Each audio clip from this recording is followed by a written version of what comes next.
This evening we have a subject which is probably one of the most difficult in the entire field of our interest. It has been said that the history of the study of consciousness is the history of religion, philosophy, and science. That these fields all depend, finally, on the gradual unfoldment of concepts concerning the power to know, the means by which knowledge is attained, and all the other ramifications by which reason and judgment can be derived from experiences of awareness. Some of the early modern philosophers were of the opinion that the term consciousness should be dropped entirely, as having developed gradually around itself such a frustration of meanings that it was no longer possible to use the term or the word intelligibly. Today it means almost anything that the individual wants it to mean. He applies it to every type of cognition, and he also involves it in nearly all of his spiritual and religious beliefs and ideas, with the result that semantically the word lost boundaries, and since the 19th century has been in comparative chaos as to internal structure. I don't agree, however, that we can afford to drop it as a word or seek for a substitute. Rather, I think we must clarify, in so much as we can, the essential meaning of our term and try to rescue it from the involvements into which it has fallen. As might be naturally supposed, our first difficulty is to define the term consciousness, trying to discover what it actually means. What do we discover? What do we actually find? Apparently, the term consciousness is most generally used to cover the field which we term awareness. It is a power or a faculty by which we are aware. By awareness, we mean awakeness.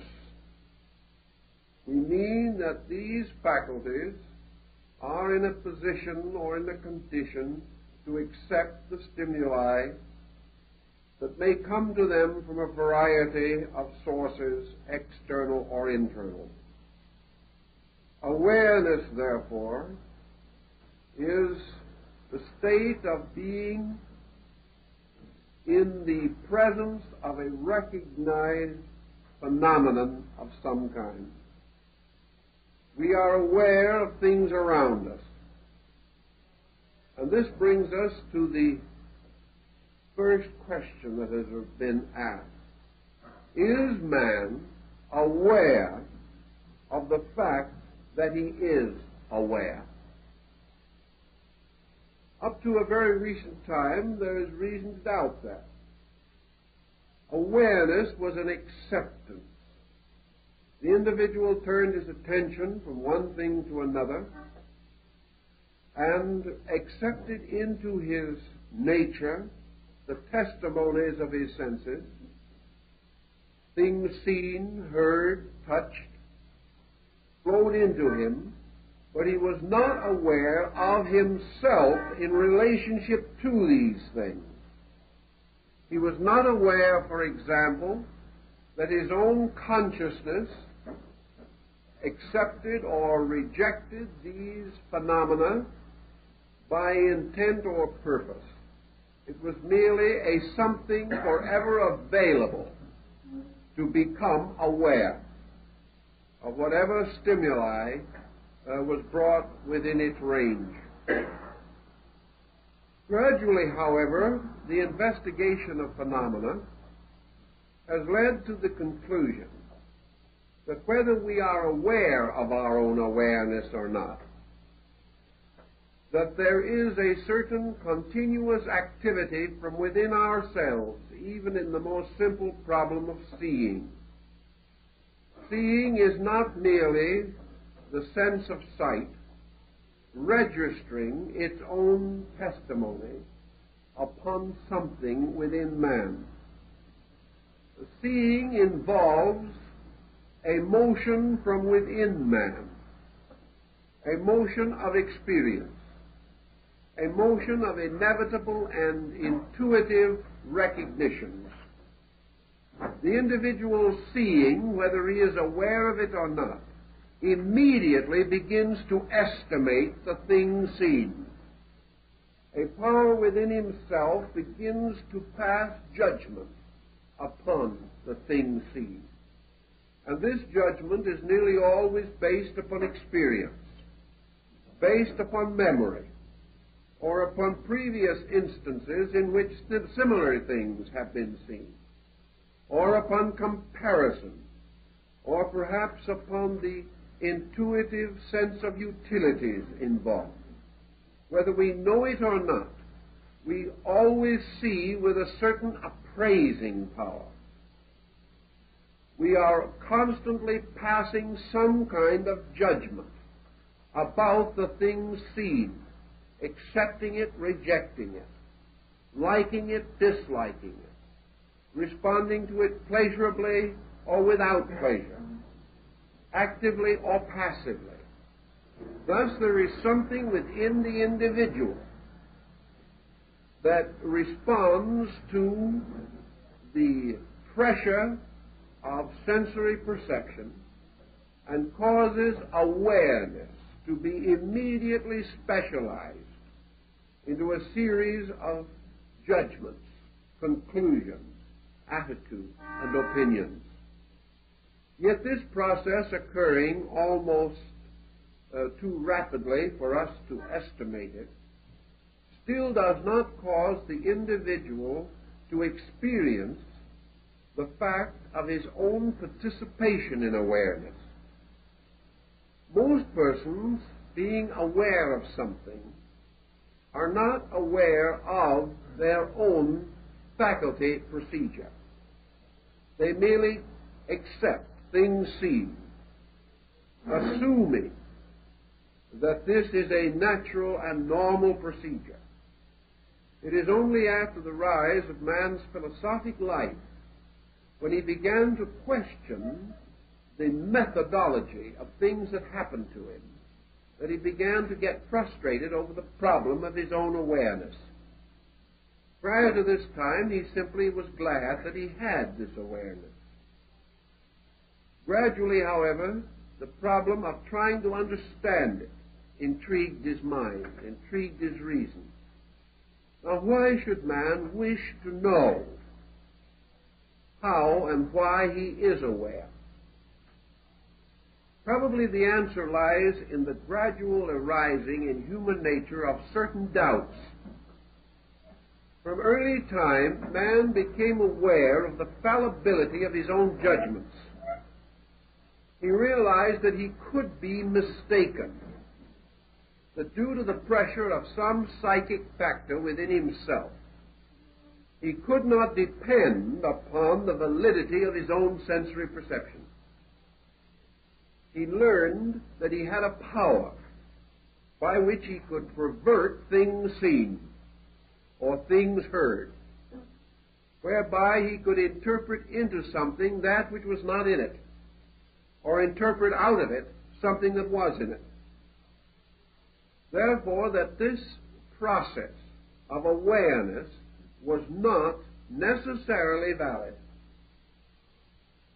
When he began to experience this, he began to experience the need to rationalize this awareness process, to discover, if possible, where his own mistakes were. He began to realize also that he could not depend upon the sensory perception for final judgment in important problems. He could believe, as the ancients did, that the sun moved around the earth because it appeared to do so, and that when it set in the evening it went under the earth to light the world of the dead. He had a good deal of phenomenal evidence to sustain him, but he learned gradually that his senses were wrong, that what he appeared to see was not the truth. He learned in many ways that appearances could be deceptive, and by degrees he lost faith in the absolute validity of the initial impact of awareness. He became aware, for example, that people who looked nice and were well dressed could still cheat him. He discovered that individuals who looked very healthy could drop dead 5 minutes later. He discovered that what appeared to be a great bargain was wonderful only on the surface, and that appearances could prove very deceiving. He began to become suspicious of surfaces and of appearances, and sought stronger and more positive instruments by which he could judge value. The moment he began to search for the judgment about value, he discovered he had to use certain internal faculties, that he had to weigh and ponder and consider. And he gradually divided his mental life into two parts: a concrete or objective mental life, dealing principally with phenomena, and an abstract or subjective mental life that dealt almost totally with principles. Now, principles by themselves were difficult to deal with. A man has never succeeded in dealing with a pure principle. He has never been able to separate a value completely from association with objectivity. If you wish to, for example, try to estimate in your own inner awareness the nature of a completely honest person. Now, you're out after a quality. You're out after the quality of honesty. You want to construct for your own purpose an archetypal image of total honesty. It is utterly impossible for you to do so without some recourse to objective symbolism. Man, primitive in his thinking, first decided that his way to discover the honest man was to find one somewhere in the world around him, and then use this person as a pattern for all other honesty. We have done the same thing in religion. We have taken the one good man and made him the archetype of an ideal humanity. We have taken one virtuous person and called his way of life virtue. We have taken him gradually out of it, but we have never lost sight of the example which he gave, which becomes the standard for the estimation of an abstract value. Thus, our search for honesty had to center in the honest man. Our search for truth had to be centered in a person who seemingly possessed this power or this invaluable treasure to a pronounced and outstanding degree. Truth without a truthful person or a truthful situation became comparatively unthinkable. So we were never able to completely get away from our dependency upon the records that our awareness had brought to us. Today, when we think of good as a virtue or as a quality, we must associate it with good persons, good conditions. We say that something fortunate that occurs to us is good. We must tie it with some phenomenal thing. Thus, as psychology has pointed out, we are not yet in a position to say that what we call consciousness is an arbitrary something within us which judges all other things. We are not able to say that consciousness is something in us forever judging righteous judgment.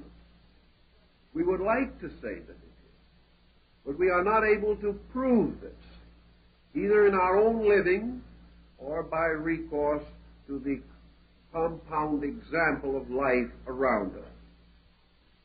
We must, in absolute honesty, therefore, say that consciousness as awareness is an awareness capable of error, an awareness which merely is awareness, but is not able to pass final judgment upon the qualities of which it is aware. Now this brings us to what you might almost call your Scottish metaphysical position on this, namely that consciousness per se and substantially represents the divine in man. That consciousness is a God-given attribute, inscrutable because it is divine, beyond definition because it is a spiritual thing, utterly transcending any of our objective or material experiences. Now this causes also a moment of pause, because we know that we are now in the presence of a serious dilemma. If consciousness is inevitably divine, then we must explain the margin of error which we find in it, because we are not able to assume that there is a margin of error in the consciousness of God.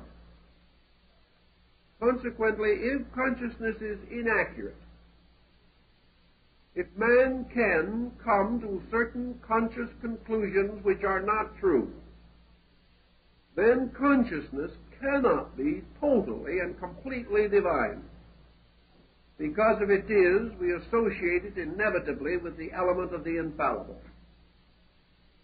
And every aspect of consciousness that man knows today is fallible.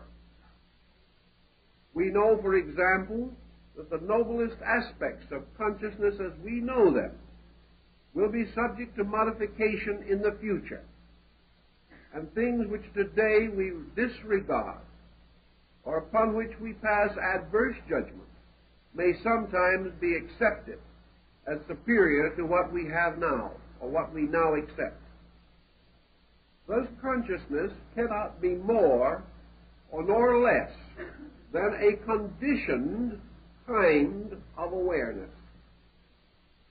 Now, what religion is really trying to tell us is that we actually have no definition or no true and complete explanation for this fact that we are aware.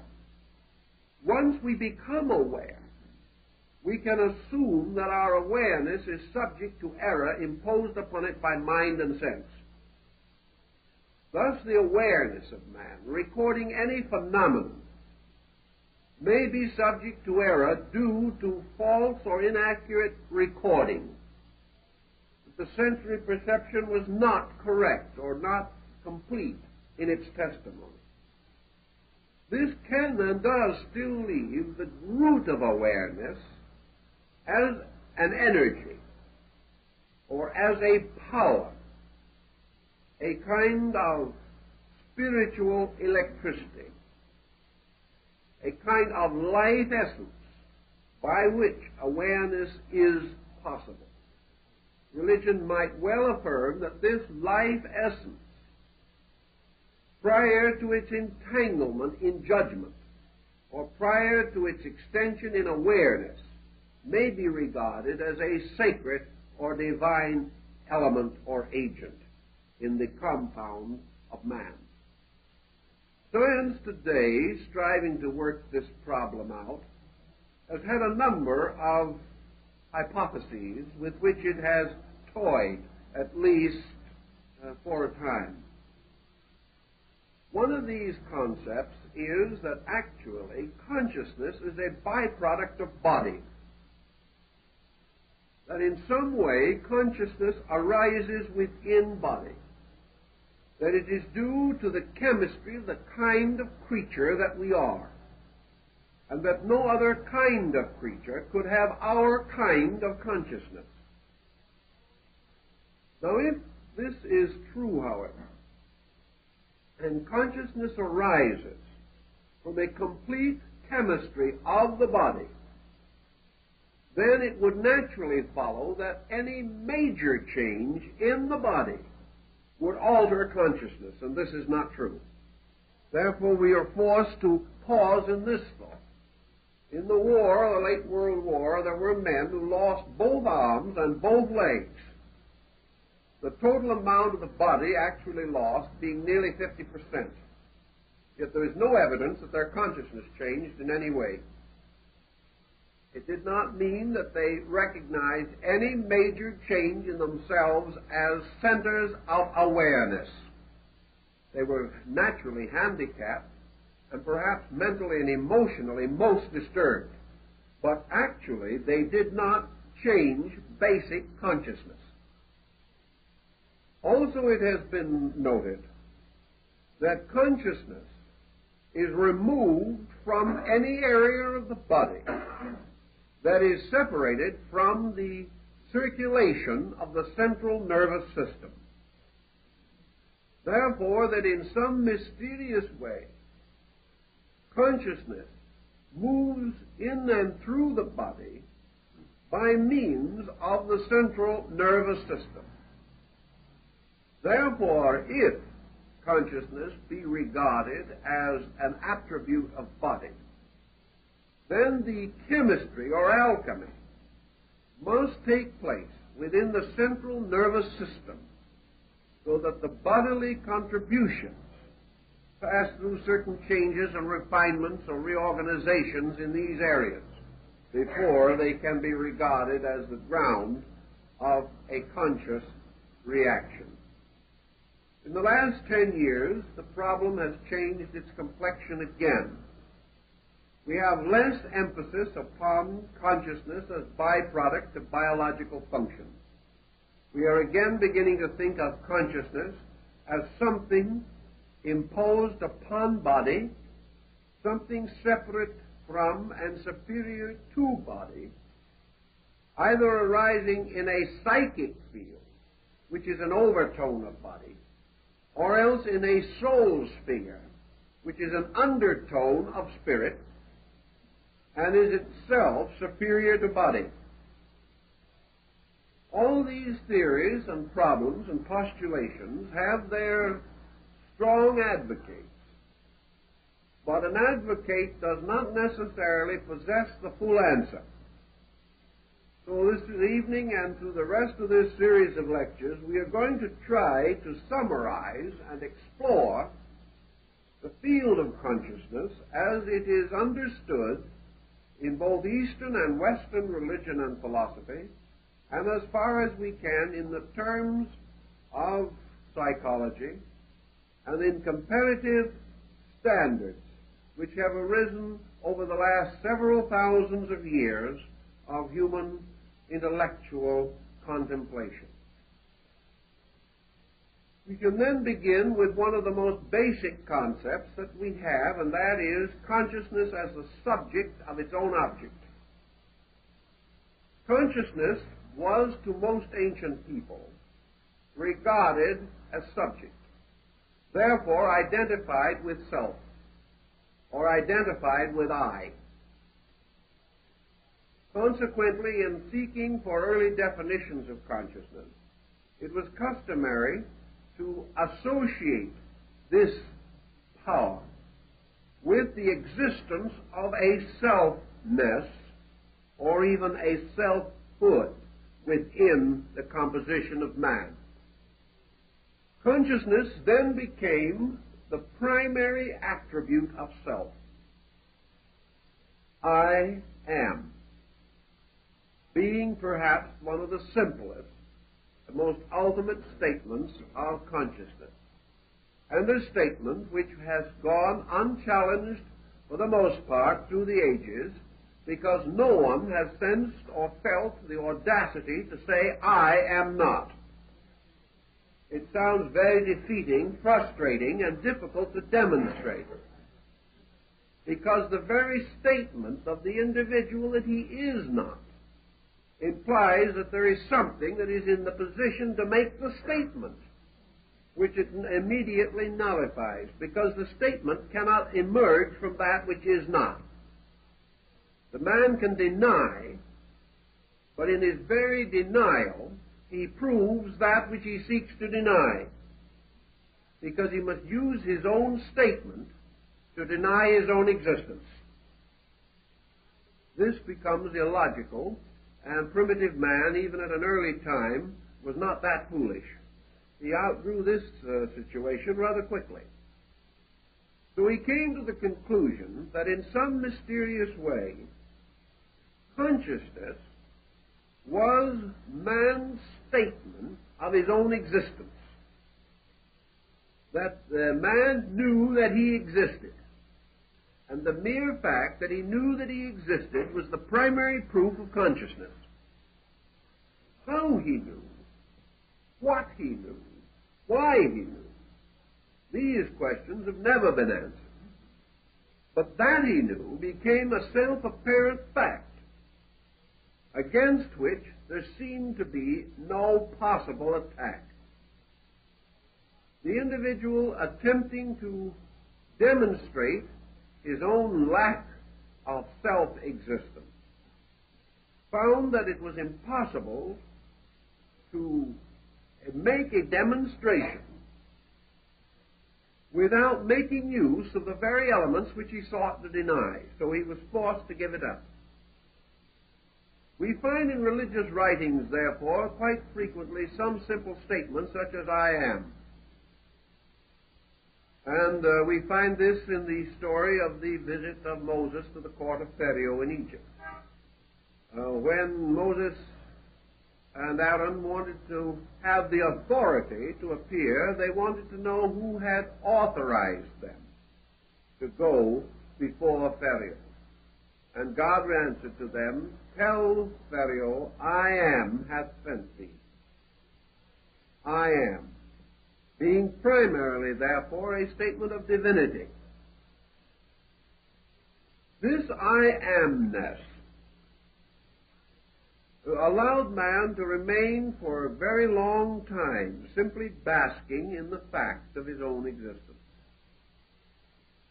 The fact that he existed, however, rapidly led him into complications. As this sense of I amness began to develop, man could not sense his own selfness except by the creation of a dynamic comparison. I am implies also the inevitable existence of that which is not I. I am makes a little wall around something which we call ourselves, and gives to this which is within the wall a peculiarity different from that which is outside of the wall.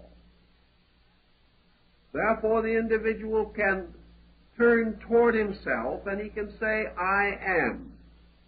He can turn away from himself and observe anything else in the universe and say, this is not I. So man developed a universe in which all things ultimately resolve themselves into two groups, I and not I. I was a very small group, consisting of one unit only. The not I was everything else that existed.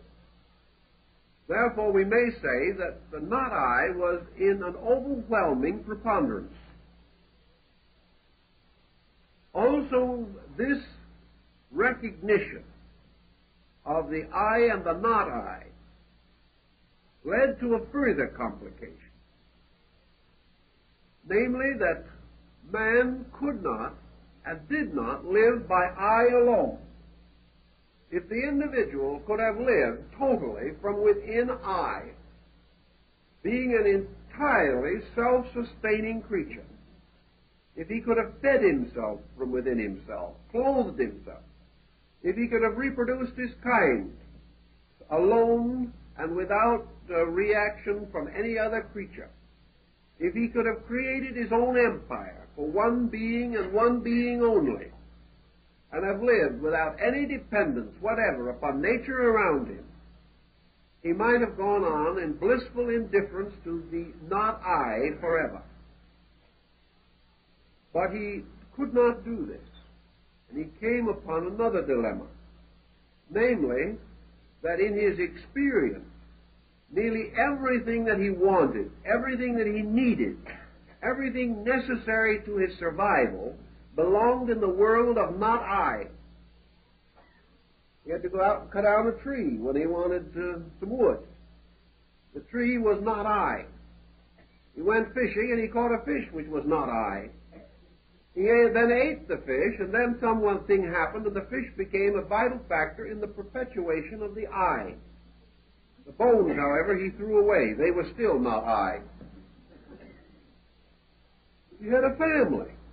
He was very fond of his family in a primitive manner, whatever that might be. But that family was not I. And he gradually discovered also that the most difficult and terrible interval that exists in nature is the interval between two creatures with the same kind of I. He didn't have nearly as much trouble understanding animals because he thought of them the way he wanted to, and if he was wrong, they could never correct him, so he thought he got along very well. But the moment he tried to explain another I, another self, he found himself in conflict with a being like himself, with purposes and principles which might not agree with his own. So man, struggling against this not I, discovered that himself as subject was under the almost continuous tyranny of his not self or the world around him as object. And we find this arising not more distantly than in our evening paper tonight. For we discover in reading the paper that there are many things happening in the world that we do not like. If we had anything to say about it, they wouldn't happen, according to our way of thinking. We feel, however, that these things are being caused by not I, by somebody else, and that as sure as we are here, we must suffer from the happening and the doing of some other I that is not ourselves. Thus we have gradually grown to the position where we are all the victims of the collective objective, the thing outside of ourselves, and remain as passive observers, having a continuous awareness that things around us are going contrary to our inclinations and that there is nothing we can do about it. This is a rather confusing and crippling type of recognition. Man had it for a long time, however. This is not new with us, though it is new every time it happens. We have then man as self, looking around him into a world in which most of the values are very difficult for him to understand, and most of these difficulties arise from the action of other selves than his own. He may abstractly conceive of the fact that for everyone else he is also one of those other selves, and that therefore the universe is composed of an infinite number of selves, each one unique to the one who it belongs to, each one almost impossible of comprehension by anything except itself. This curious psychological situation has always been a cause of difficulty, and probably always will be, as long as it continues, because it places the human being in a strange relationship, a fatalistic, frustrating relationship with everything else that exists. Consciousness begins to tell us these things as we use it in terms of awareness. We therefore come to the conclusion that consciousness is in some way a rather individual thing. That consciousness has to be the sum or substance of something. So we then go to the next step, namely the possibility that behind each of the forms in nature there is a separate conscious entity. The moment we do this, we come into religion. For now we find the body to be possessed by a spirit, or occupied by a conscious being that has an existence of its own apart from body, but is brought into a relationship with body during the phenomenon which we call physical living. We now have, then, conscious beings who have dispositions, characteristics, and attitudes which they impose upon body. Body, then, now becomes the victim of spirit, or of the spiritual entity. The psychic being becomes the autocrat. Instead of body creating consciousness, body becomes merely the instrument for the expression of consciousness, whether this consciousness be good or bad, depending upon the nature of the being which inhabits the body. Now, what do we have in support of this concept? We have one thing that seemingly is very powerful, and that is this ultra-individuality of self, this apparent hopeless separateness of self, this situation that we see around us, that we are not understood by others, that the purposes sacred to us are meaningless to others, that basically we have great difficulty understanding and just as great difficulty being understood by any other being. Under such conditions, it seems that we can demonstrate that consciousness is a series of individual units, each one encased in some kind of form or body, and that these individual units are irreconcilable in themselves, having different origins and different destinies. This seems, from a phenomenal standpoint, reasonably conclusive, but it presents us with another rather abstract but important dilemma. And that is that we observe everywhere in nature that things in their ultimate states are not separate. We recognize, for example, that this solar system of ours is all to a great degree bound under the luminosity and energy of one sun. That this one sun, or one light, or one life, illumines all things, sustains them, nourishes them, and is present in their compound. If this be true, we see in the power of the sun one light, susceptible of infinite differentiation. We know that the energy from the sun not only moves the planets and causes the grass to grow and inspires the poet and the mystic, but also sustains the worm and the insect and makes the earth fertile, makes the very water that we drink suitable for our use. Thus this life, though infinitely separate in its manifestation, appears to us to be one essential substance. Man, contemplating on this in the golden age of philosophy, came to the conclusion that the life in man must be essentially one substance, on the simple, empiric, logical premise that there cannot be more than one life, because life is not a separate thing, but a total and inclusive thing. There can be many living things, but life is the common denominator of all of them. Therefore, life is a universal, even though living may be a particular experience.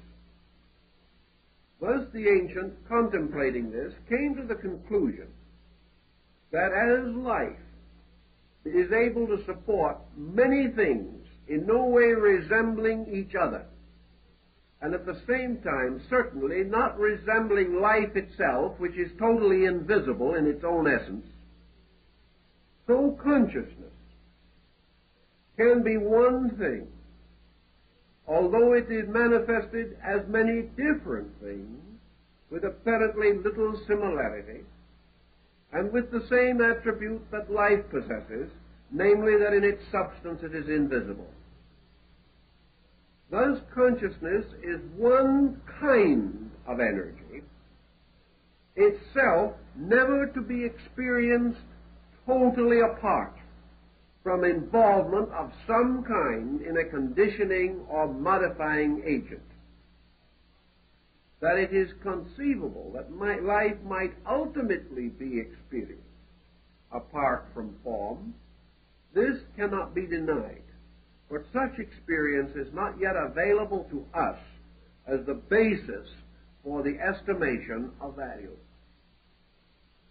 So philosophy advised us to contemplate that while consciousness, as it relates to our personal life, is a highly individual thing, that it is sustained by a common energy, which is the root and source of it, and that this is a universal thing. But that while man in particular may be conscious of many things, he has no facility and no power by means of which he can be conscious of conscious life in itself, apart from any modification or form which it may assume. Out of this type of thinking, perhaps, developed the theories of Yoga and Vedanta. These theories being very largely based upon the recognition of a common universality of life, and therefore that behind all individuality, all personality, all separateness, there has to be one common energy, and that this common energy is actually a most uncommon energy, inasmuch as it is the pure energy of divinity itself. This, of course, led from a concept immediately to a precept, and Vedanta developed along the idea that having affirmed the existence of a transcendent universal energy, in this case a universal energy consciousness, that it was the privilege, duty, and responsibility of the human being to so integrate or organize his own resources that he could become increasingly conscious of this universal agent. That he therefore made his own way of life to achieve a universal experience of consciousness. Now, this universal experience of consciousness, the modern psychologist warns us, is not quite as simple as religion might make it seem to be. Because actually, how are we going to discover the validity of our own mood? Supposing the individual actually has what he regards as a genuine experience of cosmic consciousness, how does he know that it is cosmic consciousness? By what comparison or by what value within himself is he able to judge the merit of any extension of his own consciousness beyond his own experience? This becomes a very difficult question. We may have an experience which seems to us transcendent. How transcendent is it? We may feel at any given moment that we have been elevated into a universality. Have we? Or are we merely drawing upon our own symbolism and simply projecting a mental image of a state which has become familiar to us through reading, through thought, through study, or through contact with some outstanding system of religion or ethics? I know, for example, that we all have studied what you might term consciousness dreams, dreams in which the individual appears to move into a superior state of consciousness from that of his daily living. He feels quite certain that he has entered into spheres of reality, transcending anything that he knows here. But has he actually entered them? Or has he merely visualized conditions that he has hoped would exist or could exist? Has he actually escaped the tyranny of his own mind, or has he merely come under the more subtle influences of that tyranny, therefore a worse victim than before? This is hard to say without a very careful analysis of a particular incident under discussion. But it is a well-known fact that the individual can create a mirage, move into it, feel himself to have had extraordinary extension of consciousness, when in reality he has only intensely visualized certain mental patterns which he has previously experienced and accepted. All this causes us to be, to a measure, careful in our estimation of what this consciousness experience can actually mean to us. We have to be very thoughtful, very wise, not allow ourselves to become too optimistic in our examination of these factors. The fact still remains, then, that we are aware, and that this awareness troubles us to the degree that we try to understand how we are aware, and why. And perhaps in going into this situation as thoughtfully as we can, there is another approach that might be worthwhile. And that is the approach of the mystic. And the mystic, seeking to discover consciousness, tries to do so by suspending the function of everything that is not consciousness. He does not attempt to storm the gates of heaven. He does not attempt to push his own mind or his own convictions into the world of causes. He does not attempt to dictate to the universe as to how it exists or what it is like, nor to impose any concept of his own upon universals. He takes the attitude that if he imposes no concept, if he suspends all of his own personal attitude, that which remains will form a kind of door by means of which the impersonal, at the root of himself, may come through into manifestation. In other words, that if he can prevent illusion, prevent himself from distorting his own mind, prevent himself from allowing the mind to dominate his spiritual convictions, that in this way, by suspending mind, he can come into the direct presence of consciousness itself. But the thing that blocks consciousness in man is mental activity. The ancients assumed, of course, that two things blocked it: mental activity and emotional activity. That wherever the individual was under mental or emotional pressure, he would never be honest, he could never see anything as it truly is, and he could never be still and permit the internal to move through him.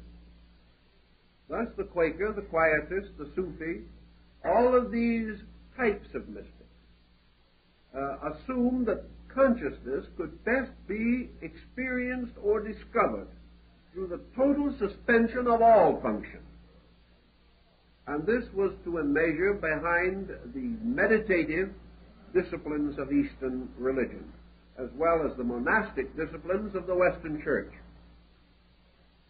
Out of this experience, however, came a series of consequences which also have to be estimated in terms of value.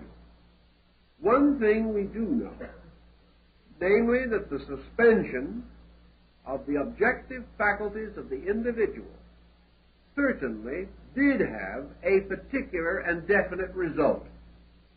And that result was a distinct ennobling of his nature.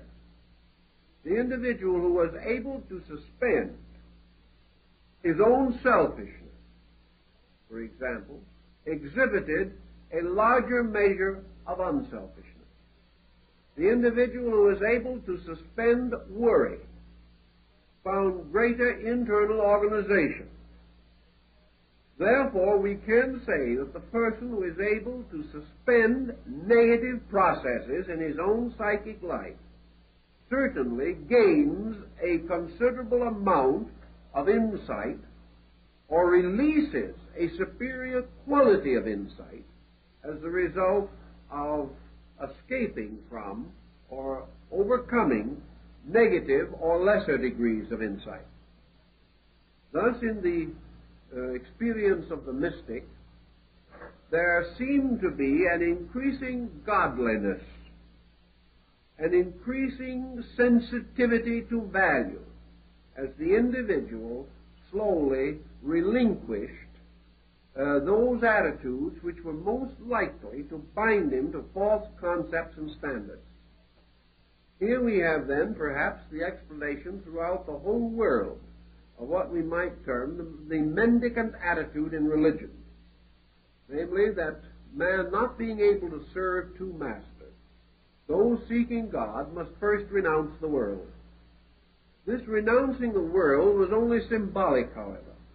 It was the renouncing of the entanglement in which the sensory perceptions, attaching themselves to objects, became hopelessly involved in these objects and in the destinies of these objects, to the degree that there was no longer any possibility of attaining a tranquility because of the non-tranquil nature of attachments.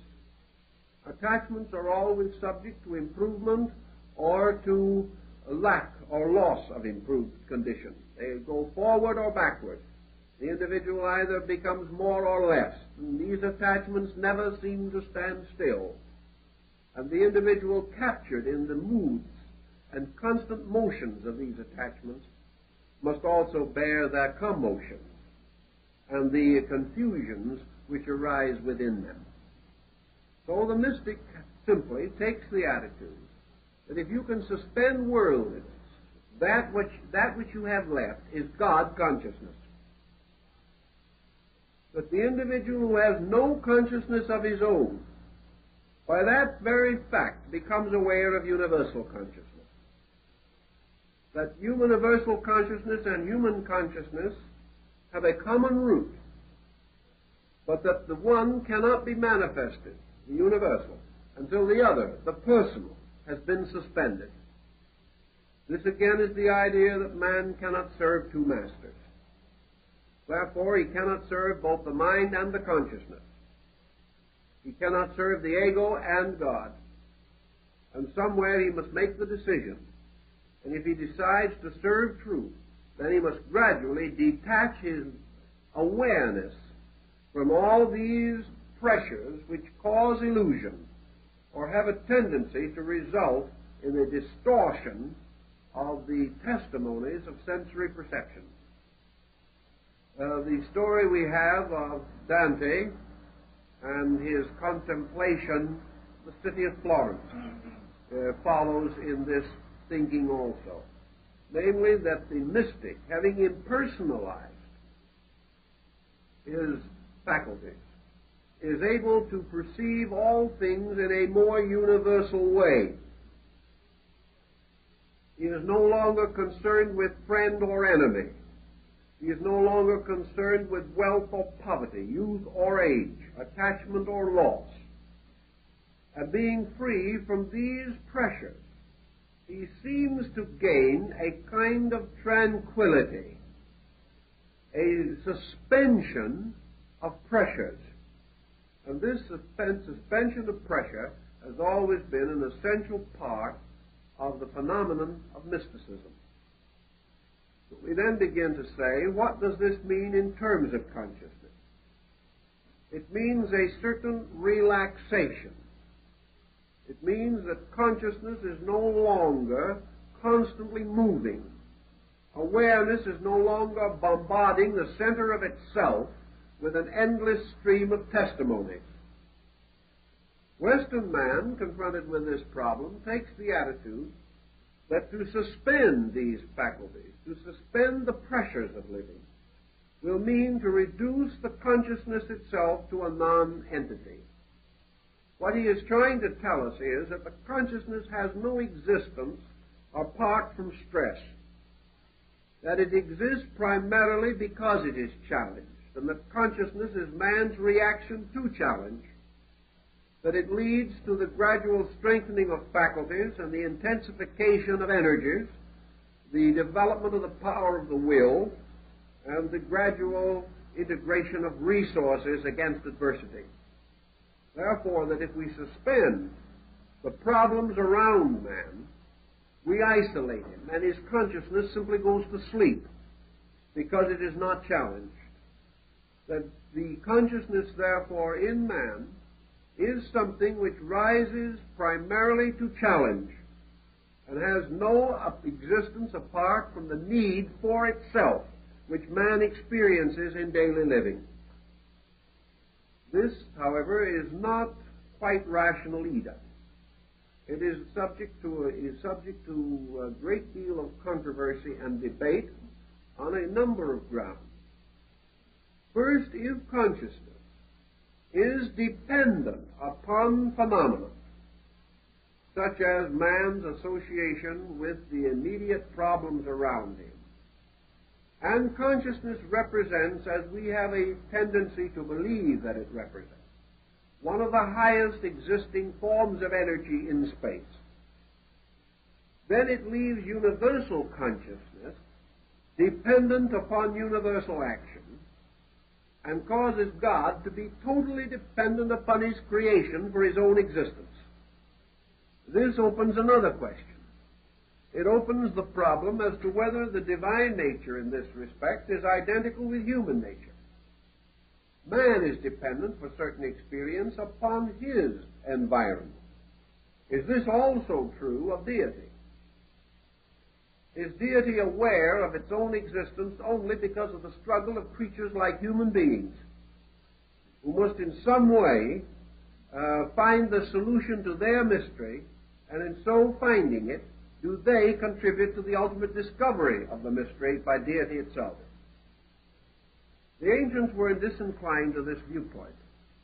They were more inclined to view a middle attitude as one perhaps of greater accuracy, admitting that consciousness is dependent in its manifestation upon phenomena. The ancient also affirmed that it has an existence and subsistence apart from phenomena. Therefore, that if the individual does nothing, in no way stirs mentation or emotion, suspends every faculty and observation and power that he possesses, that he does not, in so doing, destroy consciousness, or cause it to cease to exist, or to cease to have a natural faculty of its own. The ancients were inclined to assume that consciousness has an existence in itself, and that this existence in itself is perhaps the supreme mystery of all mysteries in the universe.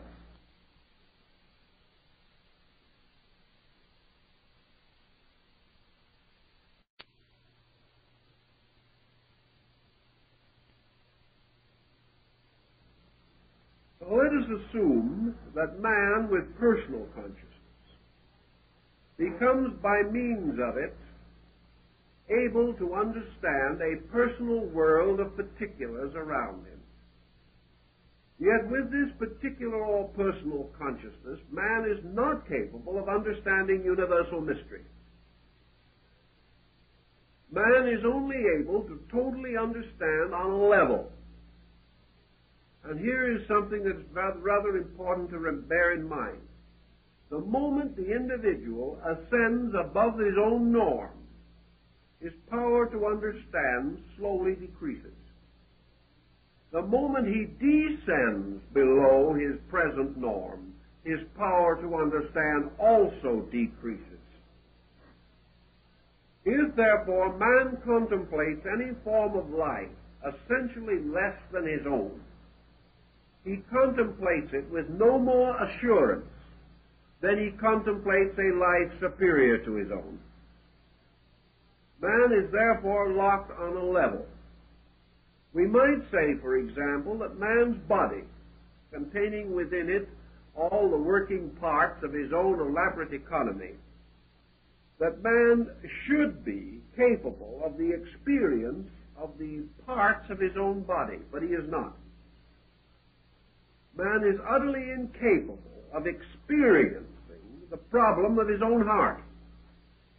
He is not able to experience in participation the project or problem of the digestion of his own food. To him, the mystery of his own digestion must be studied out of a book as though it belonged to someone else. He cannot experience the process of his own digestion. The only time he can get a little taste of that kind of an experience is when he has indigestion. Then he discovers that he is aware of something. But even this awareness does not prevent him from making the same mistake that caused the indigestion. Man is aware of pain or discomfort, but he is not aware of process. He cannot be very quiet and very still and experience his own digestion. He cannot be very quiet and very still and experience what happens to a nerve within his own body. He must consider even his own body as something separate from himself, something that he must study. He has to go to school with others to study the structure of body in common before he is able to examine his own.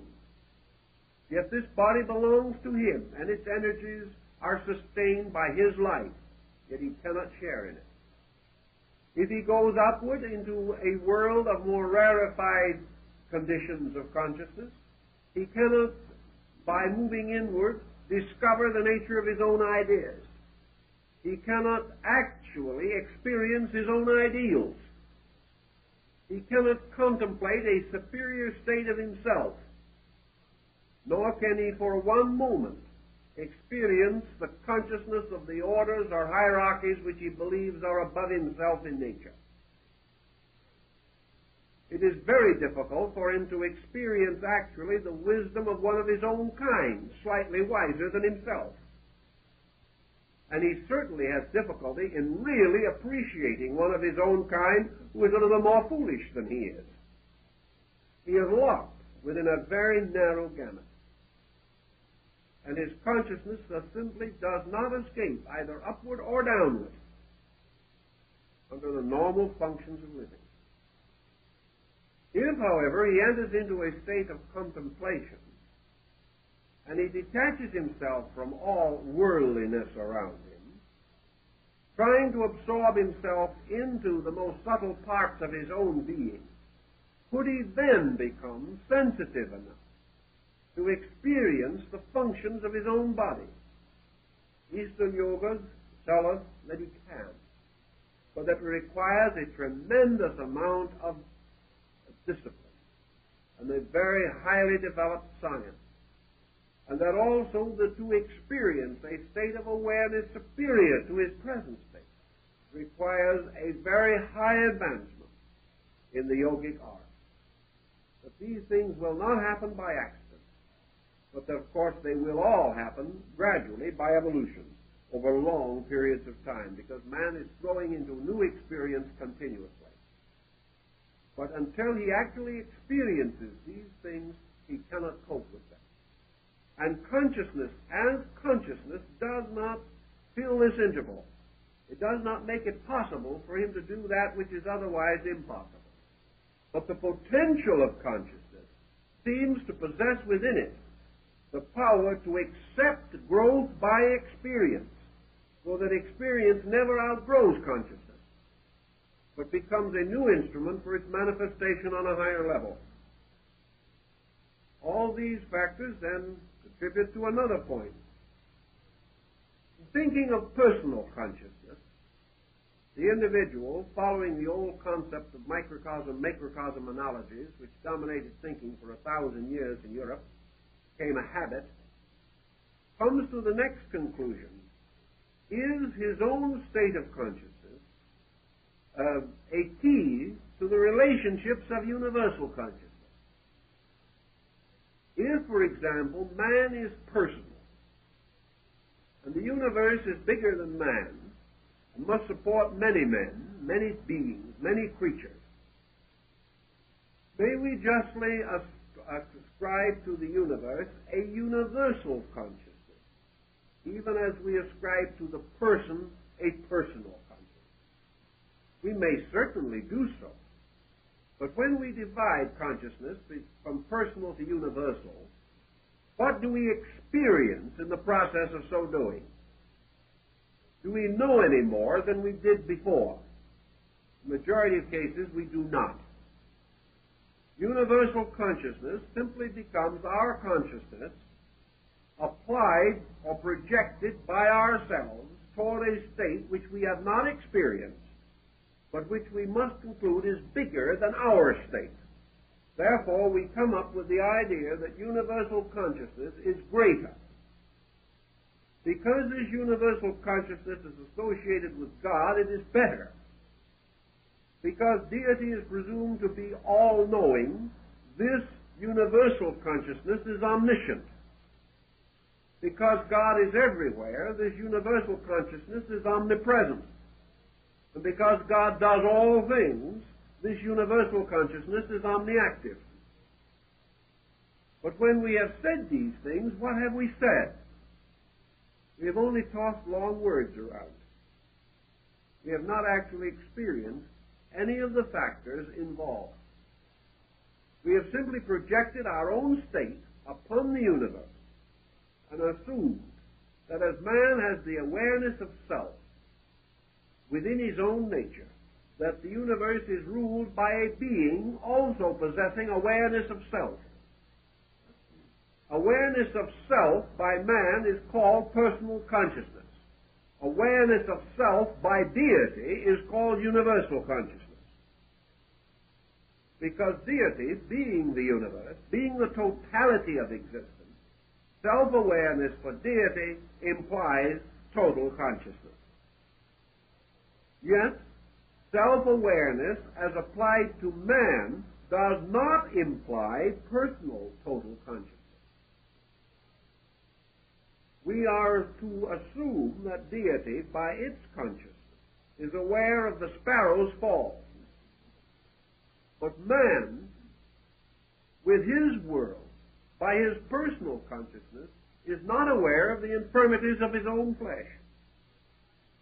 He may sicken and die before even recognizing the symptoms. Man is not aware of the burden placed upon the blood vessels of his own body. He does not have to carry the load of the smallest cell as a conscious experience in his own life. Yet, man as a person controls a body of which he is unaware, and which he therefore frequently perverts to his own ambitions. Had he the consciousness of it, he would not do so. How then shall we affirm that universal consciousness is actually aware of us any more than we are aware of the cells within our body? We affirm these things, but we do not know them to be true. We also affirm them on the testimony of certain individuals who claim to have had certain experiences. We do not deny these experiences.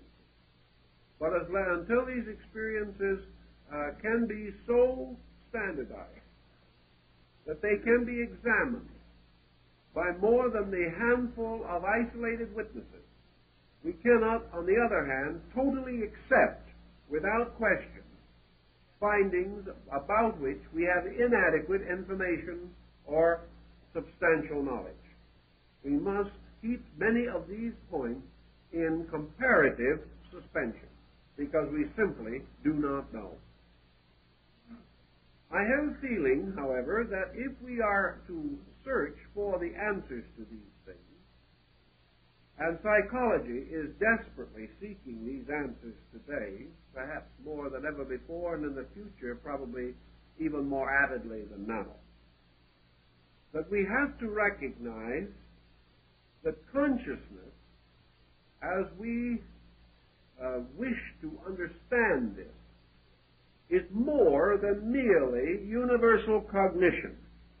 I do not think that the actual definition of consciousness in terms of universal consciousness means universal cognition. I question if we will be able to supply evidence that consciousness is directly associated either with cognition or awareness. That these terms represent our effort to explain an aspect of consciousness rather than the total nature of consciousness itself. In all probabilities, consciousness is, as far as we are able to estimate, not conscious. In this sense of the word, that consciousness is a kind of an infinite potential which is capable of infinite unfoldment from within its own root. But the root itself is so completely remote to our experience that we have no adequate way of defining it.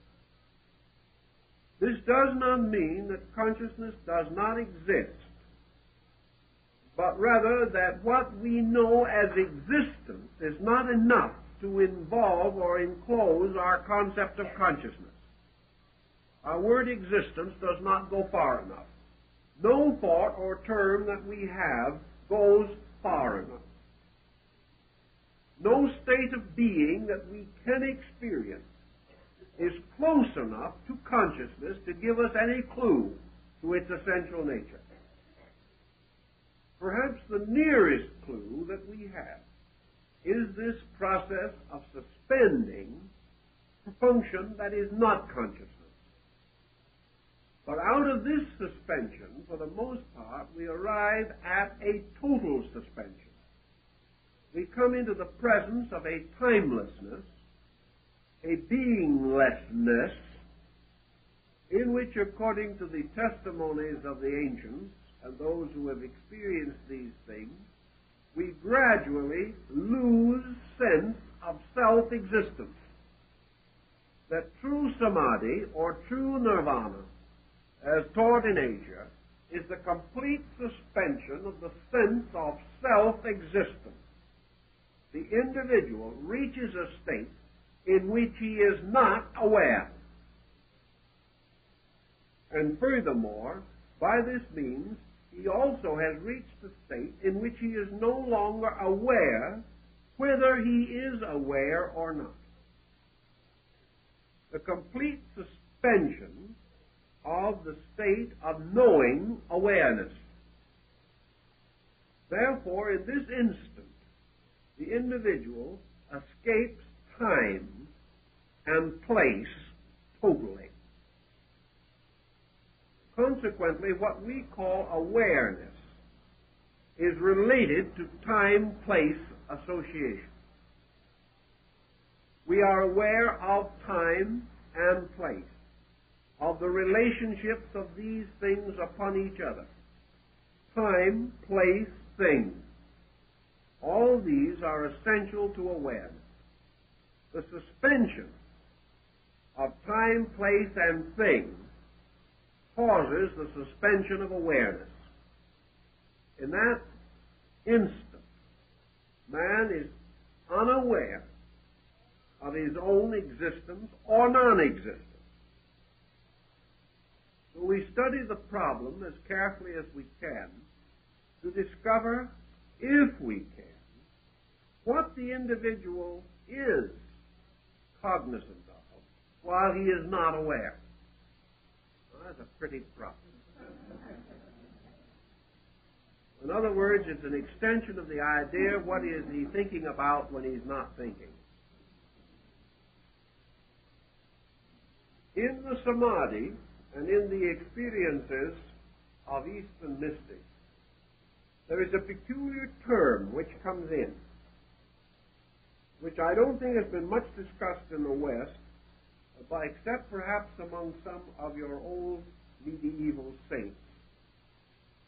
And that is this reference to blessedness, reference to bliss, and to a state of almost perpetual ecstasy, which seems to mark the profound, mystical, apperceptive mood of these saintly persons. Having transcended all personality, time, place, condition, there seems to be described a state of bliss, a state of timeless, measureless, beingless bliss. Now this has been explained and studied a great deal, particularly in your Oriental philosophy, to find out how an individual can be so blissful when he doesn't know that he exists. But he comes back with an answer which confounds the elders and leaves the entire situation in very much of a dilemma. Namely, that bliss exists, that he has discovered that a condition exists, but he does not, which is the exact reverse of everything we know. Are we then to affirm that consciousness in its own nature, a priori, is the exact reverse of everything that we know? Is consciousness the opposite of every definition we've ever given it? Is consciousness, therefore, by its very nature, completely contrary in substance to the extensions of itself in matter? Is anything that appears to be good at one pole bad at the other? And is this consciousness, which we know as the continual urge to be aware, is true consciousness a complete suspension of awareness, presenting to us some dimension above awareness, beyond anything that we can conceive of with our present faculties and our present knowledge? Buddha took the position that true consciousness was not only incomprehensible to us, but different from anything that we have ever experienced, and making use of a series of instrumentations which we have no awareness of. That true consciousness is not extinction, but can only be discovered by the total extinction of every process that we use to attempt to attain consciousness.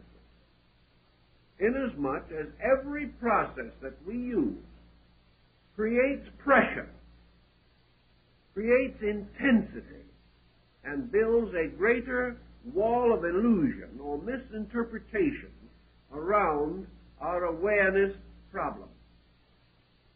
So he took the simple answer that universal consciousness can never be known until it is experienced, and that when it is experienced, it is discovered to be perhaps what the mystic says, not the individual aware of something, but condition itself aware of the individual, that there is a positive polarity in space, and that true consciousness is the universal being aware of the particular, whereas consciousness as we know it is man as a particular forever seeking awareness of universal, or that which is separate from himself.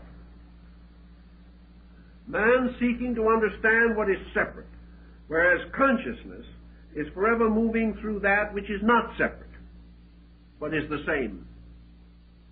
Consequently, true consciousness is the discovery of sameness, or the total experience of sameness, whereas our type of consciousness, our analytical consciousness, is constant awareness of difference. Socrates and many of the Greek philosophers worked very hard on this problem of consciousness, although the term was not very well known to them as we use it today. In fact, the type of consciousness that we refer to was unknown to them, because they had an entirely different attitude toward this entire subject. They held it to be self-evident among the Greek idealistic school that man was a stranger coming into this world, arriving here, having his internal psychic life drowned or intoxicated by matter, and that therefore he lived in this world in a kind of stupor from which he could only be released by discipline or by initiation into the mysteries. That if by virtue and integrity he lifted himself above the restrictions of his own body, gaining during life victory over his own senses, emotions, and desires, that he might then return again to the spiritual estate from which he had come. This concept was almost a complete pattern. The Greek mind did not go further than this, because it also dealt with the concept of metempsychosis, or rebirth, assuming that the individual would have to be reborn many times before the ultimates of consciousness were of any particular importance to him. This left the situation almost untouched, except that Socrates and most of the Greeks, including Pythagoras, pointed out clearly that the road to consciousness was the road to separation between worldly and divine matters, and that every individual seeking consciousness must attain this separation within himself, restoring to value those things which were valuable, and relinquishing such attachments as might interfere with the ultimate victory of the soul over circumstances. Thus, in the Greek, we have the beginning of the idea that man must attain some kind of a victory over natural habit or inclination before he could experience the true mystery of consciousness. In the East today, as in long ago, this consciousness problem presents itself in a variety of ways. Zen has one approach to it. Lao Tzu, in his Taoist teachings, had another approach to it. But all of these approaches have to do with certain things. One of the points always emphasized is discipline. Now, how shall we understand discipline in relationship to consciousness? For example, how are we to assume that man's consciousness, being as it is more or less polluted by the condition under which he exists, placing upon him or making available to him a discipline superior to his own state? Yet we know this can happen in the ordinary life of man. We know that a man who has lived a corrupt existence, becoming aware of this fact, may place a resolution upon his own nature, by which he is going to correct these faults of character and restore his integrity as a person. Thus man may, by perceiving those around him, and being inspired by conduct superior to his own, or discovering that his own conduct is no longer suitable to his nature, may improve or change himself. Discipline implies this particular kind of adjustment. Discipline is the mature person placing certain restraint upon his own conduct. One kind of discipline is called lawfulness. It has to do with social adjustment, in which the individual restrains his conduct because certain conduct is dangerous and detrimental to society and opens him to punishment. There is another type of self-restraint which is posed upon the individual who has discovered that excess is dangerous to his own nature. He has discovered that unhappiness, misery, sorrow, pain, these things have arisen from his own conduct. Therefore, he is inspired and impelled to make certain changes within his nature. Go further into this same policy, and you come to your philosophic theory, namely that discipline philosophically imposed is man's recognition that it is possible for him to control his own faculties, that it is possible for him to impose upon his own nature certain rules suitable for the improvement of his own total being, and that such may be termed discipline or penance, or may be applied by an obligation or an oath or by a voluntary commission. All of these things ancient peoples understood, and they made certain vows, and they took certain rites by which they dedicated themselves to the better conduct of their own lives. So in yoga and in most of the Eastern disciplines and in Christian monasticism, rules for the refinement of self were taught and were imposed upon those who desired certain spiritual advancements. And I think that in the majority of instances, these rules, though perhaps difficult, had numerous virtuous connotations. I think the loss and complete lack of self-discipline, which has so distinguished our modern age, is responsible for a large part of the trouble that we are now in. The individual failing to accept a responsibility to himself has lost the wonderful privilege of being stronger than his own desires. And lacking this experience, he has been unable to meet adversity with the strength and courage and dedication which perhaps was present in civilizations less advanced technologically than ours. So that the possibility of self-discipline, as in Zen or in Taoism, must be given due consideration. Self-discipline in terms of consciousness is the individual assuming that there is a life within him that is part of a universal life, and that this life is by substance and nature either greater than the common life of the person, or else in potential is capable of greater advancement, or of being able to support more adequately the improvement of the individual, if he will make an effort in that direction. So the disciplines of consciousness assume that there is something in man which is capable of a better knowing of things, a better acceptance, a better understanding or appreciation than that which is commonly available. Ancient man then began to study. Modern metaphysics followed in the same general pattern. The effect of the mind upon the man, and have come to the conclusion that the mind, as the Indian classic, the Gita, says, can be and frequently is the slayer of the real. That man's mind, setting upon him certain personal patterns and habits, causes him to develop a kind of characteristic or a false kind of personality or temperament, and that the findings of this false temperament pass as findings of consciousness when they are not. And that when the individual says, I, he is usually not referring to his center of consciousness, but to his intellectual egoism. That when he says, I think, he is not stating the truth. He is saying what he says without consideration. Well, what he means is the mind thinks. And instead of the mind being used to think by the I, the mind is its own master and is imposing its own requirements upon the self. Therefore, as Buddha points out, the individual says, I want. This is a lie except in one particular. Buddha says that man can say, I want, only in one way and make it honest. And that is that I want liberation.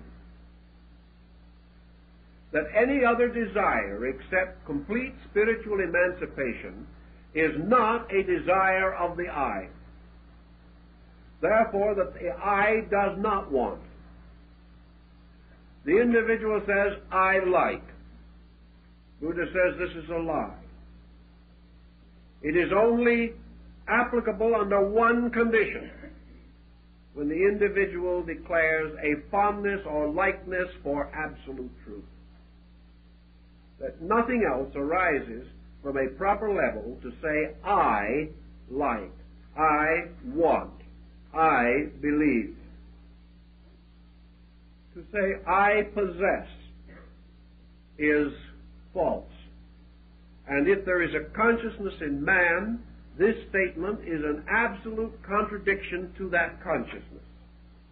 To say, I possess, is a false statement, because I cannot possess. The only thing that can possess is my body. And to say I possess means that I assume that my body is I. To say I want is to assume that my emotions are I. To say that I believe means to assume that my mind is I. To say I think is to assume that the thinker is the self. And these assumptions are not true. Therefore, the terms that we commonly use, and with which we are continually fortifying our own psychology, these terms are false. The longer we become addicted to them, and the more strenuously we observe them, the more completely confused that we will become. And this has apparently been true because we have finally reached the pinnacle of all confusion. There is no way in which we can estimate greater confusion than that we have now, except by waiting until tomorrow. Then we will have a new experience of how much worse it could get. But now we have reached the apex of the conceivable. But actually, consciousness is none of these things. Consciousness impels none of these thoughts, because in the substance of consciousness they are useless. Actually, everything that the individual does, he does for one of two purposes, one the positive and the other negative. Everything he is doing is either in order that he may approach reality or that he may depart from unreality. Everything we do in order that we shall be more happy or less unhappy, that we shall be more popular or less unpopular, more successful or less unsuccessful. Everything is either a positive or negative effort to move from an unsatisfactory condition to one that is satisfactory. How then can consciousness, which is total satisfaction, have any motion in it whatever? How can consciousness be escaping from anything or desiring anything? How can consciousness desire to be more than it is or to have anything that it does not possess? Havelock Ellis points this out in his mystical experience description, that in this transcendent moment he was desireless, that he lived or existed in a state of such complete adjustment with existence that he realized that there was nothing missing. Nothing could be added. Nothing could be taken away. Therefore, everything for which we exist, which is to add or to take away, must cease to be significant. And the motivations that move all of us become non-operative. What is man, therefore, to do when all of his familiar motivations cease to motivate him? He apparently is suspended in nothing.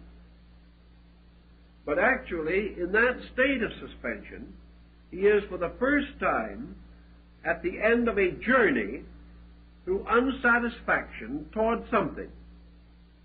Now, we do not assume and cannot take for granted even for a moment that the universe ends in a stasis.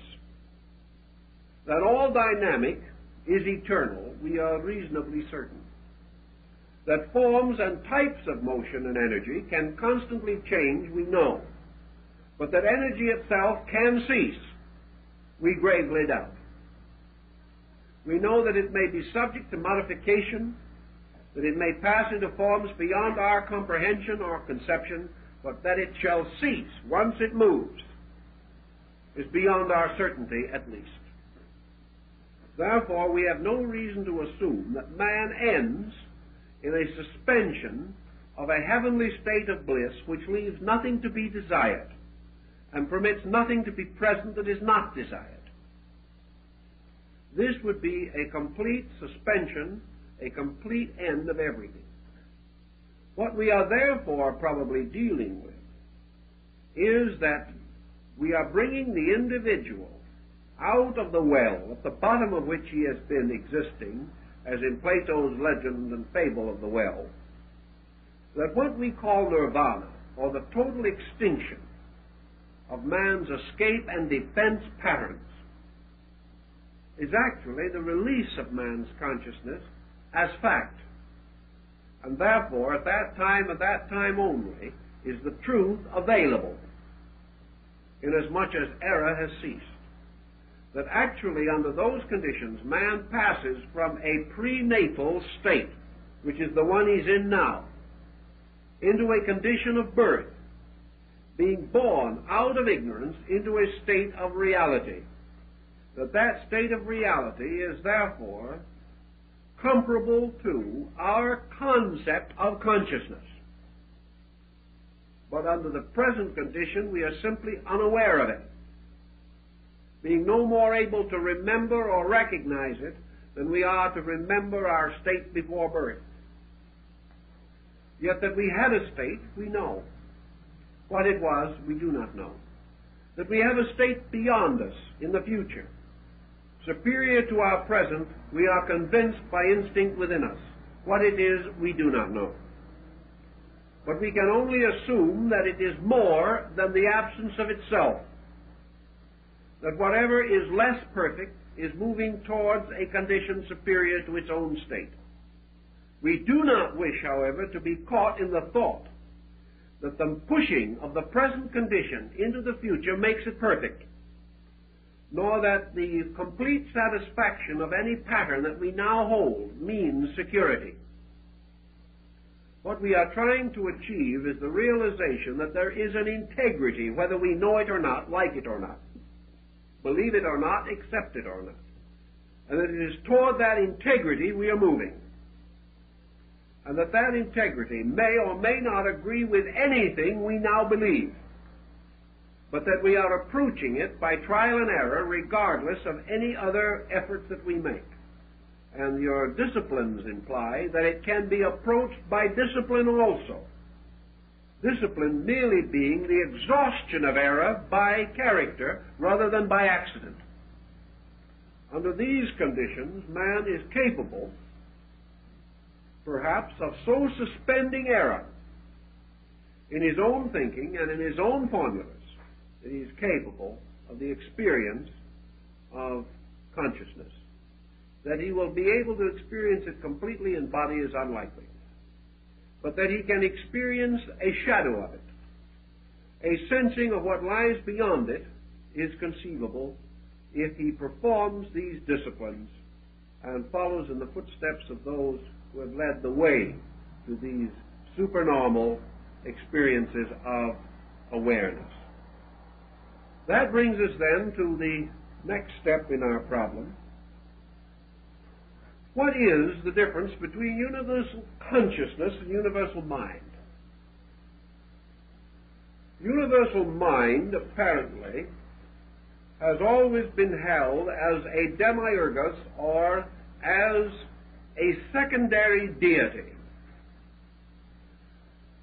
The universe brought into existence as a mystery of consciousness,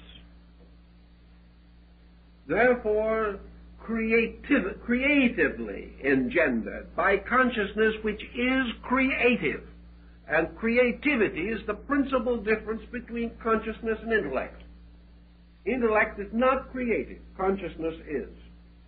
Wherever intellect seems to create, it is because of consciousness content that is behind or operating in pattern with intellect. But universal mind becomes the regulator, the administrator of the world in which man exists. It was therefore sometimes referred to as the third logos. It is the world, mind, or intellect, the imposer of regulation, rule, and statute. And the world under its intellect becomes a rational animal moving in space. Plato so defined the world. When the Greeks referred to the world, they referred to what we would call the solar system, or perhaps even the universe in some of the connotations that they had of the term. So the world as a mental entity is a mental autocracy in space. Even as man, as a thinking or mental creature, is a self-governing unit, governed by reason, intellect, or mind, governed according to the quality and capacity of individual and collective intellect. The mind, in turn, deriving its authority, substance, essence, and energy from world mind.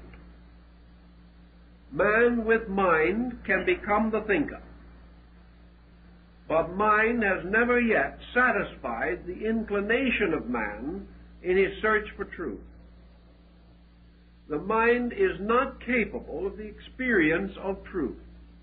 The nearest that it can come to it is the organization of reasonable facts. Therefore, the mind can discover the reasonable. The emotions can discover the good. But only consciousness abides in the substance of the real. And reality is beyond that which is either reasonable or good. The reasonable may be only reasonable in terms of relativity. The good may be good only in terms of relativity.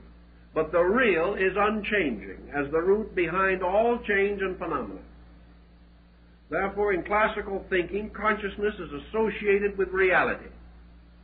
And that being is said to be conscious, which is capable of apperceiving reality. And that being is considered to be enlightened, whose true nature is regulated by the reality locked within itself. This reality is not mental, but man has created a false reality which he has imposed upon himself. And perhaps the false reality which he has imposed is best exemplified in his materialistic culture. For in materialism he has established a world ruled over by the concrete faculties of the mind, which have become a despot of realism on a material level. Realism as opposed to reality, for they are not the same thing. Materialism, rationalized, has become our way of life, and it is also promising or threatening to become our way of death. This carries with it the ancient belief that consciousness differs, therefore, from reason in its experience factor and in its creativity. A thing thought out is not a thing lived through. Thought is a kind of vicarious laboratory process. The individual can think about many things which he has not experienced and will not experience, because he can read about them and think about his own thoughts. Consciousness, however, is rooted in an experienced reality. It is rooted in the individual's power to say, I know, without exaggeration. The power to know is not the power of reason. The power to know is a sensitive field within the individual which either can receive the total impact of a fact or else is capable of so energizing its own nature that it can discover the fact in things around itself. Therefore, the question has been asked, and perhaps with validity, is the difference between objectivity and subjectivity in this sense, that error is the result of external things moving in upon the individual, and reality the result of the individual moving out upon things. This could be a valid comparison if we do not push it too far. I think there is no doubt in the world that consciousness discovers value in things, and that it does so by an intentional purpose. That consciousness coming in where intellection ceases, searches for that which the intellect cannot find. Intellect, for example, can discover character and motive. Consciousness, however, seeking reality, seeks the experience which led the individual to his conduct. And as we go further and further in this, we discover that the mind judges, but consciousness does not. That in some mysterious way, we refine the same thought that Jesus gave to his disciples. The mind says, judge righteous judgment. Consciousness says, judge not at all. For with whatsoever measure ye judge, so shall it be judged unto you. Condemn not, lest ye be condemned. In other words, mind passes judgment, consciousness suspends judgment. And there is a constant situation. This suspension is not due to the individual merely following the rule not to judge. Consciousness in some way takes the edge out of judging. It takes the pleasure out of judging. It lifts the individual from the mental exercise of the either-or Aristotelian mode and causes the intuitive recognition of value so deep that the individual no longer feels qualified to judge.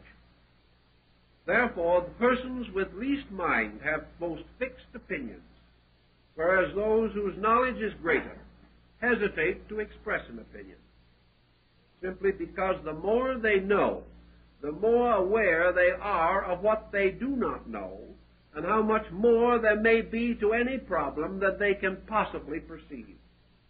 Thus, as consciousness increases, man's immediate mental certainties decrease.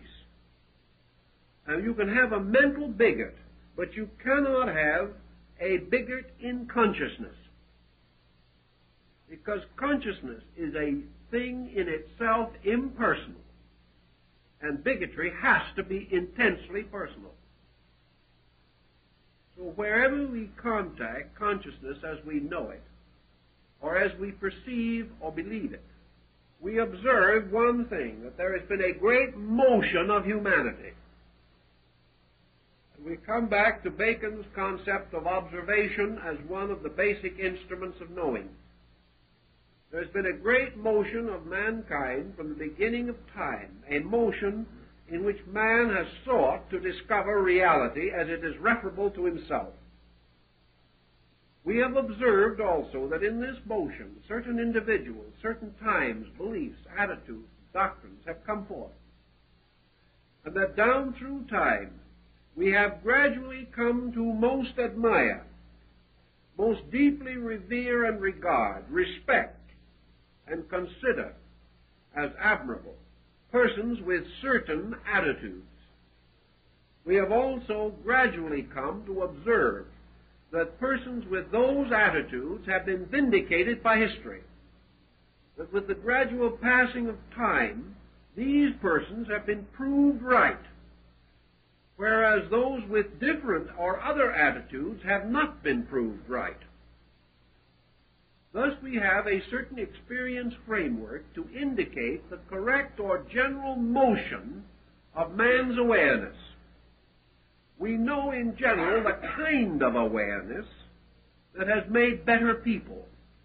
We know the kind of awareness that has enriched cultures and has given us all that we have of nobility and beauty and truth.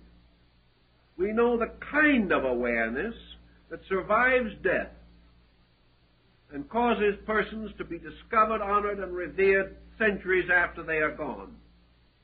We also find that this kind of awareness is seldom accepted by their contemporaries, and that whereas those popular in their own day have disappeared or been forgotten, those clinging to certain broad, unchanging patterns have been remembered after their own time, and still are remembered, and that among those with certain attitudes, the immortals of our remembrance have been selected, and that these persons continue to influence the world and have always influenced, since their own time, at least certain groups. We know, for example, that Plato is read today 1,000,000 times more than in his own day, whereas many great names of his time are not even remembered to us. Thus, certain types of thinking have not only moved individuals, but have contributed to the permanent motion of peoples, of cultures, have led to the gradual building of sciences, for upon certain foundations that must have been true, the sciences that we have gradually developed were developed. Had they been essentially false, we could not have built upon them. So there are attitudes, there are beliefs, there are teachings that have survived simply because of a strange integrity locked within them.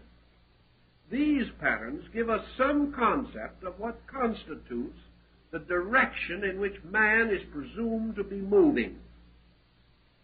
We know that such consciousness as this, such attitudes as this, are exemplified by the Sermon on the Mount of Jesus, by the words of the prophets of ancient Israel, by the wonderful discourse of Muhammad at Mecca, also by the first sermon of Buddha, seated at Sarnath, along the side of the Indian road, and in the wonderful works of Confucius and Lao Tzu, that these have all struck certain identical chords, and that man has instinctively known that these were right, regardless of how he conducted himself.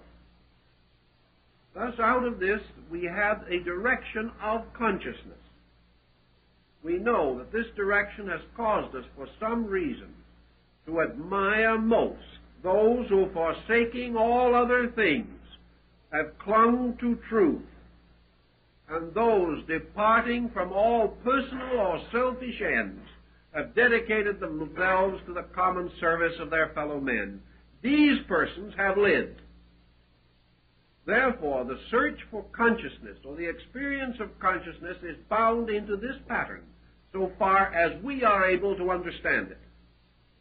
And if there is a way toward consciousness for man, it is in this way of gradually decreasing selfishness, decreasing personal ambition, and the gradual elevation of universal value above personal value, that such a compromise of position, that such a change from our common pattern, has caused great sorrow and misery to these people, we know. Yet in themselves they were greater than their sorrow or their misery, and out of them has come historic martyrdom, individuals who were perfectly willing and gloriously ready to sacrifice their lives to protect others or to preserve principles and convictions which they regarded as greater than life. Thus we find the evidences of the courage, internal resource, and strength bestowed by certain convictions, as opposed to the common weaknesses resulting from certain other convictions.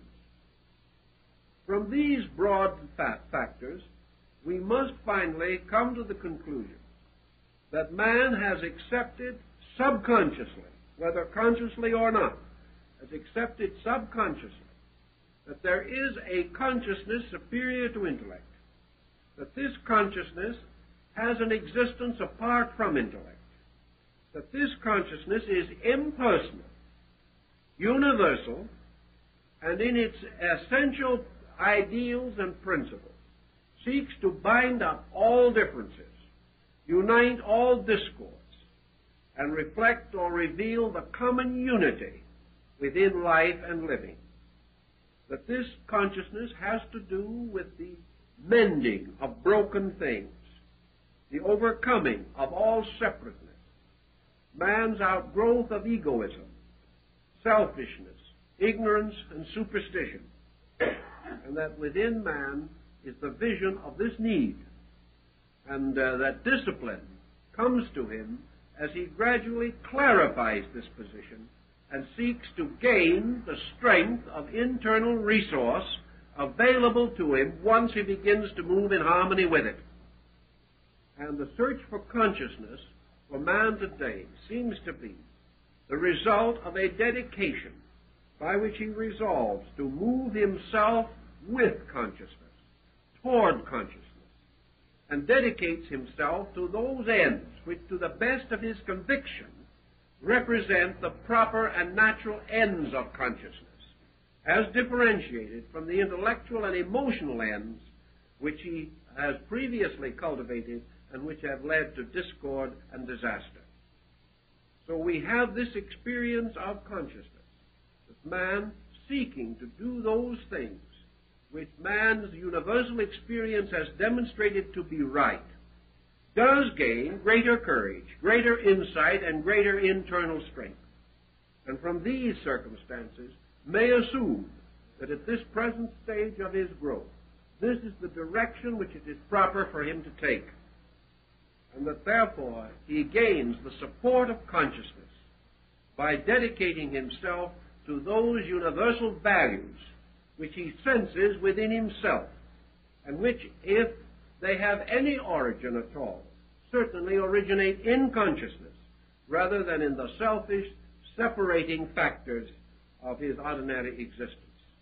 So the individual dedicating himself to his superordinary self, to that which is beyond his common, daily purposed self, finds that he gains greater strength, greater ability, greater respect and honor, and achieves greater good. For these reasons he assumes that such motion on his part is motion toward consciousness, or with the approval of consciousness, and that he is rewarded by the release of greater understanding from within himself, this understanding being that part of consciousness which he conceives it to be possible for him to sense, know, or understand. So with this as a preamble, we have to proceed next week, but I think perhaps we've done enough for one warm evening.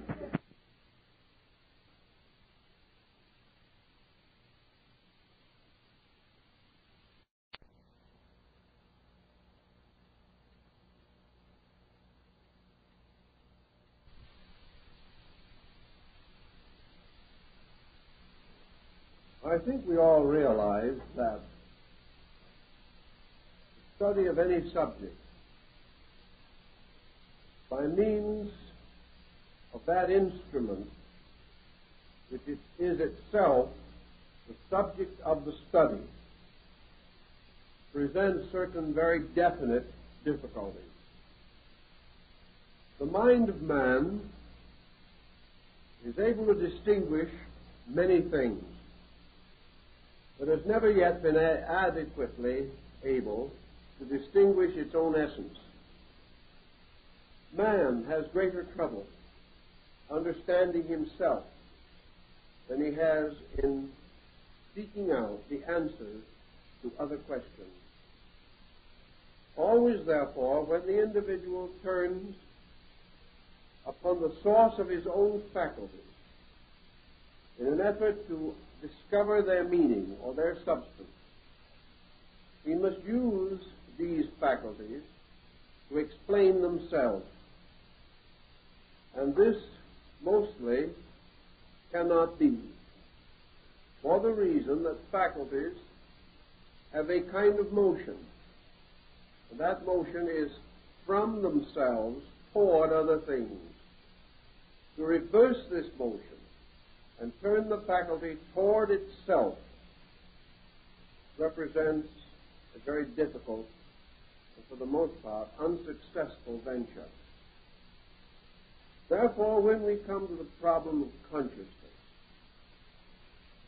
we are seeking to understand a power or energy that we commonly use, that is available to all of us, that has become a familiar part of our own existence.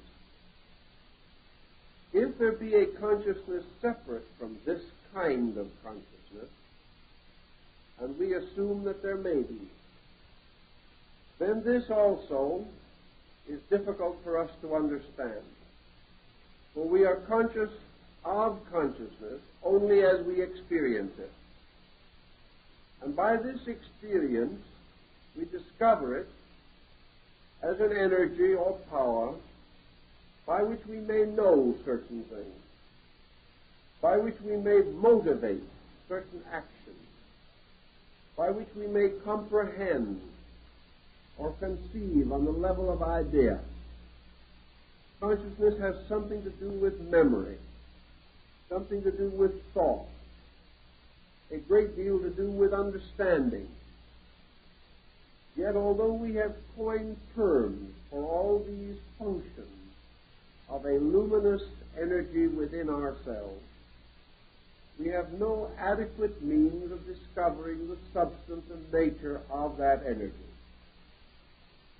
We assume that at death, the individual is separated in some way from body, or his consciousness ceases to function, and that therefore the state of inanimation, which we call death, would represent the suspension or separation of consciousness from a body.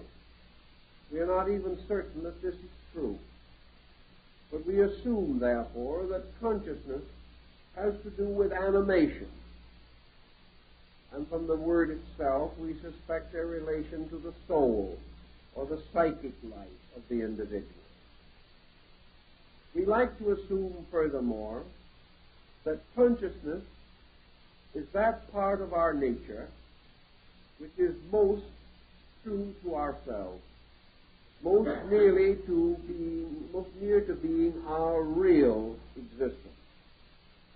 And by extension, because of its luminous and wonderful power, we further like to assume that consciousness is like God, or that God is manifested as consciousness, and that the consciousness in man is a God power, a divine element or energy, available to man in part, available to the universe in its total existence. Thus, consciousness we conceive or sense as being a vast area of self-knowing, a vast area of energy by which things become aware of themselves and of each other, by means of which the knower or the conscious being becomes aware of nature and of the universe and of the infinite diversity of manifestation going on constantly in the world around us.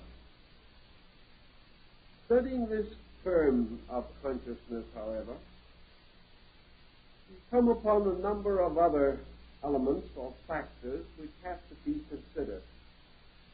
Assume, for example, that consciousness is universally diffused through all things. Yet in this universal diffusion of their superior part, all things are not equal. Therefore, the consciousness in the plant is in some way different from the consciousness in man. The consciousness in the atom is different from that of the consciousness in the animal. Thus, consciousness, though infinitely diffused, is not in some way infinitely equal in manifestation. If consciousness is a reality, is a total life principle, if all things participate in it, we should then wonder why all things are not the same, and how it happens that the consciousness of one individual comes to different conclusions about many problems, or faces life in a different way from the consciousness in another individual. We must come to the conclusion, therefore, that there is not only something universal about consciousness, but also something particular. That this term, as we use it, perhaps is unwisely or unskillfully applied. It may be that the word consciousness has come to have a meaning that is not inherent in the energy which we are seeking to describe. For certainly, consciousness in different persons leads to different acceptances and rejections. Even if we wish to regard all of these as equal, we must still face the problem of infinite diversity or difference. Therefore, consciousness is composed of an infinite number of different aspects of itself. This presents a very difficult situation again to rationalize. We might assume that if consciousness is the divine life in man, that as man unfolds, he would come to certain common agreements, that he would have certain common consciousness experiences. To a measure he has, but not to a sufficient degree to fully justify our acceptance of our own definition. We may assume, or should be able to assume, that a number of persons, all of about the same degree of social, racial, cultural background, should have comparatively identical points of view. This they do not. We might also assume that genius, or the development of hyper-individuality, would lead to some penetration into common consciousness. This is not true in most cases. In fact, we begin to recognize the importance of the individual being a separate point of view, and that perhaps we need individuals more than we have suspected. And what we call conformity, in which we all come to common conclusions, may not be as desirable or as much a symbol of advancement as we have generally supposed.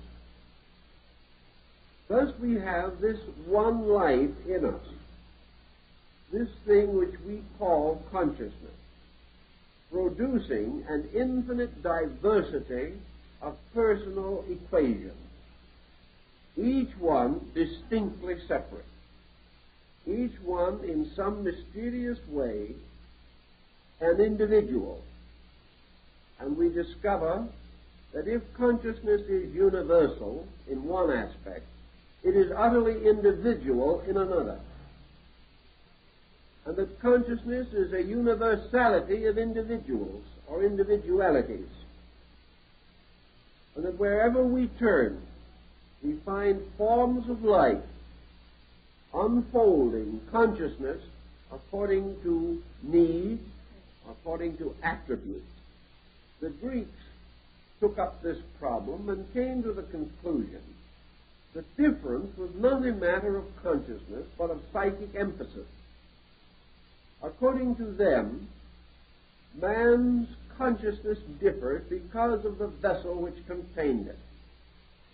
The individual's personality, his body, his emotions, his lower mental equipment, these were the differentiating factors. And one consciousness, moving into an infinite variety of personalities, became interpreted or defined according to these individualities rather than according to its own nature.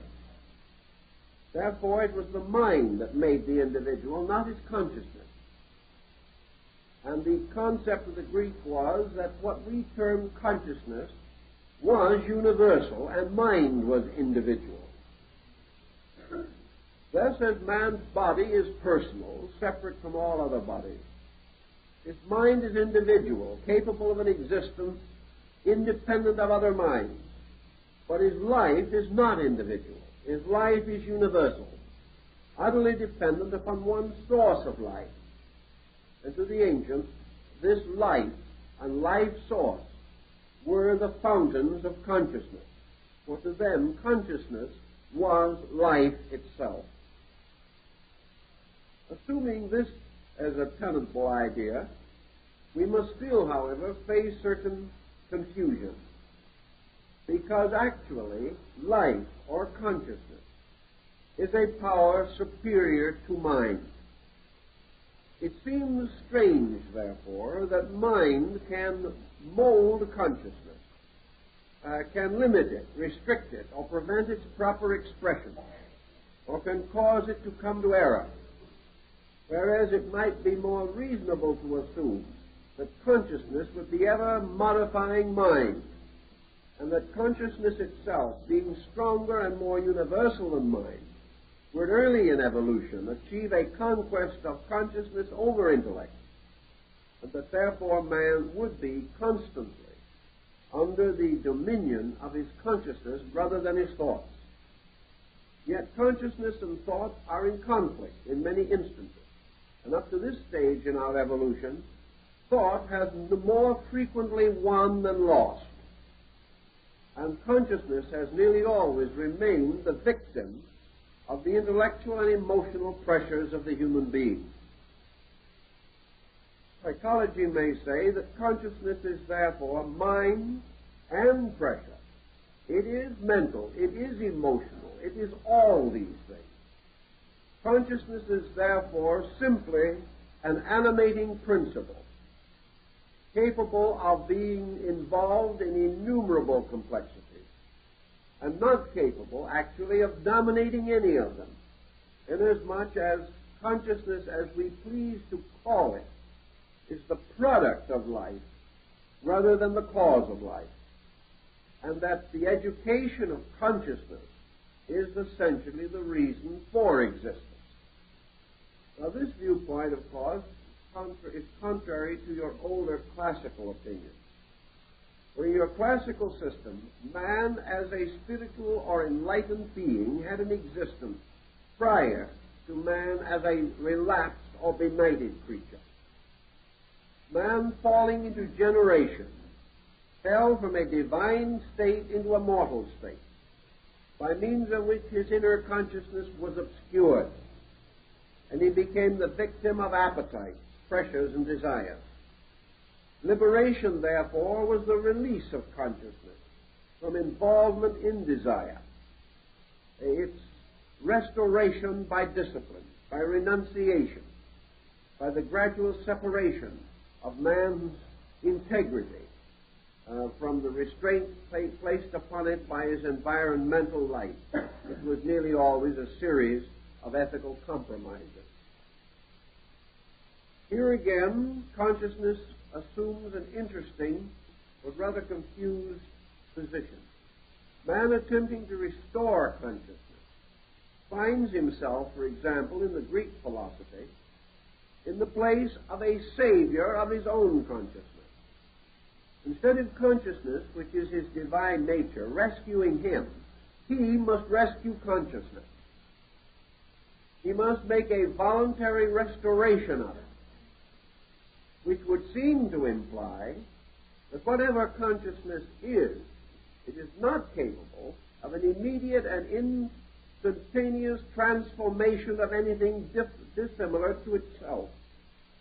Man is not thereby directly rescued by consciousness, but must preserve his own integrity and earn the right to possess what we might term enlightened consciousness.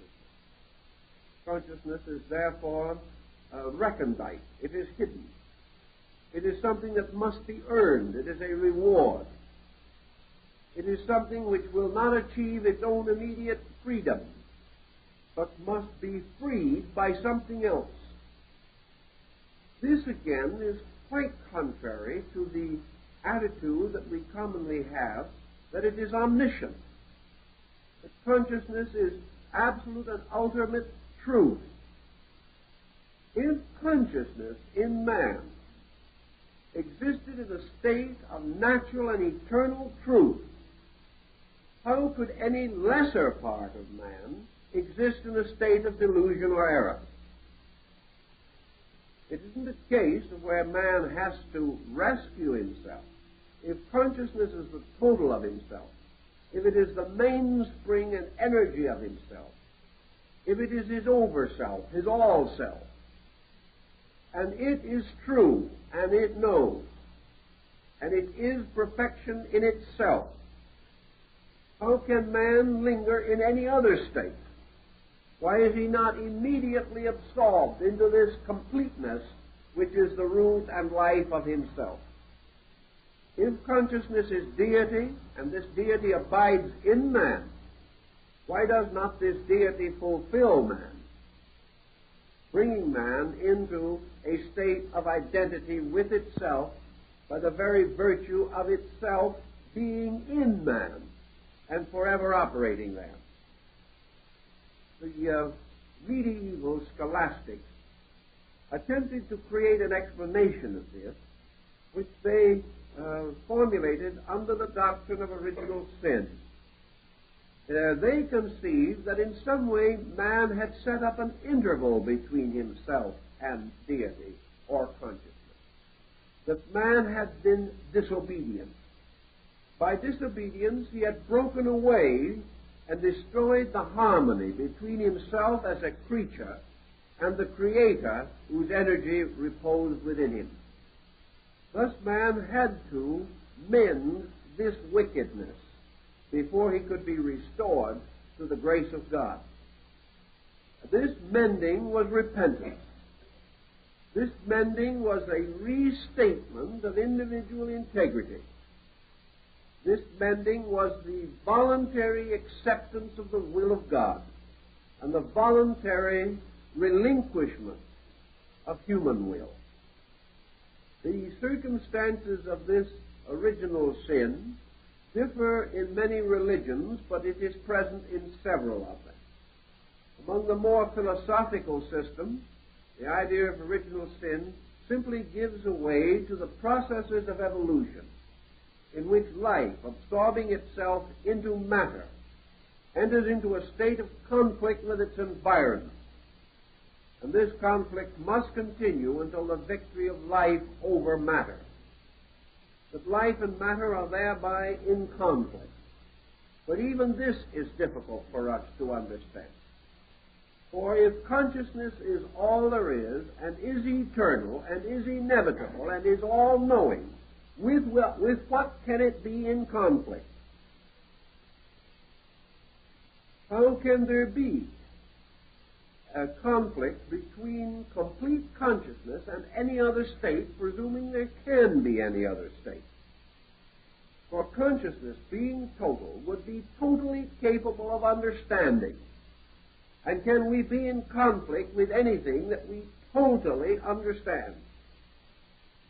And philosophy is inclined to question, assuming that nearly all conflict that we can recognize arises from lack of understanding.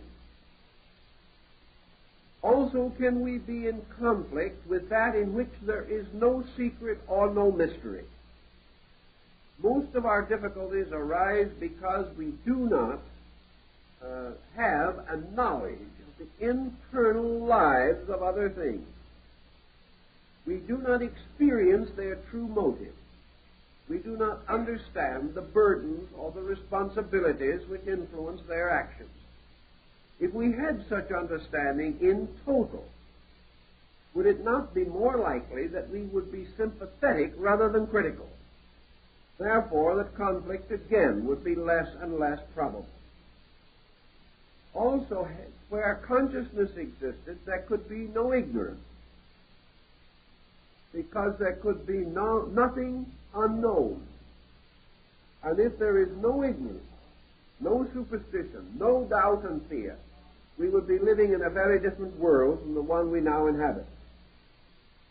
Yet consciousness remains as having an existence of some kind, and it has always been assumed that at the root of life there was an all-pervading omniscience, an all-knowing, an all-being, and that this consciousness was the diviner part, the inner part, the nobler part of creatures.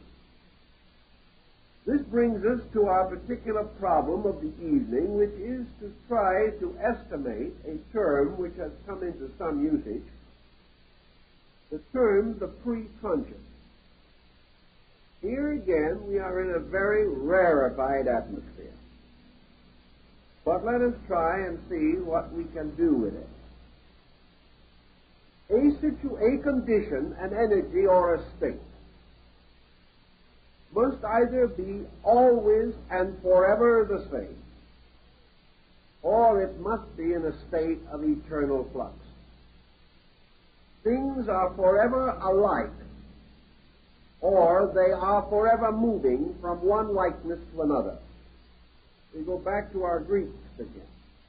If consciousness is eternal, it is forever the same. If consciousness is not eternal, it is forever different. Those are the rules by means of which it has to function. For a thing which has not a conscious eternity in its nature must move from a previous to a subsequent condition forever, moving forever from what it has been through what it is toward what it will be. And if a thing is not always alike or always the same, then what it has been, what it is, and what it will be must always differ. Our rule further tells us that in a universe of orderly procedure, such as we envision to be our own, a motion from a previous through a present to a future condition must always be a progressive motion. Therefore, unless consciousness is omnisciently and omniactively always the same, it is forever moving from a lesser condition of itself toward a greater one. In other words, it is growing. It is either eternal or it is growing.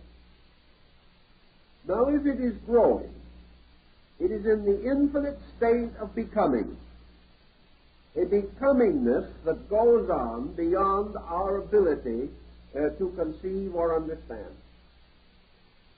It is difficult for us to assume that a becomingness goes on forever without an achievement of becoming. This is another very difficult thing for us to understand. But our philosophers have pointed out that this state of forever becoming, in which the fullness or completeness has not yet been achieved, and theoretically may never be achieved, being always a state of becoming, that each now in that, each moment under consideration is a total state of becoming, so that the individual who lives now has very little sense of his own shortcomings. He can conceive of how much less he once was by looking backward, but he cannot look forward. Therefore, he cannot know how much more he will be. That every moment, therefore, man feels intuitively that he is the master of the ages. He is the greatest thing that ever has been at every moment of his destiny. But tomorrow he discovers he can be greater. This situation leaves him comparatively comfortable without the need of a finality upon his own growth. Assuming that consciousness can be a condition of becoming, that it is a state of perpetual and eternal unfoldment of potential, that it is like a stream flowing from an ancient fountain and flowing down through time and eternity until it fulfills its incredible, immeasurable destiny. If such is the situation, then we must assume that at any time consciousness is the consequence of something and is in turn causing something else as a consequence of itself. Thus the term pre-conscious is man's effort to discover the nature of the consciousness of yesterday, the consciousness before it is now. The individual trying to work with this experience of the consciousness before it is now runs into an immediate problem which helps perhaps to clarify the whole issue. The moment he tries to think back as to his consciousness yesterday, he must do it with his consciousness of today. Therefore, he runs into a peculiar dilemma. He cannot be what he was yesterday. He can only contemplate it in the light of what he is today. So he can never fit himself into the consciousness of his own past. Once it is gone, it can be restored by memory, revitalized, but not re-experienced. It is like pain. Once it stops, you cannot feel that particular pain again. But you can certainly remember how much it hurt. But you cannot revitalize the experience of that pain. Even the neurotic person cannot quite make it, although some of them do stupendously well in their effort to recapture it. If, then, we are to re-experience the state, we will say, of ourselves 10, 15, 20 years ago, something has to happen first. And the thing that has to happen first is that the consciousness of ourselves now must be blocked, or we cannot do it. If, therefore, we approach it on the basis of hypnotic regression, putting the now to sleep, refocusing the individual upon a time gone by, and causing him to relive that time, we may cause that individual to reactivate a pattern of consciousness that is dead, that is gone as far as objective awareness is concerned. When we do this, we cause this person who is now the adult to revitalize and completely re-energize the state of their own childhood at a given time. One of the most common being a birthday party of 20 or 30 years earlier. The child can be caused to be again rescued out of the adult, proving that this previous consciousness did not actually die but was submerged and is no longer available as itself in the conscious state of the individual. Only when the new consciousness, the consciousness of today, is blocked, can this old consciousness be revitalized. Now, tests have been made of this particular type of regression, and an interesting point has been noted.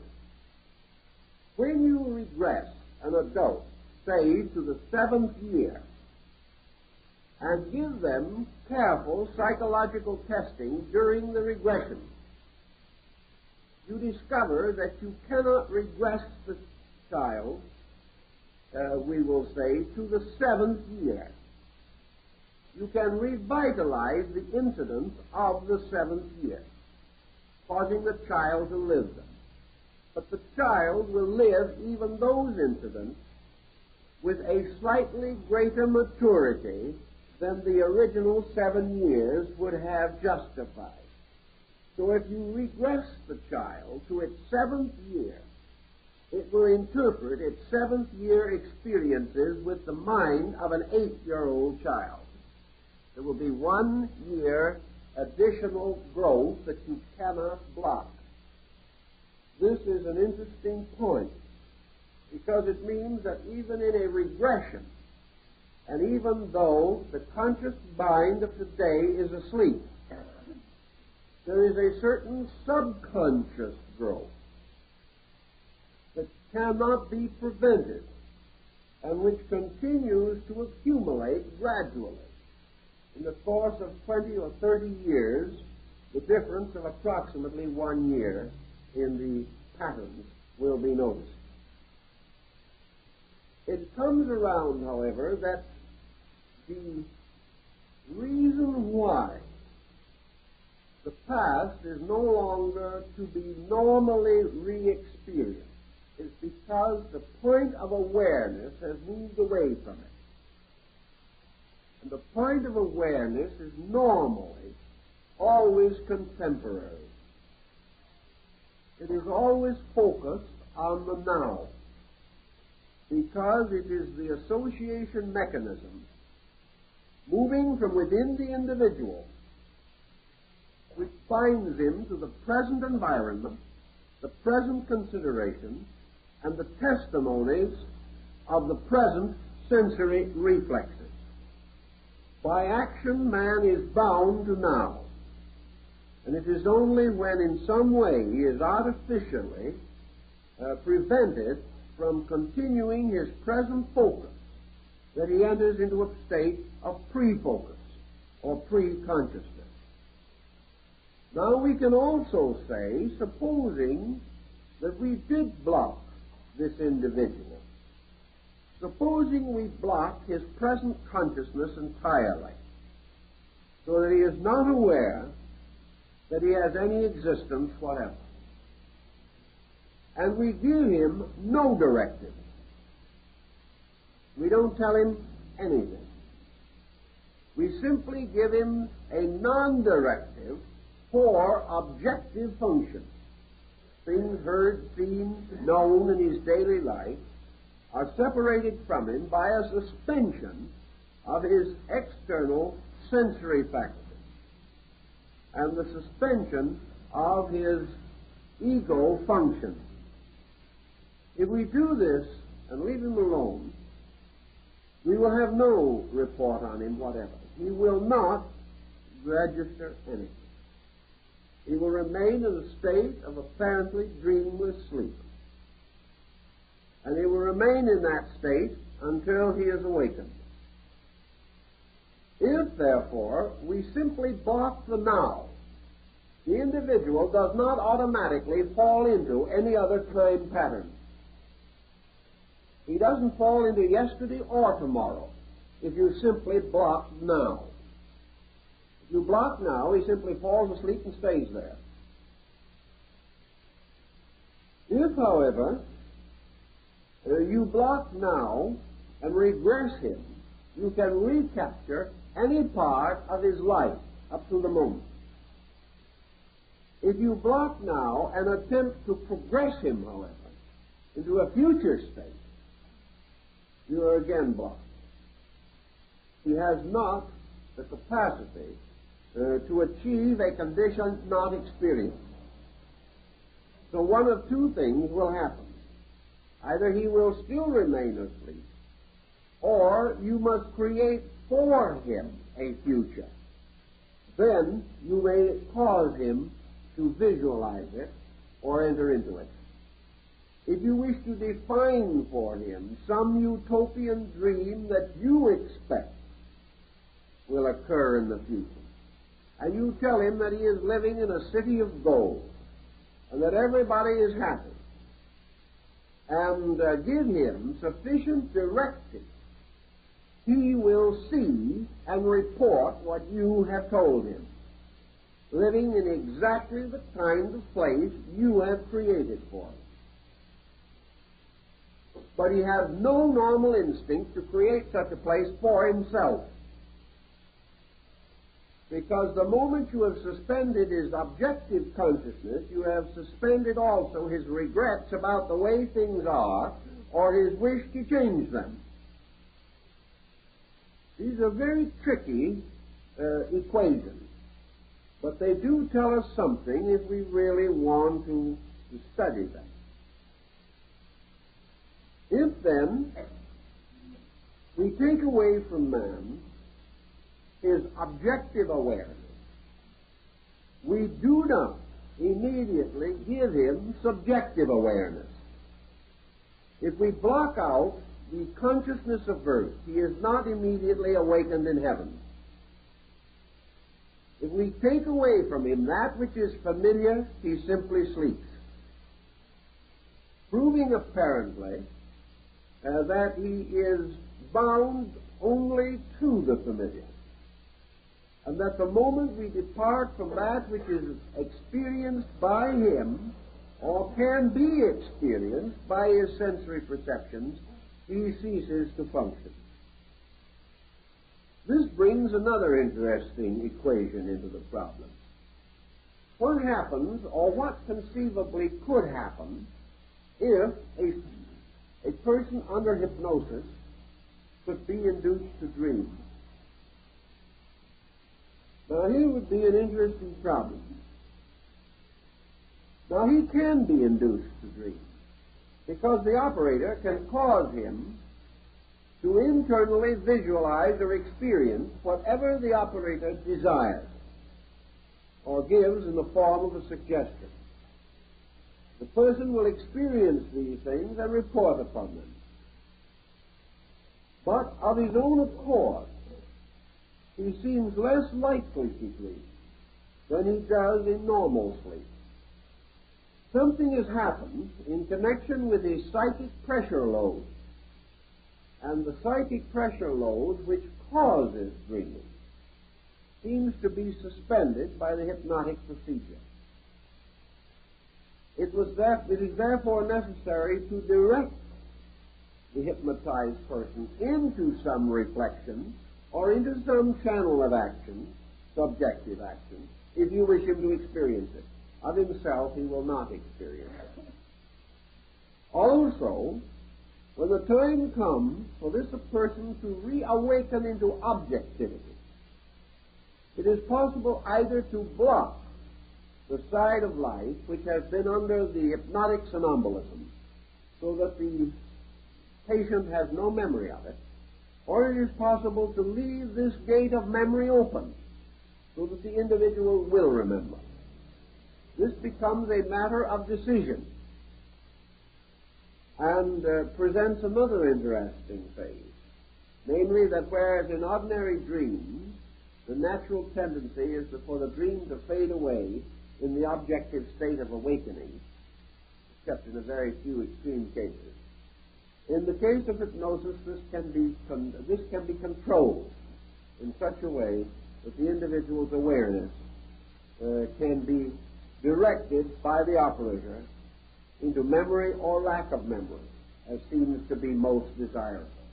In analytical work, sometimes lack of memory is very important, because otherwise the person is too rapidly burdened with too much of an unloading of his own psychic nature, which has to be carefully avoided. Now, what has all this to do with the problem of consciousness in one? It has this to do with it, namely that the sleep center, when it is controlled, or the individual is caused to enter into the voluntary state of unconsciousness, actually is no longer aware of any objective circumstances going on around him, nor is he aware of his own actions during hypnosis except by permission of the operator. But now we have this point. He can be caused to remember or not. Therefore, actually, we have this situation. Supposing a person under hypnosis is told not to remember. 5 years later, the person is placed again under hypnosis, and under the hypnotic condition is permitted to remember while again hypnotized. He will remember. This can then be again blocked before awakening, so that the individual ultimately can, at discretion, prove that they have two systems of memory operating simultaneously and completely separate from each other, so that a continuity can be set up either in the state of hypnosis or outside of the state of hypnosis, and these two memories will carry on and never meet unless the operator wishes them to meet. Yet he can bring them together at any time he wishes. Under such conditions, it is evident that in hypnosis that there is a kind of consciousness that will carry on from one experience to another. Therefore, that man potentially has more than one memory system, a subjective or subconscious memory system and a conscious memory system.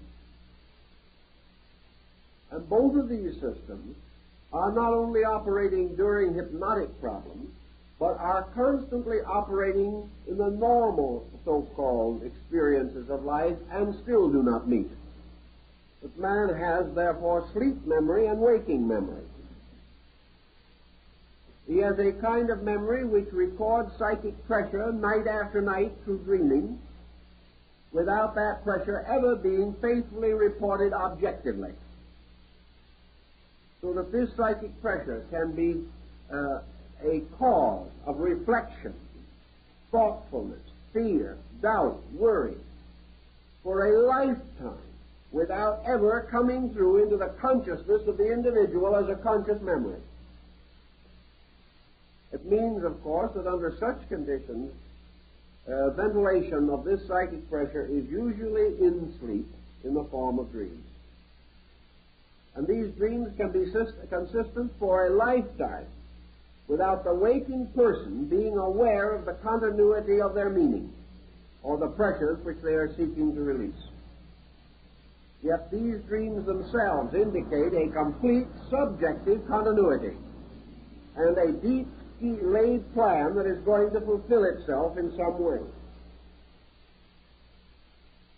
Pre-consciousness, therefore, implies several things. It implies the problem of the emerging of the conscious life of man at birth. It implies the problem of the re-emergence of the conscious life of man from sleep daily. It also has a larger universal implication in the emergence of the consciousness which we call man from a pre-conscious state in nature. Furthermore, it challenges us with the fact that man is a manifestation of some kind of an energy that is everywhere resident in space, and therefore that the pre-conscious state of man probably must correspond with a universal state which still surrounds man and also affects the numerous creatures around him in nature. All of these points lead then to this consideration that consciousness as we know it is a condition, a state, a degree in the unfolding of something. And that this thing that is unfolded emerged from a previous state, which was the seed or root of itself. And that this previous state may or may not clearly resemble or be recognizable in the terms of the condition which emerged from it. Thus, for example, if man saw only an oak tree and was never aware of where the oak tree came from, and never saw the growth of an oak tree, there would be no rational procedure in the world that could convince him that it began with an acorn. It simply would be impossible if man himself did not know, through experience and observation, that such is the case. Because the acorn is not, in a way, understandable or acceptable as the source of a great tree many thousands of times the size of itself. Also, therefore, in terms of consciousness, that which is pre-conscious may in no way resemble consciousness as we know it, and yet may be capable of containing it, engendering it, causing it to emerge from itself. Also, is consciousness itself fruitful? Does it in turn bear a kind of fruit, by means of which other forms of knowing or being or existing may be engendered or caused to come into manifestation? Some of your Eastern philosophies assume that the entire universe is composed of nothing except conditions of consciousness, that there is no such a thing as consciousness and something else, that there is only consciousness, that matter is a kind of consciousness, that mind is a kind of consciousness, that stars and elements are kinds of consciousness, and that actually that this one energy in its infinite manifestation is all that exists, and all things are modes of it in varying degrees of the unfoldment of one eternal essence. These Indians, of course, then also take the ground that space itself, which is the great field of consciousness potential, consciousness in its most abstract form, has within it an infinite seed life of its own nature, and that these seeds are forever growing, bursting into life, generating, germinating, so that there is an eternal harvest of creation, existing forever, rising from the substance of the uncreated self. That everywhere in nature, consciousness is blooming from its own root, blossoming forth and bearing its fruit. And as Plotinus explained it, it was a kind of mysterious flower with its root in heaven, and its branches downward, and its blossoms in the experience of man. This type of thinking perhaps supports the idea also that consciousness is a mystery which must forever be the quest of man until it is explained. That finally existence has as its primary objective the solving of the mystery of consciousness. That all things that happen are indicative in some way of the great riddle or its solution. That man's completeness, that man's journey ends only with the solution to the mystery of consciousness. If such may be considered a possibility, we are now dealing more or less with a valid school of thought in the Far East. What then is the ethical implication? What is the discipline involved in this thinking? The discipline involved is the effort of the individual to have the experience of pure consciousness, whatever it may be. That it exists. That the only possible way in which man can solve the mystery of his own existence is to solve it with pure consciousness. And that the only answer to all things rests in the consciousness which causes these things. Unfortunately, however, this is not quite as easy or obvious as might first appear.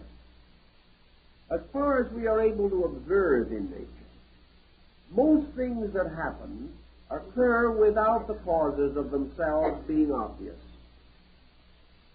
man is not aware of the reason for himself, even as he causes his own kind to exist. And we are not so positive or not so certain that any creature, by the mere will or desire, can solve the mystery of its own causation. Nor can we be certain that any creature is fully and completely aware of the reason for itself. The Greeks, again, were of the opinion that the reason for creatures must always be deposited in superior creatures, that it is only in the divine nature that the reason for man exists, and therefore that man cannot solve his own mystery, that all he can do is to seek a reunion with the divine nature in which all mysteries are solved. Other systems of thought, for instance your Vedanta system, approaches the subject of total consciousness with another kind of attitude. And in this we can also find some justification for the Buddhist idea of nirvana. At first thought, the individual attempting to establish pure consciousness or unite himself with pure consciousness is simply casting himself into oblivion.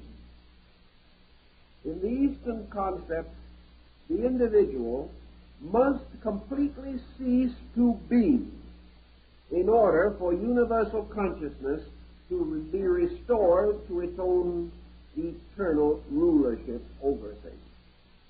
There was a conflict between mortal mind and divine mind. And in this conflict, mortal mind must voluntarily surrender itself. And in the voluntary surrender of itself, must sacrifice all of its own objectives, including its own sense of self-awareness. Thus, Western writers, trying to make commentaries upon these Eastern religious classics, have scratched their heads a bit and have come to the conclusion that these old systems are Asiatic nihilism, that they are simply the complete extinction of the individual, that the only peace that man can know is by ceasing to exist totally. This is not actually the concept of the Eastern thinker, however. To Western man, it probably would be the likely explanation. Western man, to whom motion and action are extremely dear, could not conceive of the suspension of his personal desires and attitudes and anything remaining. In the East, however, it is an entirely different perspective.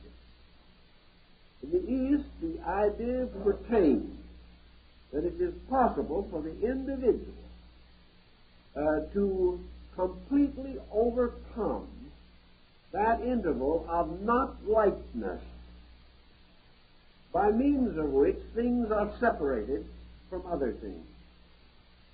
That man, dropping into the abyss of his own internal, rejecting by degrees every testimony and function of his sensory perception, detaching himself from every object of mental or emotional life, may finally fall into a complete suspension of the element of illusion in his own nature.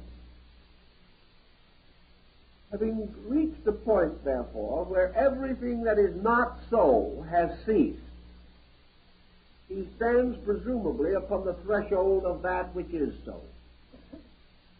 Then makes another interesting discovery. In his vocabulary, in his thinking, in his mentation, he has never yet devised any means of communicating the nature of that which is so.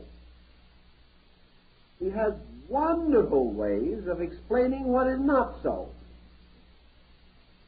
We can share our ignorance with gallantry and ease. In fact, we preach it continuously to each other. We can also have the most learned discourse upon trivia at any moment. We can go on and on, elaborating upon our mistakes, our shortcomings, and our weaknesses. We can spend a great deal of time deciding what is not true. But when it comes to a positive statement of that which is unconditionally true, we have nothing to say, because we have no word, no thought, no idea with which we can grasp it.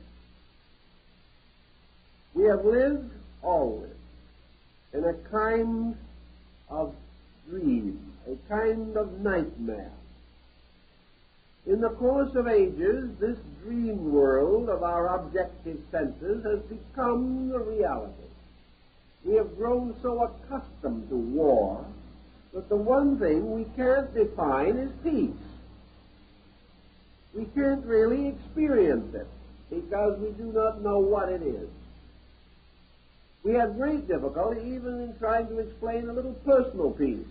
It's very hard. To us, peace is merely the least degree of stress. But the total absence of stress, the total positivity of complete peace is beyond us. And when many people think of it, they think of it only as inertia and total boredom. We have no positive concept of these things. So if in the Buddhist thinking we come finally to the total suspension of everything that is not real, including that part of ourselves which is not real, which Buddha says is the sense of selfhood, what remains? How shall we define what is left? How shall we explain immortality? How shall we assume the state of man after death? In what way shall we explain anything? The Egyptians pointed out that the state of man after death is due largely to the intensity of his condition during life here.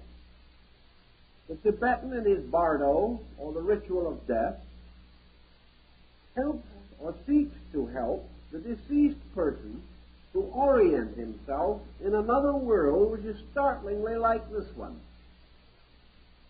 or to help him to find an immediate and fortunate re-embodiment back again into this objective world of conditions that we know. What would we do with the problem of trying to define a kind of world, a paradise, a heaven, or an inferno, in which a group of absolutely desireless beings continued forever? We just cannot imagine it.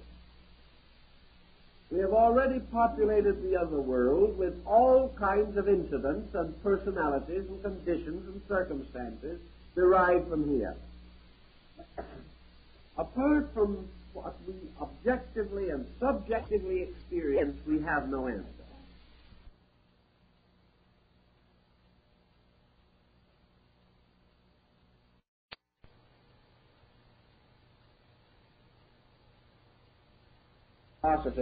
It was clearly pointed out that this total suspension was not extinction, that it was not the end, that it was not materialism, that it was not nihilism, that it was the invitation to the first experience of what we call consciousness and know nothing about. In other words, we have a polarized state, a state of consciousness and unconsciousness, and we have reversed them. What we call consciousness, the ancient sage called unconsciousness. What we call waking, he called sleeping. What we call our daily objectivity was his nightmare. Plato pointed out that heaven is not the place, the hell is not the place where you go when you die, but when you are born. Everything is reversed. that what we call consciousness today is really the conflict, the pressure, the stress, the irritation of factors uncontrolled, undirected, unmastered, and therefore out of conscious direction. That instead of being conscious today, we are the victim of a series of sensory cycles, mistaking reflexes for consciousness, mistaking notions for consciousness, and depending entirely upon opinion to supply the substance of what we like to call knowing. As a result of that, what we call knowing is unknowing. What we call wisdom is truly the foolishness of God. What we call progress may be motion or commotion in any direction whatever, because we have no visual or vital concept of what direction progress should take. Thus we assume that all motion is the sign of life, and if there is commotion with it, then the individual is really alive. On the basis that commotion is the proof of animation, we are going along very well. But if we are to assume that there is purpose in any, then are we doing so well? And if we have no awareness of purpose, and have no strength of character by means of which we choose to protect value at all costs, if we lack these strengths within ourselves, are we conscious? Or are we merely responding to the pressure and stimulation of sensations? Are we really conscious beings or merely sensory beings? Most persons are probably mostly sensory beings, because if you block the five senses completely, they would have very little record to tell, or very few experiences to report, and not very many opinions to circulate. Our entire so-called awareness is based upon our ability to contact a series of environmental circumstances. Our opinions are derived from the papers we read, the television programs we listen to, the neighbors who talk over the back fence. All of these things arise from outside of ourselves and become the basis of our internal reaction to things. Thus we have two kinds of an outside life. One kind of life which is outside in the sense of outside the body. The other is an outside life inside the body, but outside of consciousness. Thus, what we call our inner life is merely our external environmental life flowing in through our sensory perception and loading us with confused testimonies of one kind or another. Against this procedure, we have little or no motion from within ourselves of a true life or consciousness. We might say, we probably should say, that without consciousness we would be unable to record these external factors. That means, however, that we are using consciousness only as an energy, using it as we would electricity, as a blind force, merely a servant of certain purposes of our own. The Academy of France decided that there were two kinds of electricity, that which was intelligent and that which was not. And what we call consciousness today is probably mostly a phase of energy which would be compared to intelligent electricity. Consciousness now merely supplies us the energy by means of which we can arrive at certain conclusions or perform certain actions. the motivations behind these conclusions and actions being sensory and bodily, and not arising from consciousness itself. If this be true, the average person has had very few examples of consciousness in his lifetime. He has not experienced the pure control of his life by internal value alone. It is not certain that he would know how to define consciousness if he experienced it. Perhaps the mystical experience would come somewhat near to it. But consciousness is certainly a moving from within the individual of a solutional energy, an energy which solves or completes or apperceives these things which are otherwise merely intellectual and emotional forces. Buddha held this to be inevitable, that what we know as consciousness is not, and what we aspire to conceive of as consciousness, the real, is a positive whole, as yet practically unknown to man. That this consciousness is known to man only in one respect, namely that it manifests as the fact of his existence, which is the only fact that he possesses. That consciousness as he knows it may be at best merely a capacity, instead of being something which we have developed until it is really almost superhuman. It is a capacity. It is something which says to us in some way, you can understand if you want to. That there is within you the potential power to know.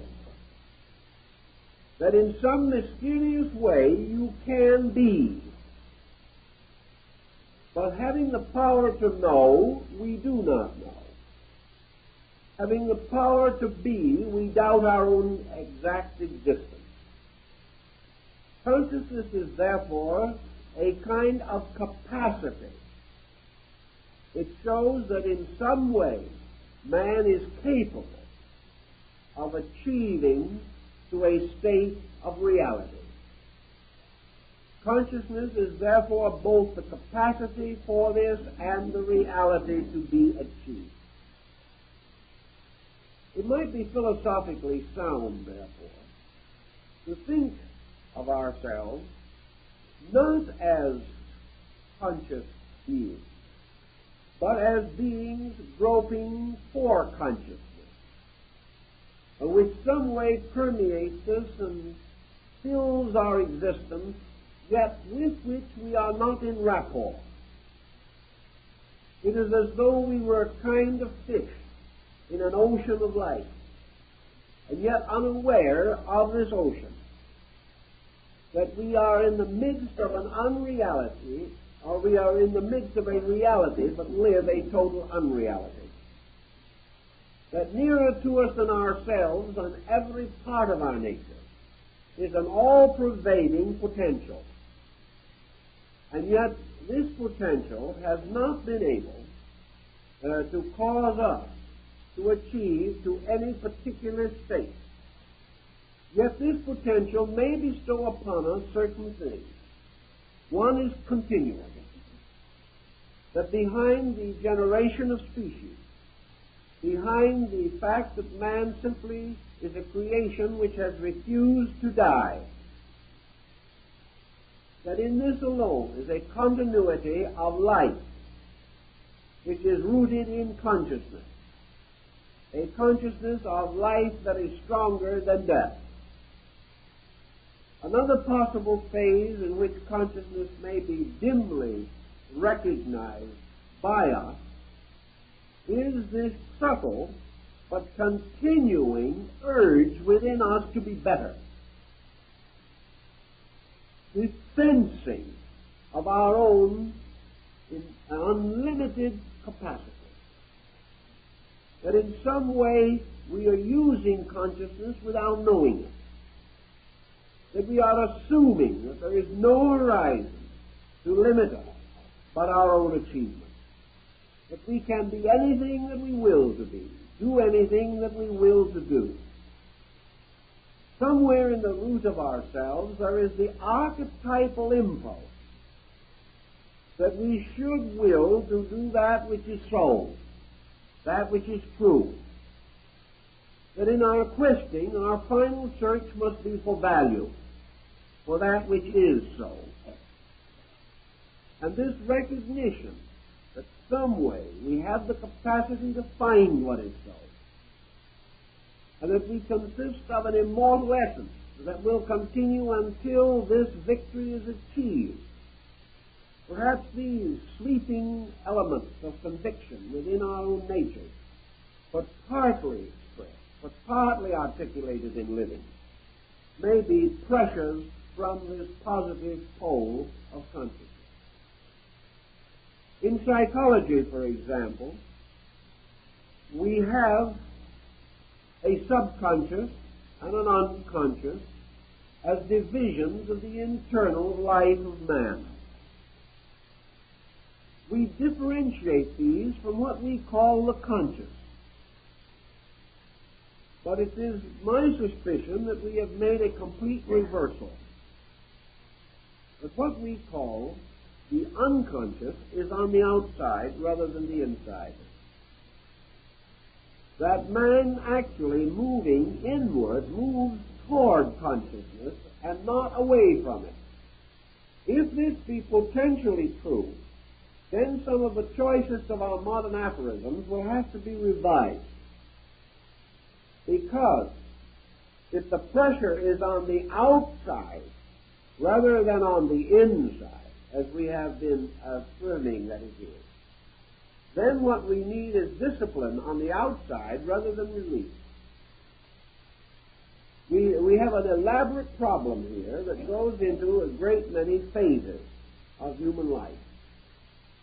But the actual answer seems to be that psychology, up to the present time, has never yet dealt with the plus qualities. It has never dealt with that which is the root of things. It has never assumed that the root was the reality. It has always assumed that within man is locked a mass of unreality. That is true to a certain degree. But we must penetrate those unrealities, which belong essentially to our objective lives. For these unrealities arise out of our mental, emotional stress. They do not arise from spiritual value, nor do they rise from consciousness, but rather from the deformities of consciousness on the level of sense and emotion. The search inward, therefore, must go past this. Must go past this mystery that the magicians and Kabbalists in the Middle Ages called the mystery of the astral light. This mystery of illusion, and must go further in search of that which is pure, positive consciousness. In this, perhaps, pre-consciousness.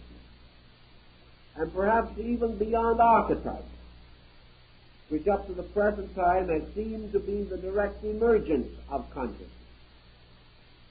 I think we may go on, as the Buddhist has pointed out, to the discovery of pure consciousness as absolute suspension of action, with the absolute suspension, therefore, of all polarized existence and all time, space, distance equations.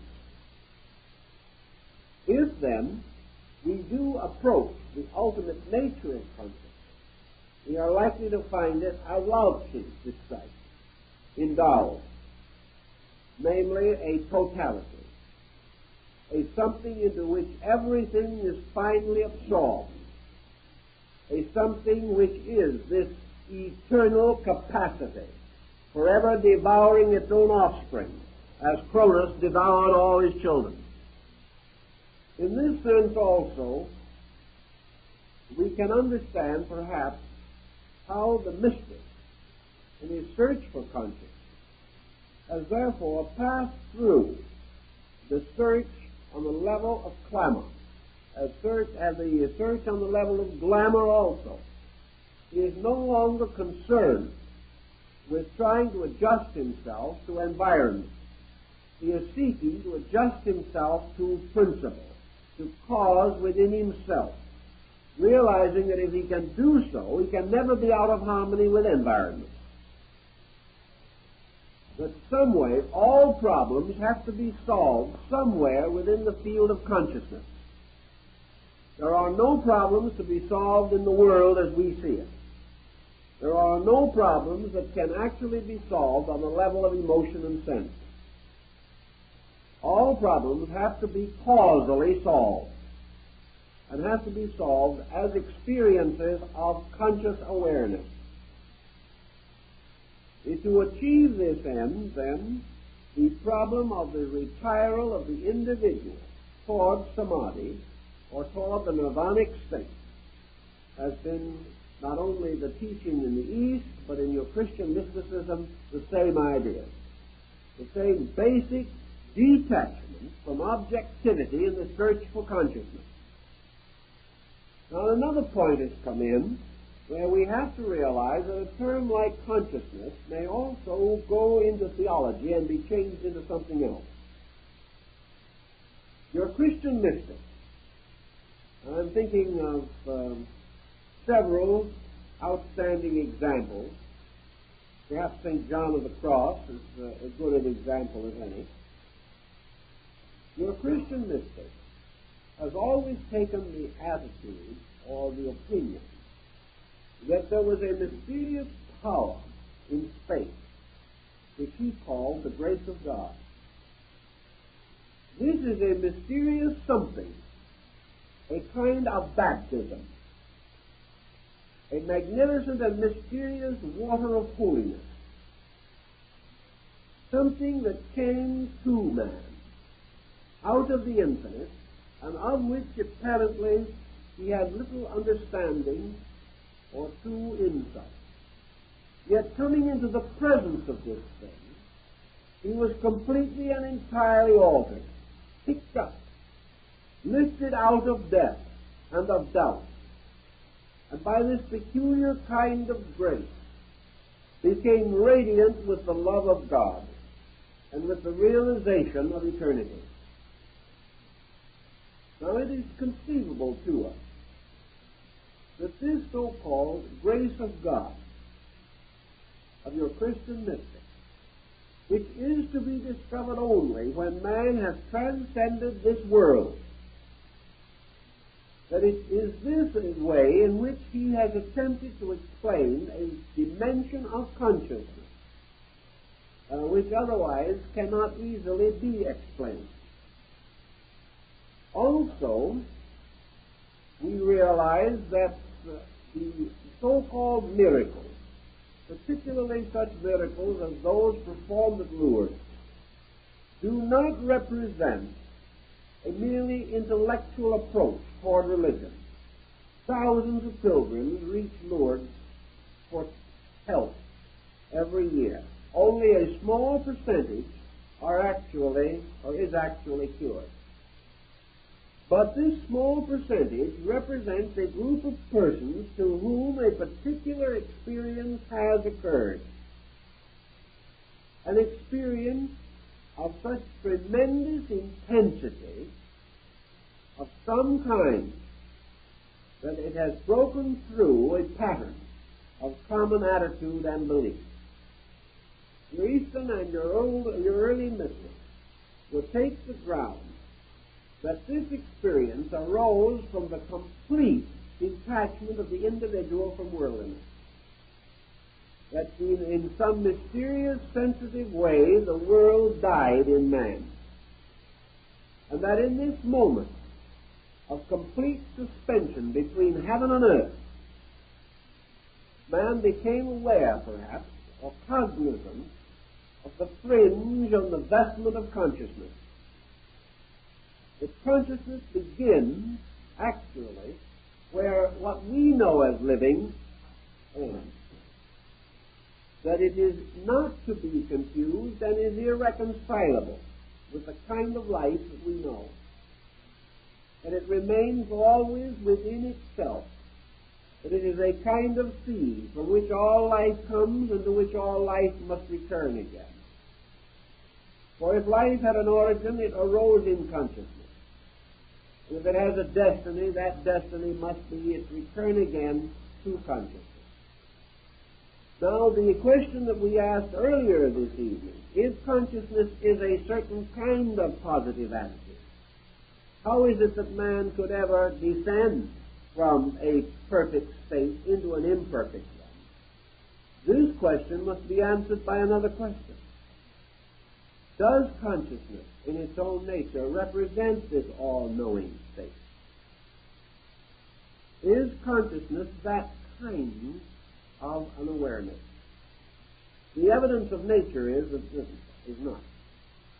That consciousness is not the kind of thing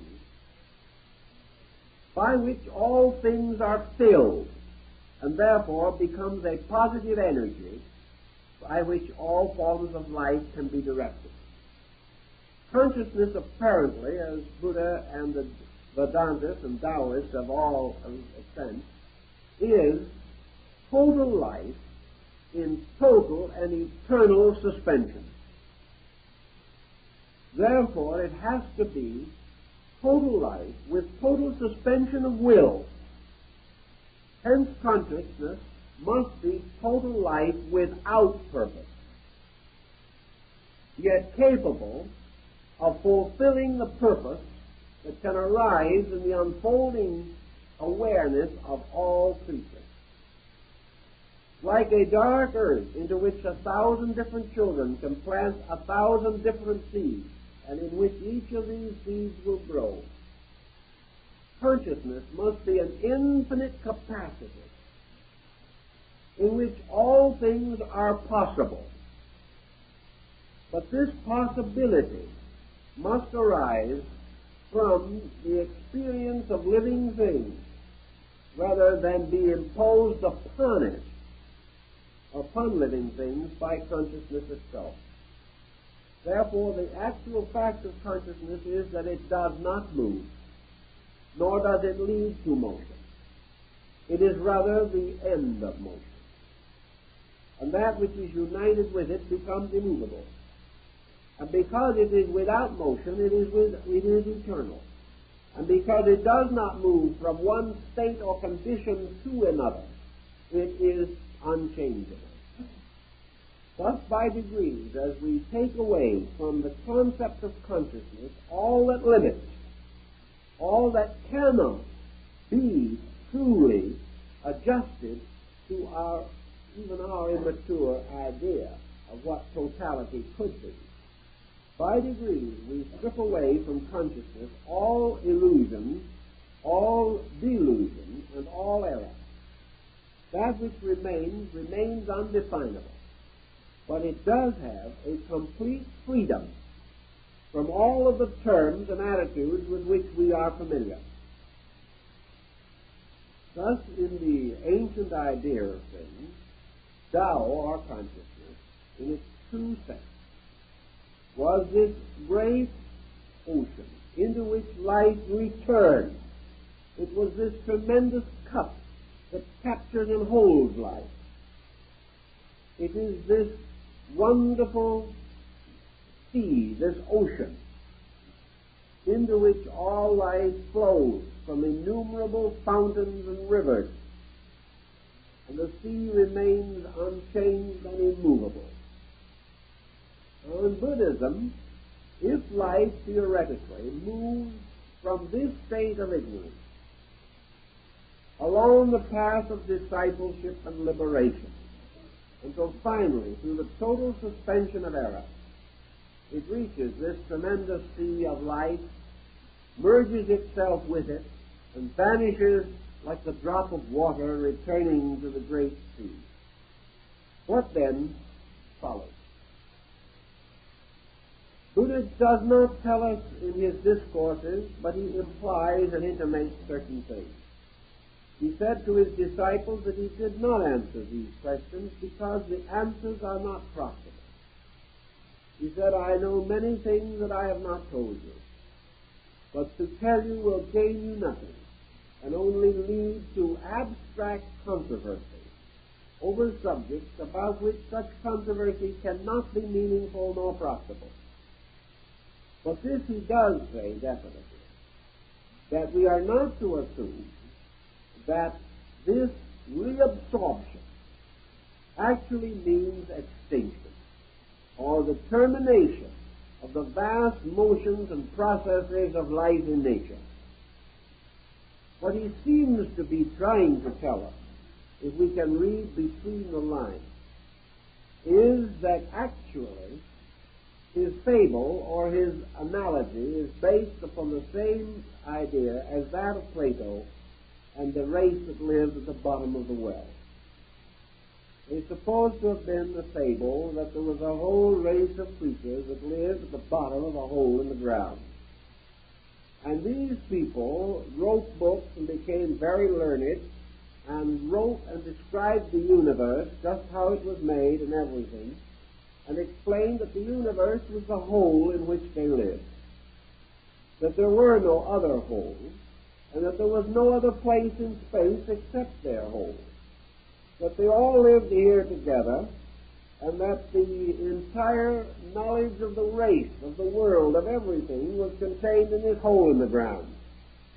Well, after a long time, there was produced out of this race of people living in the bottom of the well, one daring soul who was able to notice that far up above there was a little patch of light coming down.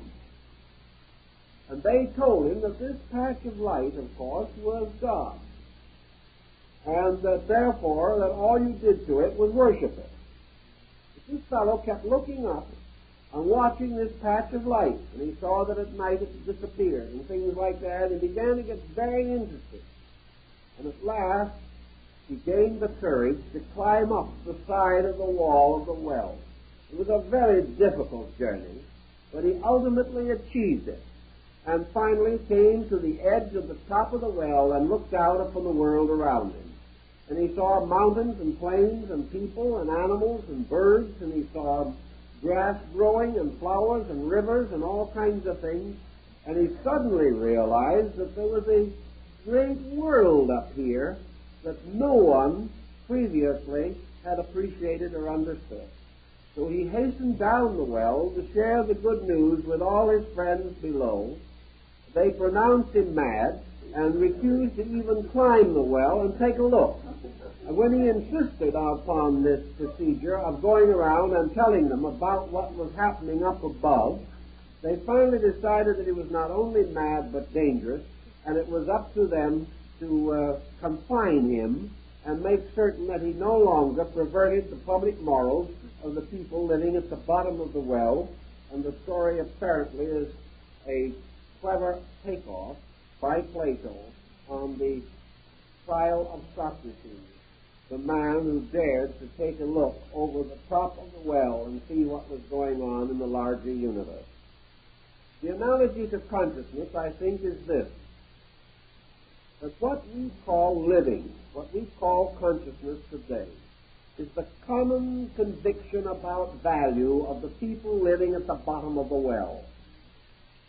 Somewhere along the line, great prophets, messiahs, teachers, sages, and saints have dared to climb the wall, or have climbed the wall, taken a look around and come back and told people that that is not the way it really is. These saints have all, of course, been regarded as neurotic, or perhaps as mad, and when they were too successful in describing the situation, they were conveniently executed for the protection of their fellow men, lest others take the delusion. Thus, by degrees, we have locked ourselves in the bottom of the well, destroying everyone who tried to bring us out. In our personal lives, we have locked our consciousness in the bottom of the well of our sensory perceptions, our environment, our traditions, and most particularly of authority, which has been the deciding of our minds for the minds of others. Out of all of this situation, we have a new concept of consciousness. Or rather, in this case, consciousness is the way things are outside the well. If then we go up to the top of the well finally and take a look around, we come into a world that is totally different from anything that we have known. We cannot go back and explain it, because those who live at the bottom of the well have no words or thoughts suitable to understand what we have seen, because they have not seen. But this is not where the analogy ends, and Plato very astutely pointed out the next point, namely, that when man's own internal energy, by the mystical experience, are able to contact the world above the well, or outside the well, and this experience returns again to the sensory factions of man's nature, his own emotions, his own thoughts, his own mind cannot accept or understand. They cannot find the symbols necessary. Therefore, the individual returning from an experience of that kind cannot record it to his own consciousness or his own personal life. He does not know how to bring this experience through to his objective awareness. Thus, a pure experience of consciousness probably could not be remembered, because it would not awaken any association mechanism by which it would be tied to the presently familiar. Thus, the ecstasies described of the saints and the mystics have always been something exceedingly wonderful. That's all. Something about which there can never be any clarity of explanation. Once also the individual who lived down in the bottom of the well climbs up to the surface and comes out of the well. As far as the people on the bottom of the well are concerned, he is gone forever. He is dead. He has ceased to exist. He has gone forth into a non-existent place, which means that he has to be a non-existent being to function there. No one ever expects him to come back, and he probably does not. But not for the reason that is assumed. Not because he does not want to come back, but because he has found a larger world and prefers to function there. In the experience of consciousness, it follows that once the being attains to this consciousness, attains to the nirvana, which is to reach the surface of the ground and look out, for those below, it is the end of everything. He's gone. For himself, it is the beginning of reality, for he has just found out the fact. And somewhere in the compound psychical equipment of man, there is this point where man departs from the error and discovers the fact. Just where this point is remains psychologically obscure. We do not know. But this tilt from error to reality is a larger difference than we have imagined. Reality is not just our present illusions with some minor reformation. It is not just 1 more percent added to the 99% of what we know now. Nor is it a shuffling around of these existing factors into a new pattern. According to the ancients, consciousness, when it awakens, is an instantaneous and complete transformation of everything. Everything moving from death to life, from appearance to fact, from the things as they seem to be to the eternity of thing as it is, and what appears to be and what actually is. These are so different from each other that we have no cognition of it. we are still hoping that we are going to gradually push our way along the line of science, discovery, and art, and all these subjects, and that we are pushing our way into the presence of truth. That one by one, our mistakes are disappearing, and our virtues are multiplying, and our abilities are intensifying, and we have made this marvelous and magnificent thing called progress, and that at almost any minute now we're going to wake up in the millennium. We've always had that feeling, but for some unknown reason, the millennium has been a little slow in appearing. And at the moment, it does not seem as close as it did last week before the Lebanon situation, because quite as tense as it is now. Just about the time when it looks like we were really arriving, we invent something else. I have to start all over again to try to put the world back in order. Actually, there is a question as to whether we'll ever win this war. Actually, the probabilities are that the fact of the matter is something that we will never collectively attain in the common meaning of this word. There will probably never be a day when there will be a mass exit from the bottom of the well, when everyone all at once will say, let's go. In the first place, there are a lot of people who do not want to leave the bottom of the well because it's cool and damp down there anyway. Of course, they may have pneumonia most of the time, but still they've grown accustomed to it. Next thing you might say is that it is cozy down there. Everybody knows everybody. Everybody has the same faults. Everyone is proud of them. Another thing about it is that there's a barter and exchange system down in the bottom of the well there that has been working for a long time. And there are all kinds of wonderful institutions like prisons and poor farms and wonderful pension systems and all kinds of things down in the bottom of the well. Excellent police systems, fire departments, and, of course, regular clinics for the psychoanalysis of individuals who would dare to try to climb out of the well. So who wants to leave such a delectable place? However, in every generation, as has been proved in history, there are some who are born with adventure in their hearts. They simply cannot conform. They are born that way. It means that a certain maturity of consciousness is beginning to manifest itself. They're still part of this mystery of the well bottom, but they are rebels against it. We find the nonconformist. We find that individual who is sometimes called the crank that makes the world go round, and takes the crank now and then to do it. So we have the free thinker. We have the nonconformist, who becomes an object of some concern to others. Therefore, they are rather happy to see him depart on his long journey, and they hope he will not come back.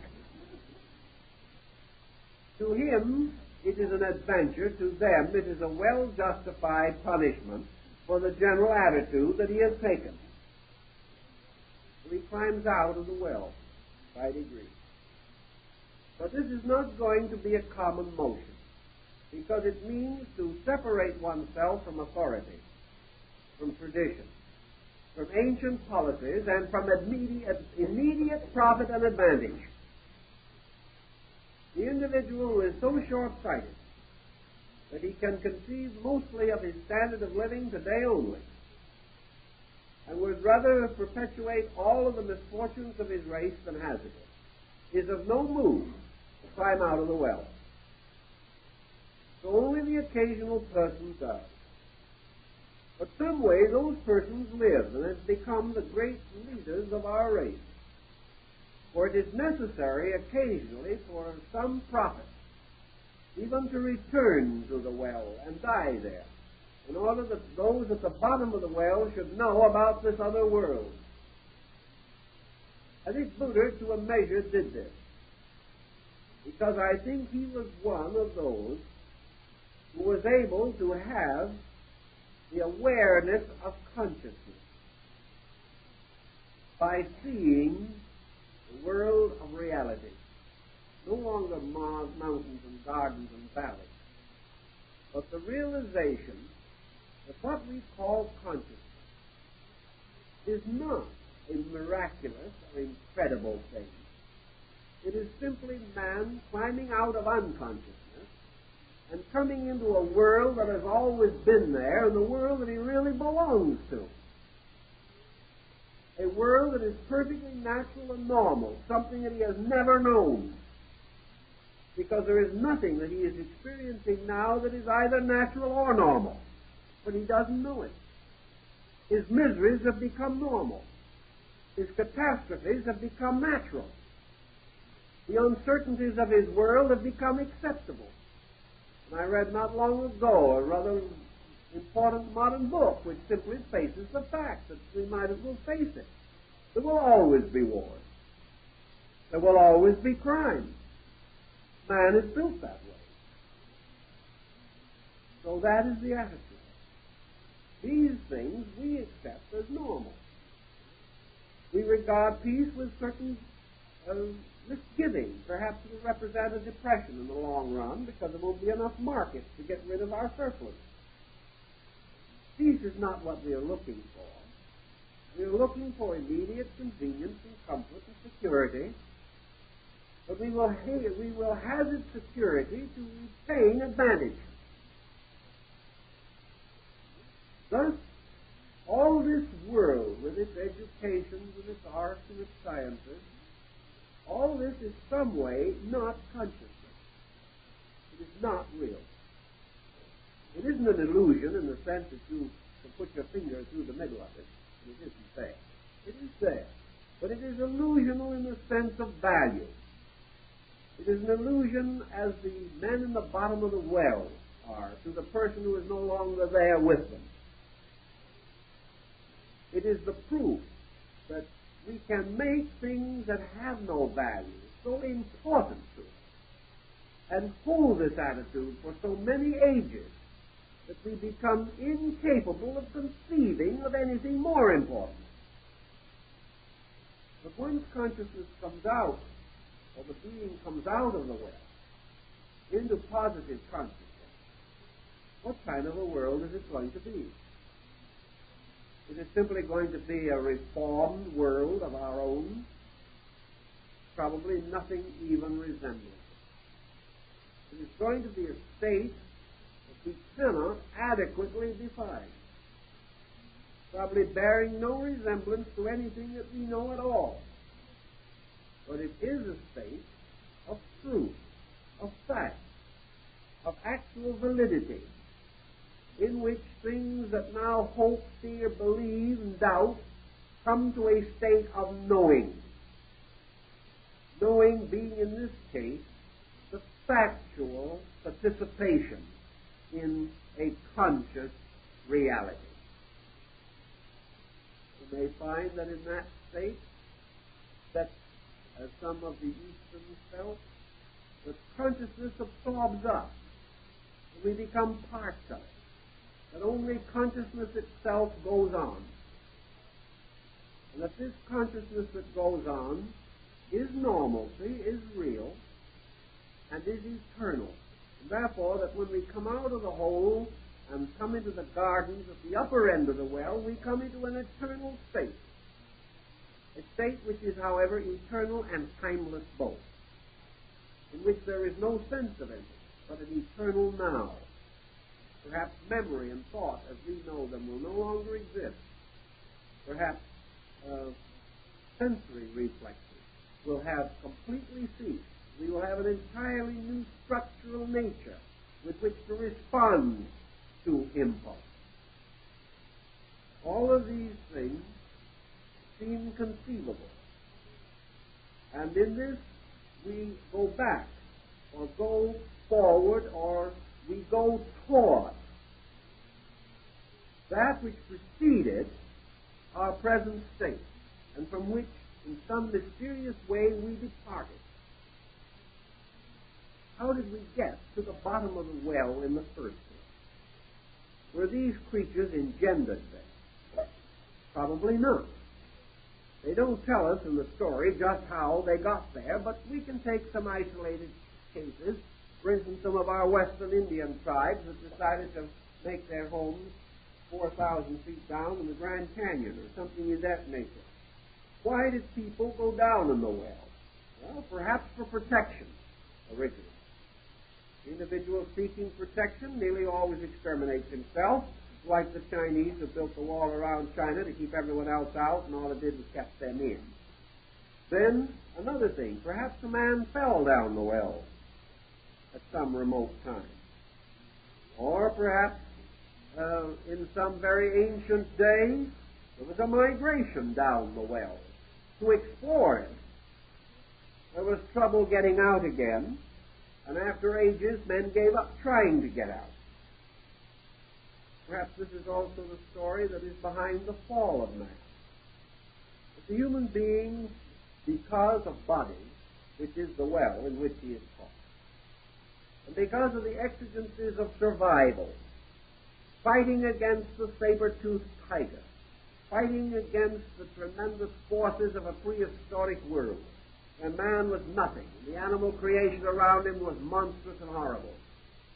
The very processes of survival, the creation of the stone axe and the cave, the discovery of fire, all these ancient problems kept man very much occupied. He was struggling to survive physically in a world of mystery. Perhaps by the time he got this survival partly worked out, he had forgotten that once upon a time he had crawled down the sides of the well. He was down there now, locked into it by the very thousands of years in which he had struggled merely to keep body and soul together in this world. He had no time for reflection, no time for dreams and ideas. By the time he had the time, he had lost the inclination. He was locked within a pattern from which he must extricate himself in some mysterious way. It would be interesting, and I think quite conceivable, to assume, therefore, that this pre-conscious world, this thing which preceded consciousness as we know it, is true consciousness. What we know as consciousness is not consciousness at all. It is simply man's aggregate of awareness faculties by means of which he reacts to environment. None of these faculties can react to consciousness because they know nothing about it. Therefore, the inner life of man, when he turns in toward himself, is just the darkness. His faculties cannot explore it. Therefore, he does not know how to get out of the well. Even when he wishes to and turns within himself, he finds only mystery and darkness. That was the reason why the ancient peoples began their tremendous sense of discipline. Visualization, the gradual transference of certain centers of value from the outside to the inside, began this process of helping man to move in some way toward consciousness. The refinement of his values, the greater enrichment of his internal life, is seeking more and more on the inside and less on the outside. Actually, it was his way of climbing the wall of the well. For in man's case, he must climb this wall by going into his own source. For somewhere at the top of his own mysterious well, there is this bright patch of light in the sky. And this bright patch of light, which he sees from below, he calls spirit. But this thing that he calls spirit is the light, the sun, the natural luminance of another kind of condition, with which he is not aware. So in climbing toward spirit, he is climbing toward light, toward the normal and proper light of a real world, a world in which the things which interest him now would appear only as madness or nightmare. He cannot know what he's going to find there. But he may have the same experience as the man who climbed the well. He may discover that what he finds is merely a tremendous vista to be conceived, to be understood. But it is not a problem in which he is going to have to fight or defend himself. He is merely going to have to be amazed, to be surprised, to suddenly realize that this is the world that he always dreamed about. That here is the world in which the things that are meaningful in his few enlightened moments are truly significant and truly real. Therefore, that in this change there is no adjustment necessary other than the adjustment arising from the effort to climb the well. But by degrees, the individual who makes truth his journey, who suddenly resolves to find out the source of himself, the reason for his own being, is the one who ultimately escapes into consciousness. And by attempting this journey, he finds that he comes merely into the light of day. And he comes into an ordinary world. He comes into the normal universe that to him is incredible. He discovers that heaven is nothing but the normal universe. That it is the thing as it is, rather than the thing which he has forced into a deformity. That so-called immortality is his natural state, not something that he must fight desperately to attain. There is nothing between him and all of these things except the courage required to climb the well. The ancient systems of initiation and instruction were dedicated to giving the individual the courage to leave the world of darkness and of dreams and seek the world of light and of waking. And to awaken was the ancient symbol of the dawn of consciousness. Man awakens out of matter into consciousness. And what he calls the consciousness here in the state of matter is an awareness, but not a consciousness. Some way this awareness is rooted in consciousness, but not adequate to direct him without inspiration, without guidance, without benevolent leadership from more enlightened teachers and guides. But in all cases, what we are trying to do is to discover a superior state of consciousness, which may lead to health, may lead to many other things.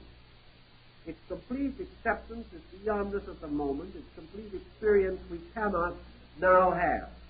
But if we accept the philosophy that this concept is essentially true, then we can begin to loosen the bonds which bind us to sensory orientation and escape by degrees the tyranny of attitudes and authority, the despotism of darkness, and we will slowly develop the adventurous insight which will lead us to climb out of the well. These things come to us from thought and meditation and reflection. And before we can make the journey, we must suddenly or in some way convince ourselves that this consciousness is not what we have now, but what we might have were we able to complete the journey of life. Thus, this consciousness to which we seek to return was that which was before the present state. It existed long before the people fell into the well, and it will exist after the last person has climbed out of the well. The world of the well is an incident, but the great world of life, which contains many wells, is a reality. The man moving up to it suddenly comes into normalcy, suddenly comes into common sense, value, and reality, and purpose. These are the elements of a very great drama that the ancients unfolded to us. I guess we'll have to leave these elements for the moment and come back to them again next week, so it looks like time is up.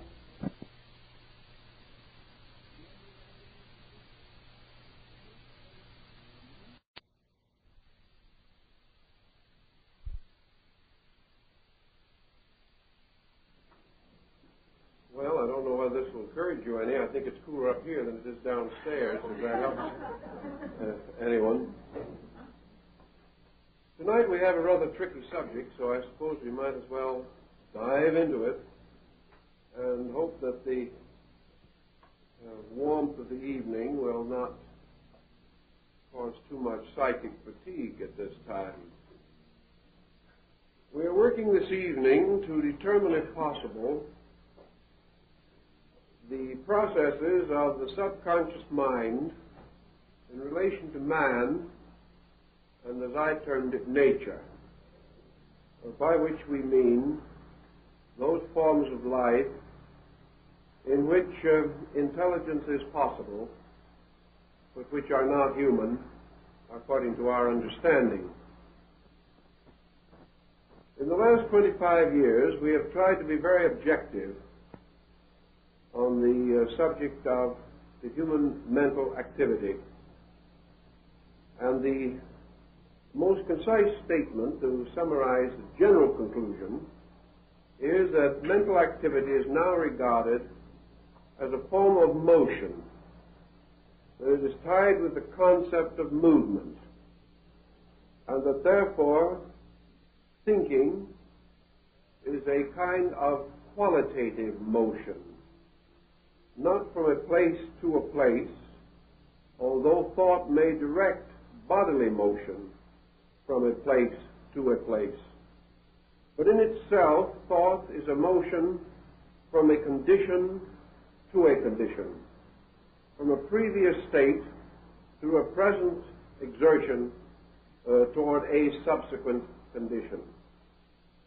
If, therefore, we regard the possibility of thought process being a process of motion, how does it differ from every other motion that we know in nature?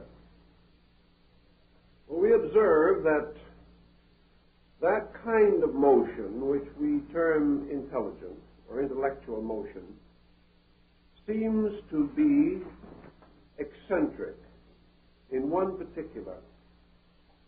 Instinct can cause things to infinitely repeat themselves. But when, in the process of motion, from a previous toward a subsequent state, the moving object or the moving being is subjected to a crisis, to an unexpected or an unusual condition, then we begin to see traces of true mentation. Thus, we have come to assume that the mental processes are most easily distinguished when habitual procedures become inadequate and the individual is suddenly confronted by something new, by a problem not previously solved, or one certainly unexpected in the situation in which it arises. We immediately observe that under such conditions, the individual is capable of a kind of activity by which he increases the total intellectual substance of himself. He is able to do that which previously he could not do, or shall we say, previously he had not done, and about the doing of which he was previously unaware. Thus, emergency, or the challenge of the new and the unusual, these most clearly reflect and reveal the existence in man of a creating, solving, intellectual power or faculty. The question then naturally arises, is such a faculty evident or present elsewhere in nature? If mentation is associated with motion, if it is in some way a flowing, and motion itself is purposed, and we must assume that motion is purposed, movement has to have reason. It has to fulfill a requirement, meet a need, express a desire. Things do not move simply for the sake of moving. They are moved for purposes or for reasons. And the Greeks began to study the substance of motion, to distinguish between the types of movement that could be noticed as things self-moved or things not self-moved, or things apparently motionless in the midst of motion. About the latter group, the Greeks themselves had serious misgivings. They doubted if anything was actually immovable, unless it might be deity itself, which could be immovable because inhabiting all dimensions, there was no direction in which it could move, being total life in itself. But if motion is in some way a proof of the presence of intellectual energy, then may we not advance the possibility that all motion, whether it be in animate things or inanimate things, reveals a certain amount of intelligence. The French Academy in the last century sought to discover the nature and substance of intelligent energy, and they finally came to the conclusion that energy did show certain rudimentary forms of intelligence. If we wish to assume that the materialist has a strong case, and that we can no longer depend upon spiritual overtones to explain man, then man's intellectual life must arise in his energy field. Intellect must be in some way a production of energy or a production of motion. Now we observe that in motion, all things moving are governed by laws of their kind. The flight of the bird is not merely an accident or an incident. The flight of the bird is the result of the coordination of innumerable factors. The bird is constructed in a way in which its flight is possible. It instinctively and inevitably becomes consciously aware of its own flight possibility. And whether it has any thought about the subject, we do not know. But at least it instinctively flies. And that there has to be a certain education involving mind potential would seem likely from the fact that the parent birds have to teach the young birds to fly, and that the bird resists this education to a degree and must gradually be indoctrinated with the rudiments of the kind of life to which it belongs before it assumes the full responsibility for flying, which is its natural right. Also, we find that all types of creatures, we can say, possess instinct. But this instinct, in most instances, is more than the mere repetitive process of doing what has always been done. Most animals can react to emergency. Most animals show, if only to a rudimentary degree, the possibility of personal solution to problems. Perhaps they have to be heavily indoctrinated before this is possible. Certainly they do not as immediately rationalize as man does. But experiments with various types of animals, even reptiles and fowls, have indicated that these creatures can be taught. And they can be taught largely by the most common inducement that nature has, and that is the inducement for food. Thus, most creatures will learn to solve the riddle of how to supply themselves with the food necessary to live. And under the tremendous stimulus of need, they will develop ingenious capacities and abilities to gain this food.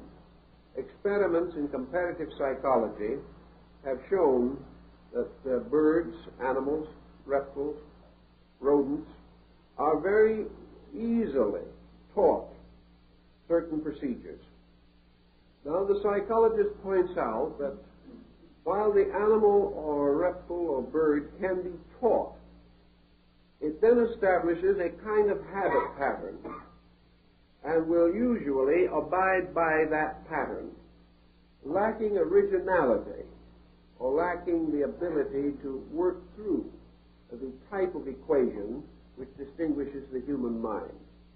There is, however, evidence to sustain the belief that in the animal kingdom there are advanced types, and that these types can gradually be trained or can be unfolded by various inducements until they reveal many of the mental aptitudes, abilities, and thought powers associated with the normal life of man, and can be given an intellectual existence equivalent to a 6 to 8-year-old human child. Therefore, we cannot say that the intellectual faculty is entirely absent. Now, when we start working with less animate things, let us take almost any kind of structure you wish to consider. For example, plant life, which is still, however, more or less animate. But let's go back to minerals and the cleavage of crystals. In this procedure, there is a definite indication of law and order. We would be very unhappy indeed if any of the reasonable patterns of consistency upon which we have learned to depend should suddenly be reversed. The falling object reaching the ground, the experiments of Galileo with the pendulum, the various motions of the heavenly bodies, the inclination of the earth's axis, all of these kinds of things play a very large part in our lives, whether we know it or not.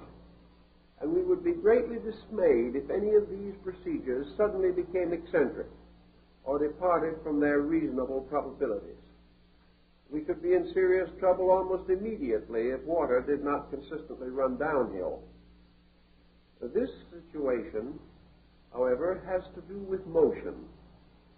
Now, what is it that prevents many of these motions from becoming eccentric?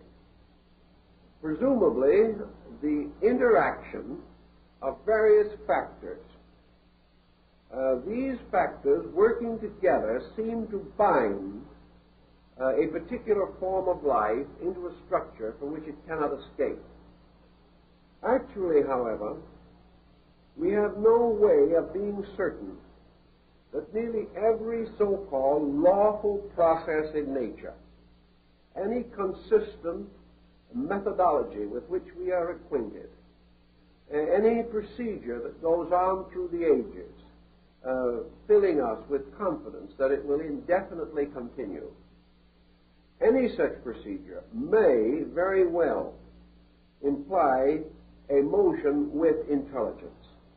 We do not know that it does not. We assume that it does not. And we are against another subject of difficulty, even to the psychologist, although he is beginning to sense its implications. The only thing we can seek for in estimating the intelligence of other forms of life is the kind of intelligence which we ourselves possess. It is conceivable that there are other entirely different types of intelligence, that the tests of our intelligence may not exhaust that which can be considered the true expression of intellect, that what we have is a highly conditioned form of intelligence we know. And as we study it more and more, we realize something else, namely that gradually what we call intelligence has been conditioned perhaps from an original pattern of instinct. Today, the intelligence of the average human being is not strictly his own. His intelligence is derived from a variety of factors and circumstances moving in upon him. For example, his intelligence might be seriously injured if his memory failed him. And yet memory and intelligence cannot be regarded as identical. What we call intelligence is often merely the folk way of solving a situation or problem. Less and less are we actually required to express individual intelligence. Thus we live in a comparative security resulting from common processes which we share together and about which we have a broad acceptance without understanding. Deprive man of all of these additional outside modifying conditions and block out of him the memory of them, leaving him only with a primordial group of faculties with which to work. And it is quite certain that his reflexes might not be at all what we assume they will be today. Thus, intelligence to us is schooled, trained, and educated. It is influenced by propaganda, advertising, promotion. Our minds are subtly, constantly impregnated with ideas that are not really our own, and about which perhaps we have very slight true knowledge. We see this more and more with the gradual disappearance of individuality. The great struggle of the person today is to retain his own individual position in mental existence, and he is having ever greater difficulty doing this. He is finding heavy penalizations on such procedure. The easy, the inexpensive, the efficient way to live today is in complete conformity with broad patterns of acceptance. This conformity is not true thinking. It is not really very different from instinct. Instinct perhaps arises in the blood of things, conformity in the experience of things. Instinct may be a pressure from within us, but conformity is a pressure from around us. And it is difficult to say whether instinct or this pressure constitutes the more lawful cause or dynamic behind activity. We must, generally speaking, accept the fact that the average person thinks only in emergency and gradually protects himself more and more against such emergencies as may cause thinking. Thus, in matters of originality, we have always a poverty in times where intellectual energy is not individually developed. We are style conscious. We are habit conscious. We allow other people to make up our minds in almost every detail for us. Perhaps this is a kind of collective thinking, but if so, what does it actually amount to? Is it essentially different from the collective type of thinking which perhaps made certain social existence possible to the savage, and also, as instinct, perhaps still dominates a large part of the animal and plant worlds? We know that plants have a certain ability to discriminate, to sense value, and that, among other things, they will struggle desperately to reach light, to reach nutrition, or to survive by adjustment to very difficult situations. Thus, survival, in one way or another, seems to drive all things on. And the primary motion in nature is the motion towards survival, towards continuance. It's a will to live, Now, can a creature totally without mentation have the instinct to survive? This has been a very moot question.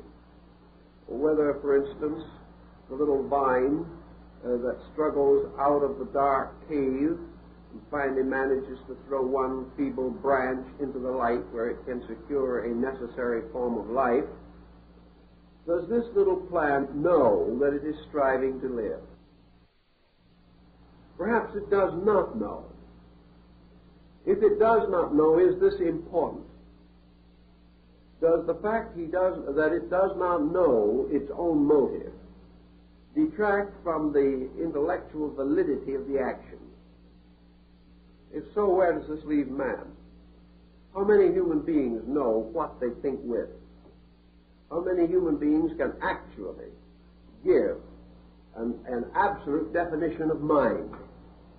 None up to the present time. How does any individual explain his own thought processes?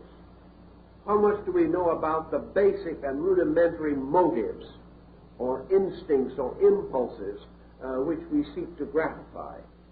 The plant, struggling to orient itself in an unhelpful or almost impossible situation, struggles to survive. We say it isn't intelligent because it doesn't know why it is struggling. Man is struggling to survive. Does man know why he is struggling? If you had to sit down today and decide in your own consciousness why you are doing what you are doing today in terms of a long-range purpose that is important, what would your own conclusions be? Would you have any reason that you could give for your immediate struggle to live a little longer? Why do you want to live a little longer? Is there anything important that you are doing? Is there any important reason for your continuance? You are seeking perhaps to do some common good. As a nation, we want to live a little longer. Why? What is the average American citizen's vision of what he can do toward the condition of his country 100 years from now? Has he any concept of such thinking? Or is he living completely in a series of motions, the substance and essence of which he does not understand very much better than other more primitive forms of life? Man can talk about these things more volubly than any other creature. But having talked, has he said anything? And if he does say anything, does he know what he is saying? These questions affect psychological thinkers and, by extension, philosophical thinkers, because as yet there's been no way of successfully differentiating between psychology and philosophy, and we sincerely hope they will never find one, because without philosophy to give it purpose and meaning, psychology will never solve the enigma of the human mind with which it is so profoundly concerned. The ancients were not aware of our utilitarian perspective on things, but they also had certain essential concepts which they held to be valid. To ancient man, particularly I'm thinking of the classical Greek culture at the moment, mind was a kind of psychic entity. Mind was a being. Mind was not merely a condition of physical energy. Mind was not a byproduct of function. Mind was a superior kind of creature inhabiting a body. The Greeks represented this in several ways. They conceived at the root of things the existence of a universal mind. And this universal mind they regarded, if not as deity, at least as one of the primary attributes of divinity itself. The universal thinker was the demiurgus, or formator of the worlds. A universal mind moving from itself accomplished all of the works of creation purposefully. These works were according to the mind of God, according to the will of God. There was at the root of all life intellectual purpose. The nature of this purpose might not be immediately available to man. It was not given man that he could read the mind of God, but it was given to divine mind that it could know the workings of the parts of itself. Therefore, while man could not fully understand God, God, representing the totality of mind, could understand or accept or differentiate, rationalize concerning the infinite diversity of creatures within its own substance or composed of its own nature. Thus, a mind apart from matter, but forming a partnership with matter under certain conditions, was to a large degree the classical man's approach to the psychological problem. And as we go on today, digging more deeply into mental phenomena, we are becoming more conscious of its profundity, less inclined to regard it merely as an incidental part of physical phenomena.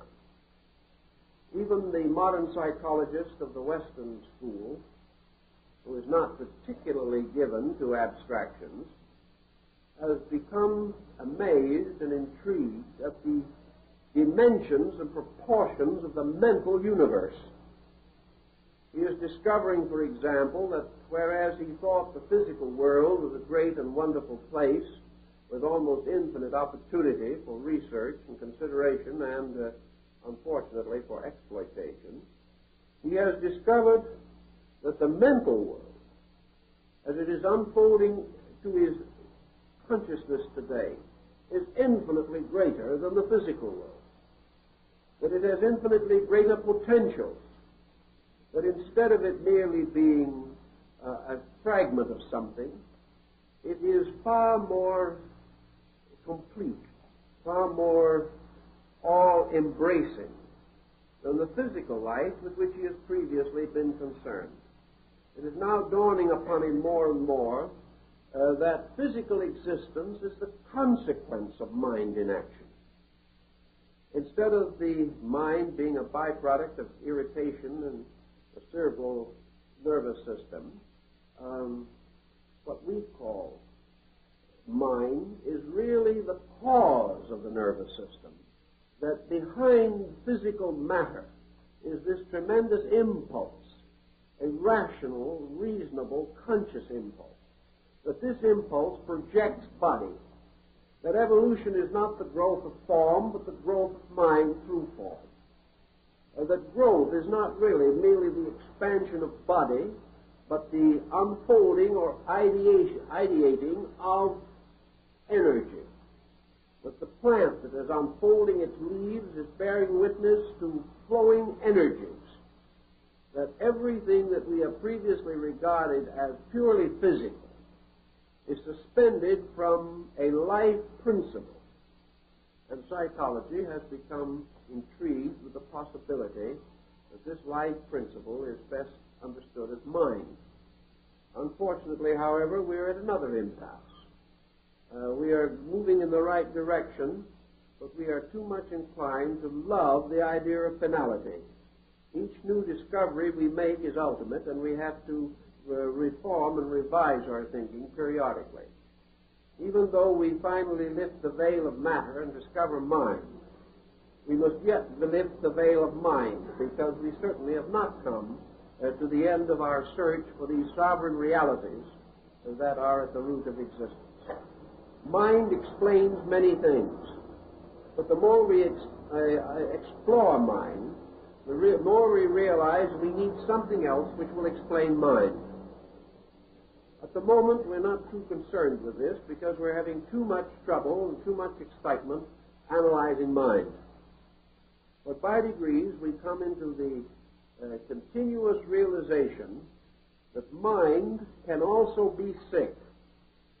And we have a new perspective the idea of the mind being responsible for many of the forms of sickness that we have previously assumed originated in the body, and that health is more a psychosomatic problem than we've ever previously realized.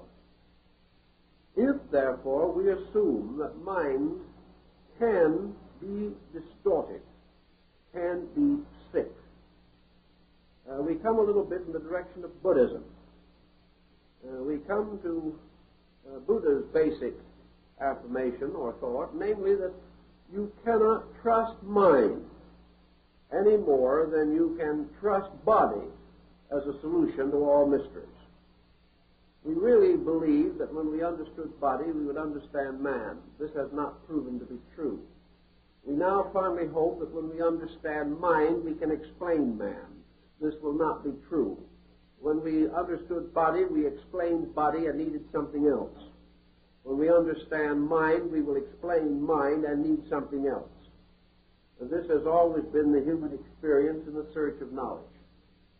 Actually, at the moment, we are already beginning to sense that mentalism as a science, that this science of attributing everything to mental phenomena, is beginning to weaken, that it is already showing distinct indications of insufficiency. We are gradually being forced to come back to the old terms that we hoped to discard long ago. We have to begin to think now of the possibility of a spirit or a consciousness behind mind. We have to realize that if mind can be sick, that the health of the mind must be assured by something superior to itself.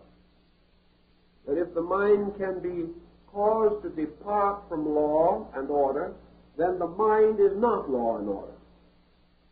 If the mind is capable of deviation from the reasonable, then the mind and the reason cannot be regarded as identical. If the mind can disobey truth, then mind is not aware fully of the nature of truth. And truth itself is greater than the mind. We have already come to the rather distressing opinion that with the mind we are not going to discover truth, for the reason that it lacks the faculties and the experience breadths and depths by which it can experience totality. And what it cannot experience, it cannot know or define. Thus the mind becomes again a link or a stepping stone to something else. And we have to go further and deeper in our search for the true explanation of things. In the quest, however, for a solution to our mental life, several schools of psychology have come into existence, each with somewhat different attitudes, each with somewhat different findings. And these differences themselves remind us that where difference of opinion can exist, absolute fact is not yet attained. For had we actually the truth, we could no longer be in a state of uncertainty or conflict or opinion. The reason we are in opinion is that the fact is not actually commonly available to us. The various types of consciousness with which we have gradually come to be concerned may be divided in several ways. We'll use one very simple division now, which will serve the present purposes adequately. We can say we have a conscious mind. That is a mind that is focused on the level of objective awareness. It is the kind of mind in which there is no mystery. At least there is only one mystery, and we never worry about it. And that is the mystery of why it's there in the first place. But the common conscious mind is that with which we can reasonably explain things. It is the mind with which we commonly know things. It is the mind with which we daily live. There is nothing too mysterious about it. For instance, we have a certain attitude. We wonder why we have the attitude, and the moment we wonder, we realize that we read it in the paper or that a friend told us, and we know how we came to possess this particular opinion. Or we can trace the functions of this mind to adequate antecedent causes. And we also can assume with reasonable certainty that its consequences will be consistent with its present directives. Thus we have no mystery, no great problem. But then there is another part of mind with which we are not nearly so familiar. And that is a mind which seemingly locked within us and below the threshold of our common experience seems to throw constant pressures into our lives. This kind of mind is full of mystery because it causes us to do things we do not understand and often to do things we do not want to do. It contains within itself depths which we cannot easily fathom and frequently results in temperamental personality problems which almost frighten us. It is in this part of thinking that we suddenly realize that we do not know why we do what we do. We do not know the moment in which some further excess, some unexpected, even terrible thing may arise within us. But there is a kind of thinking which we cannot control, which arises spontaneously within us. And that this thinking is, for the most part, somewhat less on a moral and ethical level than our common conscious thought, as we are generally aware of it. We have a good many examples of this, and in this particular problem, psychological and psychical things seem to come very close together. We observe what has been psychically referred to as obsession, in which it seems as though another being or another personality takes hold of us, and that we seem to, in most instances, find ourselves in servitude to a pressure, a kind of being that is inferior to our normal selves. It is not uncommon to have cases come in of individuals who regard themselves as proper moral persons. Yet under the certain pressures of these obsessional situations, morality disintegrates. These individuals become crude. They become dissipated, profane. They become guilty of conduct which outrages their normal and natural attitudes and sensibilities. Yet apparently they have no power to control these pressures that move in upon them. Nearly always it has been observed that where these pressures move in, that they are inferior to the total personality. They represent apparently fragmentation within the personality, in which certain parts only manifest themselves. And these parts are not equal to the total personality from the standpoint of ethical or moral or spiritual levels of achievement. So out of the mystery of it all, and out of thousands of years of observation and reflection relating to myths, legends, symbols, ancient allegories and experiences, the fairy tales, the folklore, all these things, there has come a strong realization that there is within man a kind of subconscious mentation, something that represents a different level from that with which he is commonly acquainted.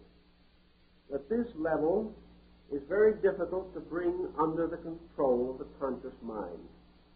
And that into this background, as into some filing system, into some deep closet of remembrances, will be stacked away innumerable impulses and instincts which are not commonly drawn upon, but perhaps through the kind of associationalism attributed to the Mills, certain present conditions can force the subjective material into objectivity, temporarily at least. It is as though the mind had a strange remembrance of attitudes and qualities, and draws forth out of its own recesses ghosts like those that haunted the castles of medieval Europe. So man has a ghost world within himself. And this ghost world, which is behind the threshold and below the threshold of his ordinary living and thinking, can involve itself in his conscious affairs very much to his detriment, particularly if he develops strong neurotic or frustrational tendencies. All this we more or less recognize and know, and I've only tried to summarize it briefly because we have another purpose, really, which we're going to get around to presently, and that is to analyze as much as we can certain of the procedures that are now in popular use or in popular usage to solve these psychological phenomena. For example, we are told today in psychology that one of the most important things is to ventilate, is to bring up this submerged or concealed material and achieve a certain psychological catharsis. That we must get these frustrations out into the open. If we can only move them into the open by preventing them from continuing to build up within the individual, then we can, to a very large measure, help to restore his normalcy. In other words, the great struggle today is towards an extroversional state. Now, this is a charming thought. It's wonderful to live in a world of extroverting people, but it can be a little complicated. And I think the complication arising from our present psychological position and involving much of our educational program and considerable of our industrial and general social context, that this is wrong, that we're getting into serious trouble. Actually, the solution to man's problem is not extroversion. I cannot see how we're going to solve this by every individual doing everything he feels like doing, because most of the things that he feels like doing have not been very good up to now.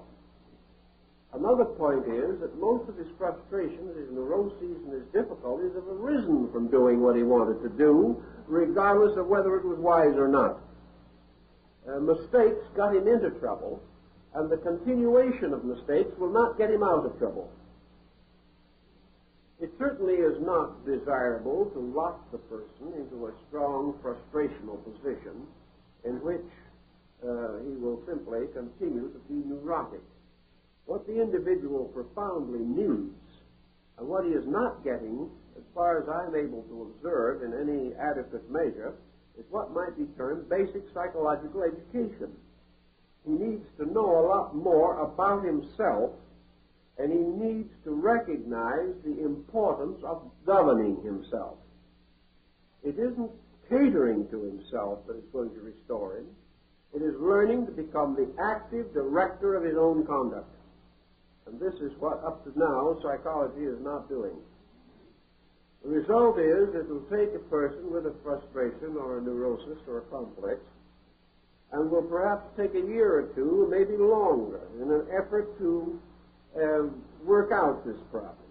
Very sincerely, very honestly, tries to bring the individual into a better adjustment with his own inner life. But the trouble here is twofold, however. First, the average patient will not stay long enough with the practitioner to get a complete recovery even from the problem he is at present suffering from. And in the second place, this specialized treatment of a specialty or a situation does not actually equip the individual to cope with other situations totally different which may arise at any moment. The great need is for a solution to the basic problem of the problem, rather than an attempt to solve individual problems by themselves. The individual is much in the position of the man in medical school. He works at first from charts, and he learns where all the structure and organs of the body are located. Then he performs his first dissection and finds nothing is where he thought it was going to be. He cannot develop a sufficient theoretical knowledge to enable him to solve all of his problems without certain recourse to essential facts. And in psychology, essential facts are abstract and difficult to test, and it is very essential that the search be made for them with all diligence. When the child, for example, is being brought up under the new psychological attitude of being a complete extrovert, the family is no longer able to endure the child. Neither is the neighborhood in which the child lives. The child that is undisciplined is a misery to itself and a misfortune to others. Now, we would think that people observing this would then take a greater interest in their adult relationships with discipline. We would begin to suspect that mature persons would say to themselves, the good life is the disciplined life. It is not important that I gratify every impulse and every instinct that I have, because this program of constant and continuous gratification is habit-forming. And when it is continued long enough, it destroys all determination, all inclination, all regard for discipline. Today we are gradually becoming one of the least disciplined people on earth.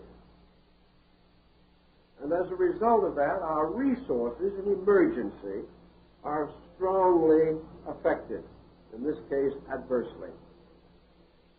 If we wish to assume that there is within the individual a subconscious nature which is a bit of a reprobate, or certainly with strong inclinations toward delinquency, which most people must, under pressure, admit to be the case, then the problem is the re-education of this internal life. How did we make it in the first place? How did we get an interior nature full of frustration and full of negative circumstances? The materialistic psychologist will tell that one of two causes had to be responsible, either heredity or environment. The hereditary factor is open to considerable consideration and discussion. Environment, perhaps, can be regarded as a strongly modifying factor. In fact, some schools are satisfied merely to base their entire case upon the importance of hereditary modification or direction of conduct. All right, let us assume that the adverse influences of childhood, the circumstances of the broken parental home, the failure of intelligent guidance, indifference to child needs, perhaps poor nutrition, perhaps all of the neurotic and psychotic pressures of adults moving in upon the child. All of these things help to make the child sick. Now, if we wish to assume all this, we come to a dangerous situation as the child grows up. We have written an elaborate bill by which we have justified this child in being impossible. We have made it obvious to the child that its conduct is not its own fault, that it is a victim of circumstances, that it is rather well headed for disaster, in spite of anything it may do. There is, of course, the prevailing possibility that if this child, now grown to adulthood, and being the victim of his ancestors, is willing to further be a victim, but to the tune of several $1,000s for therapy, he may in time work out of this ancestral complex. It may take him years. He may have gone through many tragedies before he even discovers that such a correction is indicated or possible. I am quite convinced that in our philosophical system of thinking, our basic understanding of man, that this procedure is not sound. There are cases where it can be used effectively. But to trust the entire hope of the final mental normalcy of our race upon this concept is not wise. We've got to get into this matter a little further. I think the Chinese have a good deal of information to give us. If, for example, a child can be adversely affected by environment and be conditioned by forces moving in upon it, the adult in later life can in various ways affect its own internal life in the normal and proper courses of living. If wrong attitudes have made us sick inside, right attitudes can assist us to correct this sickness. Now, we were not made sick under the supervision of a physician. Our bad attitudes were not carefully calculated for us. We just accumulated them, gratifying our own habits and attitudes and desires. Actually, therefore, the correction is not necessarily a matter for a trained person. The correction is the individual's ability to recognize his own faults and do something about them. He knows more about himself than any other person can know. It will require hundreds of hours of analysis for a good psychologist to find out as much about an individual as he actually knows himself, if he is willing to admit it. I've talked to a great many persons in trouble who blame their condition upon ignorance. But when you sit down and study through with them, the average person knows what's wrong with him. He also knows why he's in trouble, and he knows it's his own fault. These things he does not want to admit under normal conditions, but in professional relationships he will frequently admit this. This being an admission which he will make and can make, his remedy and his correction lie within his means. It is a problem of the re-education of the attitudes and practices by means of which he got himself into trouble.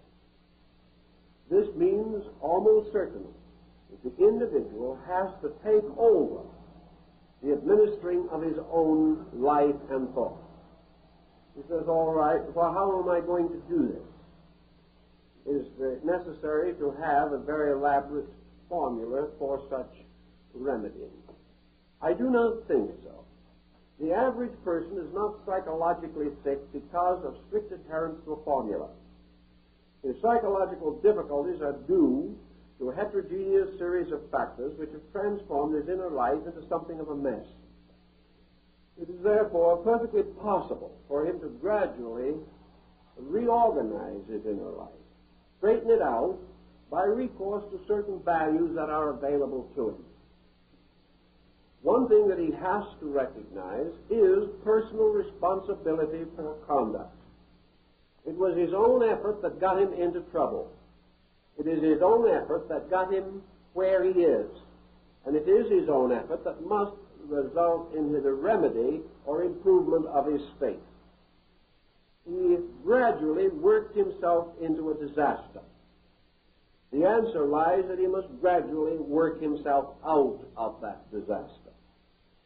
He requires no more than the ordinarily available knowledge of his kind, unless he has reached a point in which he is mentally diseased and must come under the general heading of psychiatry.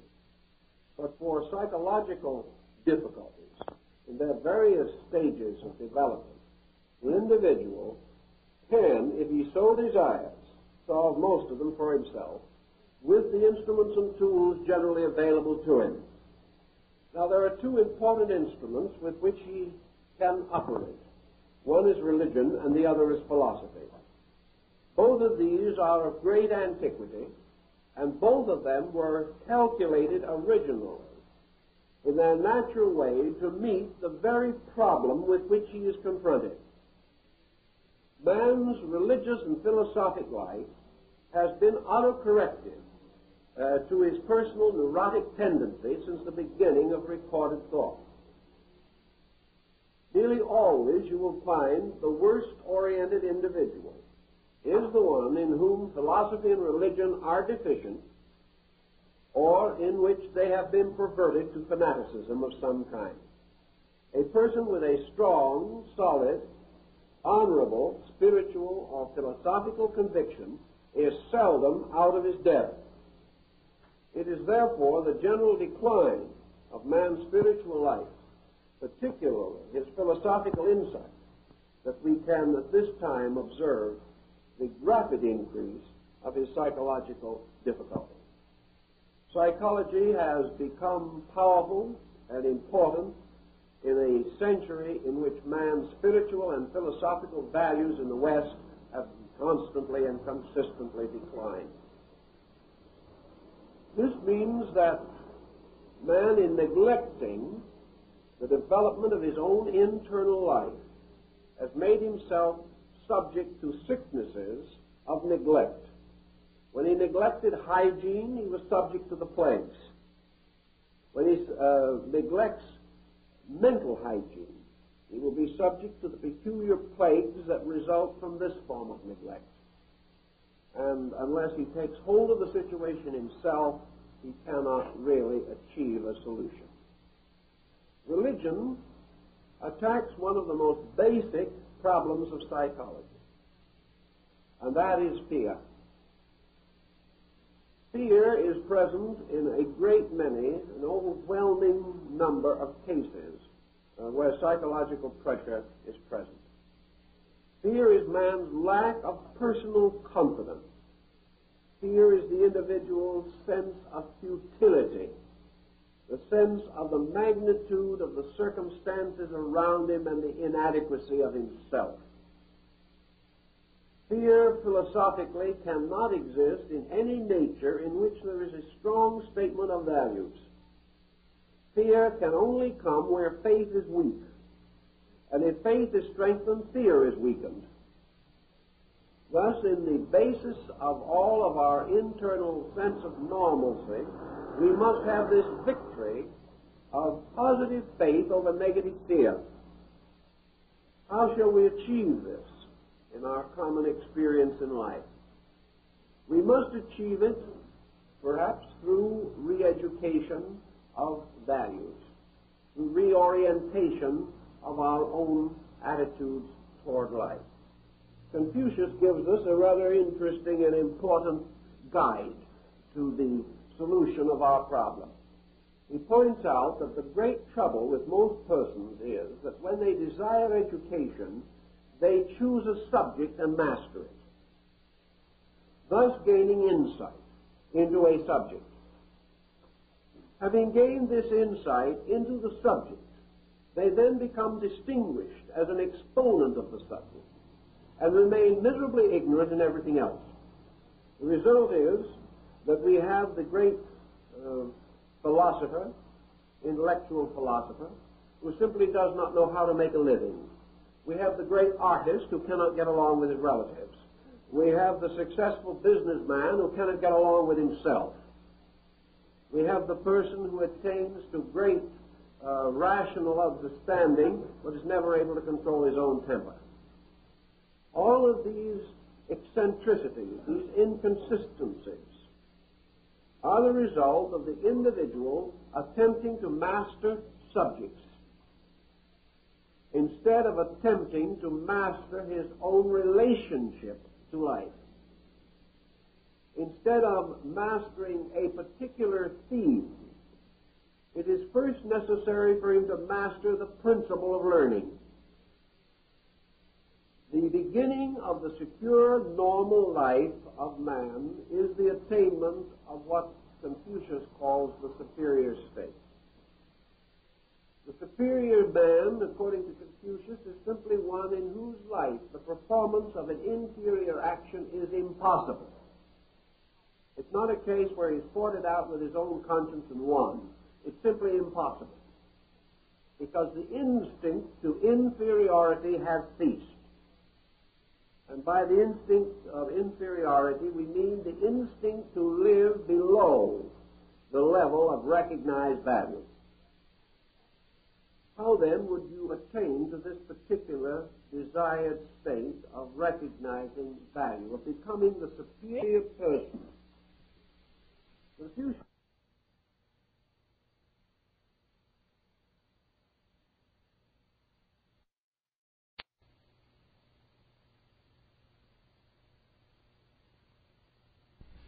It must be through the real pleasure of pleasing to do these things. So Confucius pointed out that the thing to do was to forget the problem of getting better. And in his school, which he ran for a number of years after he retired from public life, Confucius simply forgot all about making people better. Rather, he taught them to enjoy themselves doing good things. He taught them to enjoy writing good poetry. He taught them to enjoy riding horseback well. He gave them opportunity to share in music, in art, in artistry, and in drama. He sat with them and played musical instruments, and they sang together, and they enjoyed it. There was no emphasis whatever upon being better. There was merely the realization that if you were a Chinese gentleman, you enjoyed good poetry. And so, being desirous of being a gentleman, certainly, you enjoyed good poetry. At first, perhaps you knew nothing about it, but gradually, through familiarity, you did learn something. Then you studied the classics. There was no talk about being better. You were simply being exposed to culture. You were being exposed to value. You were gradually developing new standards of taste. These standards of taste you accepted because they were associated with the people you respected. You recognized that the great poet and the great scholar in China was an honored individual. He was a superior kind of person. Therefore, there was much inducement to share in the honors and recognition which he received. No discussion of being better. Simply the process of naturally growing.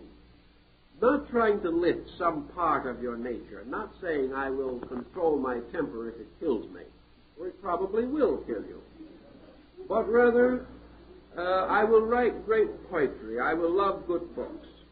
I will walk out in nature and enjoy the sunset. I will enjoy good things and beautiful things.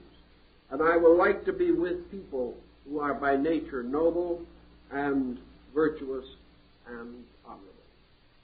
So by degrees, Confucius, as he explains it, lifts the total nature. He doesn't make one part of the mind stronger than another. He simply lifts all of the consciousness until the individual becomes a little ashamed to do things that are not consistent with his new appreciations, his new values. He finds it a little more difficult to be dishonest if he truly loves beauty. He finds it a little more difficult to be unpleasant if he really wishes to be regarded as an admirable person. And by degrees he grows. He overcomes these negative qualities simply by inviting himself to a larger understanding of life. He simply does the things more and more adequate which he has a desire to do. Confucius talked to his disciples, or those who came to study with him, and he found that even those of comparatively mediocre personal attainments had certain desires, certain hopes, certain things which they desired mostly to accomplish. One of them wished to be a good horseman, and this was what was emphasized. Because in horsemanship came sportsmanship. And as Confucius pointed out, a man who is a good horseman respects his horse.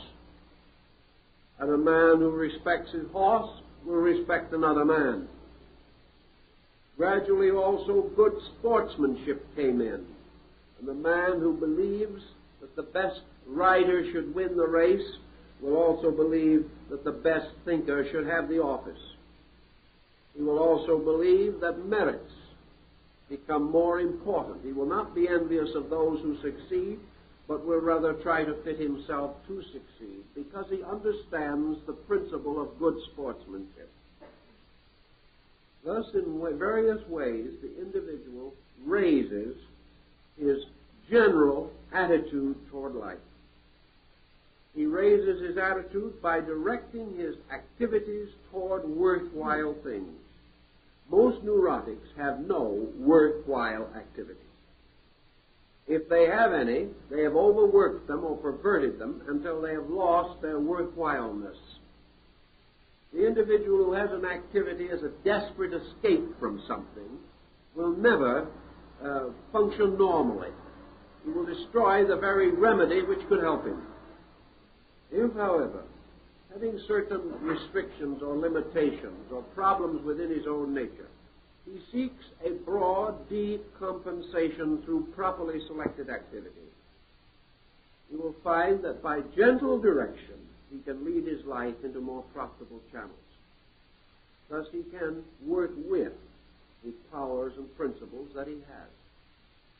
As he goes on, depending more and more upon qualitative value within himself, philosophy will no longer be a long and difficult word that he is afraid of. He will reach for it and reach for true religion because he has gradually built within himself the kind of consciousness that needs these things. They will no longer be forced upon him as therapy. He will instinctively and inevitably choose them as his own nature, under a certain broad directive, is given an opportunity to unfold according to its own laws and principles. Health is the natural state of the body. Normalcy is the natural state of the mind. And this state is most easily restored and most quickly restored by permitting normalcy, by gradually causing the nature to direct itself more and more toward normal expression. A gentle leadership toward normalcy is much better than a violent correction. And the individual will discover that he can, in most cases, solve his problem. That his subconscious mind is not going to continue to betray him unless he continues to feed it.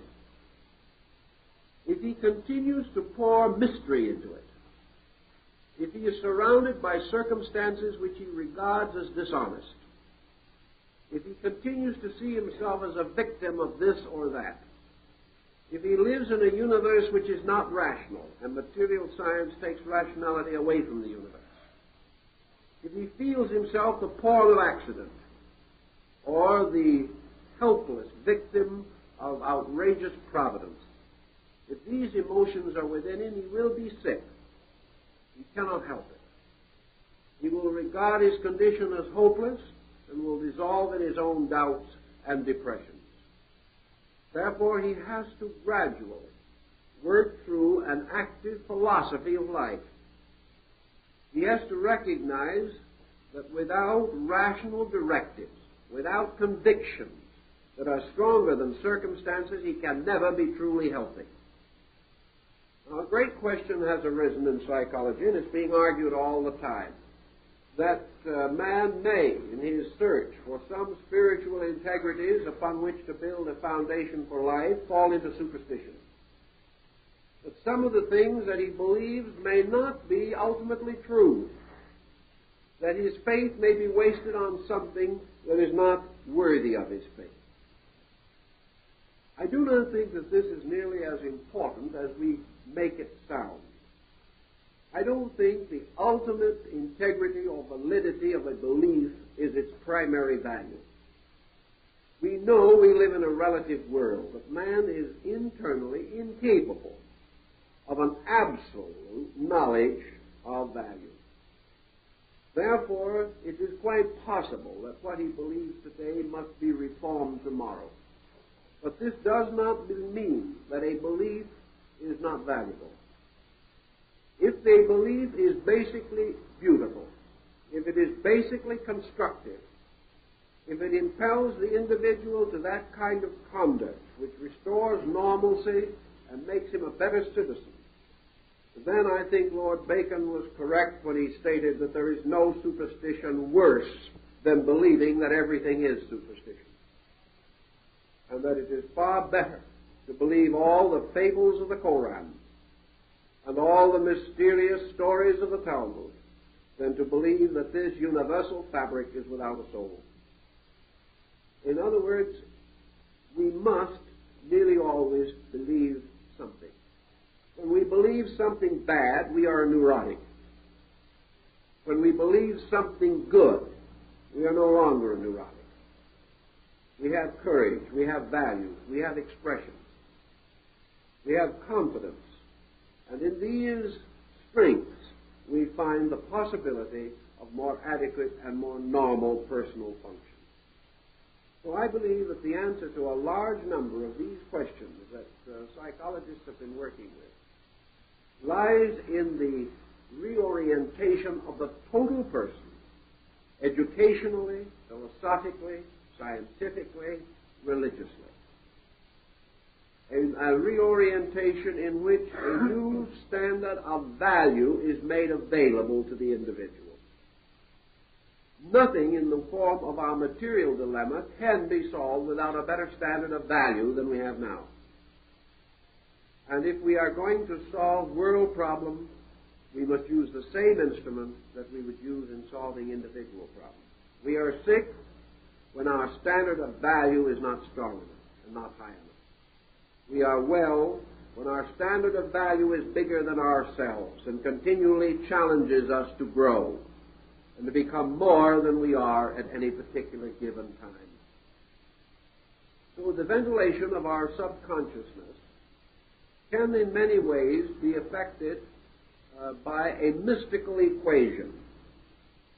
The ancient peoples had the realization that you could re-indoctrinate this internal part of yourself.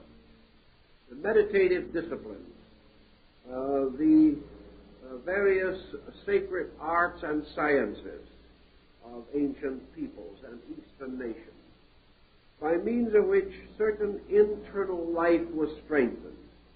These disciplines certainly were calculated to make a distinct change in the subconscious life of the individual. Self-discipline and spiritual or sacred exercises and rituals also affect this subconscious pattern. They set themselves in it just as excesses and mistakes have set themselves in it. They strengthen the internal life, and it is quite possible that there is a wonderful power by means of which man is capable of completely redeeming and regenerating his own internal life. Perhaps this is the alchemistical transmutation of base metals. Man does not have to go on being a neurotic indefinitely, nor does he have to depend upon a mechanical formula which may or may not actually meet his needs. Neurosis is a challenge. The moment the individual is unhappy, there is something wrong with his mental and emotional life, just as surely as the moment he is sick, there is something wrong with his physical habits or his physical economy. Unhappiness is a symptom. It is a symptom of being wrong in something. No one can be miserable and right. No one can be correct and be in trouble all the time. Consequently, we must accept unhappiness or disunity of our inner lives, lack of peace of mind and peace of soul. We must accept these obvious weaknesses as indications of sickness within the psychic life. Perhaps the sickness is not dangerous or deadly, but it is present if we are not at peace with ourselves. Again, as we have noted before, this comes into rather violent contact and contrast with our modern thinking. We are more or less taught today that irritation, frustration, neurosis, these things make better people. That we must have a big fight on our hands all the time in order to spur us on to what? To the hypothetical achievements of the future.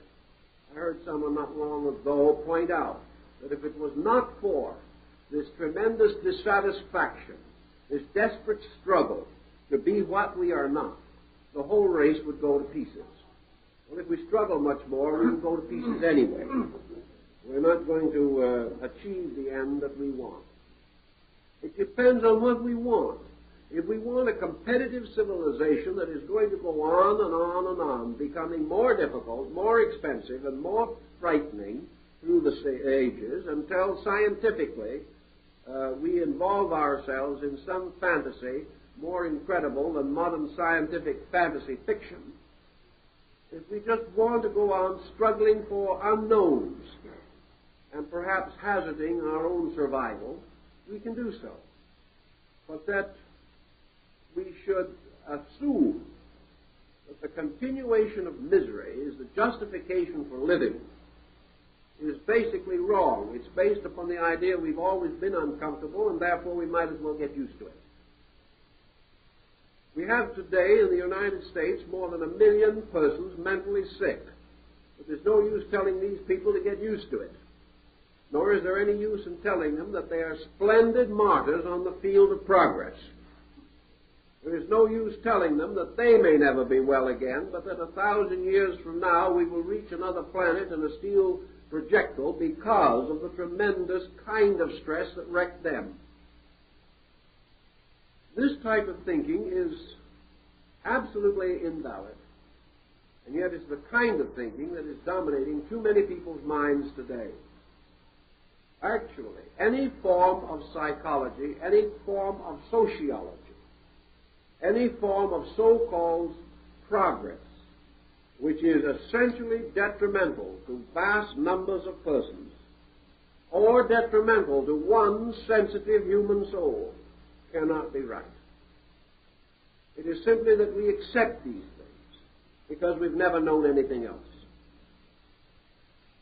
Now, we must face some such a situation as this, and we must also, if we believe, as we do believe, in the presence of justice, in the presence of universal good, reality, truth, in the existence of a sovereign purpose and plan behind all things, if we believe in principles that are real and valid, we must sometime recognize the importance of living what we believe.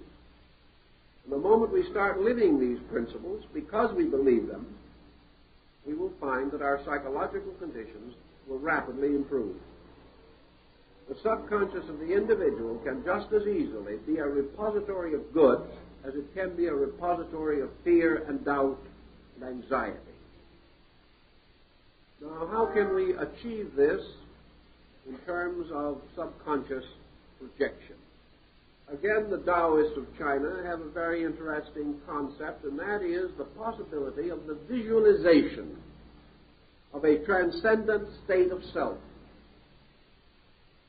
An individual, for example, who develops a bad complex, continues through a period of time to build up a delusion. That delusion, finally taking over the subconscious form of or nature of his being, forms a kind of entity in the psychic field. You can call it a psychological obsession, if you wish. It may not be the kind of demon that they talked about in the Middle Ages, but it certainly exercises a demoniacal force upon the person who has permitted himself to build up this psychic parasite in his own nature. If, therefore, a person can build a negative entity which can ultimately destroy him, is it not also possible that the subconscious mind of man has a purpose? That this purpose is not merely to make him suffer. That the subconscious mind of man is also the greatest potential source of growth if he can cause it to retain certain values that are essentially right. Thus, the re-education of the subconscious can be conceived as possible. The Chinese believed that it was done by means of visualization. They believed that it was perfectly possible for the individual to internally visualize himself as he should be, visualize the values and purposes and qualities of his true life. In other words, visualize his true self. Visualize himself much in the aspect of Emerson's Oversoul. Visualize himself as a divine being, a being living at peace with all things, a being dedicated to the service of good, a being existing and abiding continuously in the presence of the divine love and the divine will. That this being is a sacred and immortal self within man, the transcendent self, that God self. But this God self is also accessible to man. That this God self can be created in the subconscious just as easily as the demon self. Just as surely as the individual may gradually come under the obsession of a tyrannical part of his own subconscious, so he can come also, as the Sufi and the Dervish and other mystics have found out, come into the presence of a magnificent, illumined, internal subjective. But this subconscious life of man is also a magic garden which he builds within himself, that he transforms and transmutes his own subconscious by filling it with beauty, understanding, love, and piety. That he gradually also creates within himself an inner life in which he can live. That he builds out of this psychic nature a kind of magic garden like that of the troubadours. That here in the courts of love he can abide in a spiritual communion. His inner life, instead of being a madhouse, becomes a cathedral, a chapel. And as going into himself, he finds there peace instead of confusion. Gradually, this internal self becomes an archetype, a leader in the direction of positive growth. And the so-called subconscious mind of man then almost becomes a superconscious structure. It becomes the basis of his courage rather than of his fear. It becomes the basis of his growth rather than of his sickness. And the way in which this change is accomplished is through the establishment of the nutritional habits by which the patterns are cast into the subconscious from the conscious. If these things must come out, they must first go in. And that part of our consciousness which is due to experience moves from the outside in and then from the inside out again. If, therefore, we move from the outside in constructive and idealistic value, and that takes up its repository in man, this in turn moves out once more into objectivity as a source of inspiration rather than as a source of fear or doubt or sickness or destruction. It is not, therefore, necessary to assume that this subconscious must always be burdened with difficulty. Now, the problem of the subconscious brings with it another equation, and that is the possibility of the existence of a collective subconscious. Namely, that there is in the universe itself a stratum which corresponds with each of the individualized functions or powers of man. It may therefore follow that if there is a conscious mind in man, that this conscious mind is derived from part of the conscious mind of the world. If there is a subconscious mind in man, that this also reflects or reveals in some ways the subconscious mind of all nature. And that from this subconscious mind of nature, man receives impressions or impulses from archetypes,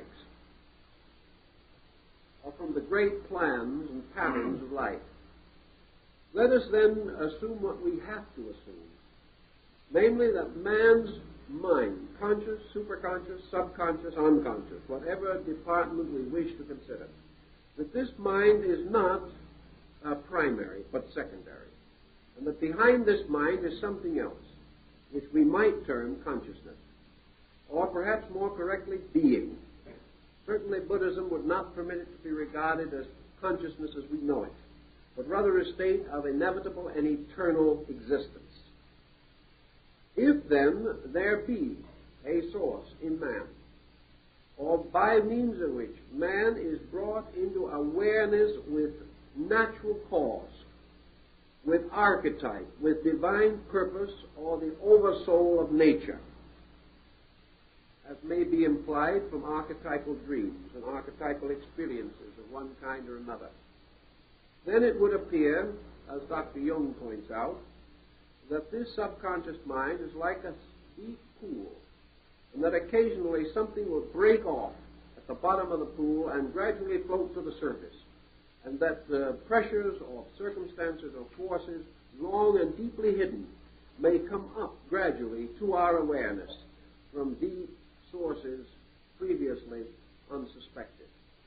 Therefore, we can assume, if we wish to, or at least suspect, that there might be something in the subconscious content of man other than merely the consequences of his own mentation. Assuming that there is a strata that is really a constant circle, vicious or otherwise, of his own mental psychic operations, perhaps there is something else. Perhaps the lower, deeper, and innermost parts of the subconscious are in some way connected with or associated with a still deeper and more recondite level of natural existence. Perhaps there is a divine will or a divine plan that impresses itself upon the deeper parts of man's consciousness, particularly the subconscious or unconscious parts of the psyche, and by so doing gives man an awareness of spiritual extension or an awareness of cause beyond his normal human capacity. We cannot say that this is not true. We can say that there are instances beyond question of doubt in which something superior to the purpose of the individual was impressed upon him through archetypal dreams. We may assume, of course, that this superior thing is a part of his own nature, a higher and a more divine part, which he perhaps never contacts except through the phenomena of the subconscious or unconscious minds.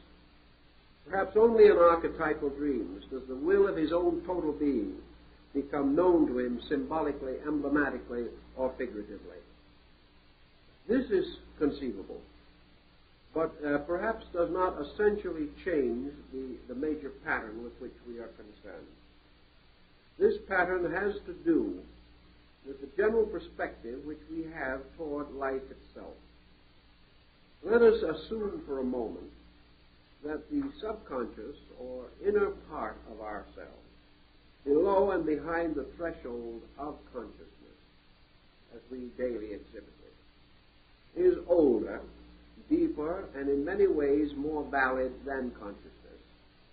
That consciousness is merely a manifestation, a small part of this deeper thing coming to the surface of our awareness, and that for every moment of consciousness, man has a tremendous power of unconsciousness, which is not vacuum, which is not absence, which is not darkness or negation, but a state of a spiritual existence below the threshold of our definition, something that we cannot immediately cognize. If then such is the case, there is every possible reason to suspect that the so-called unconscious or subconscious may have tremendous values.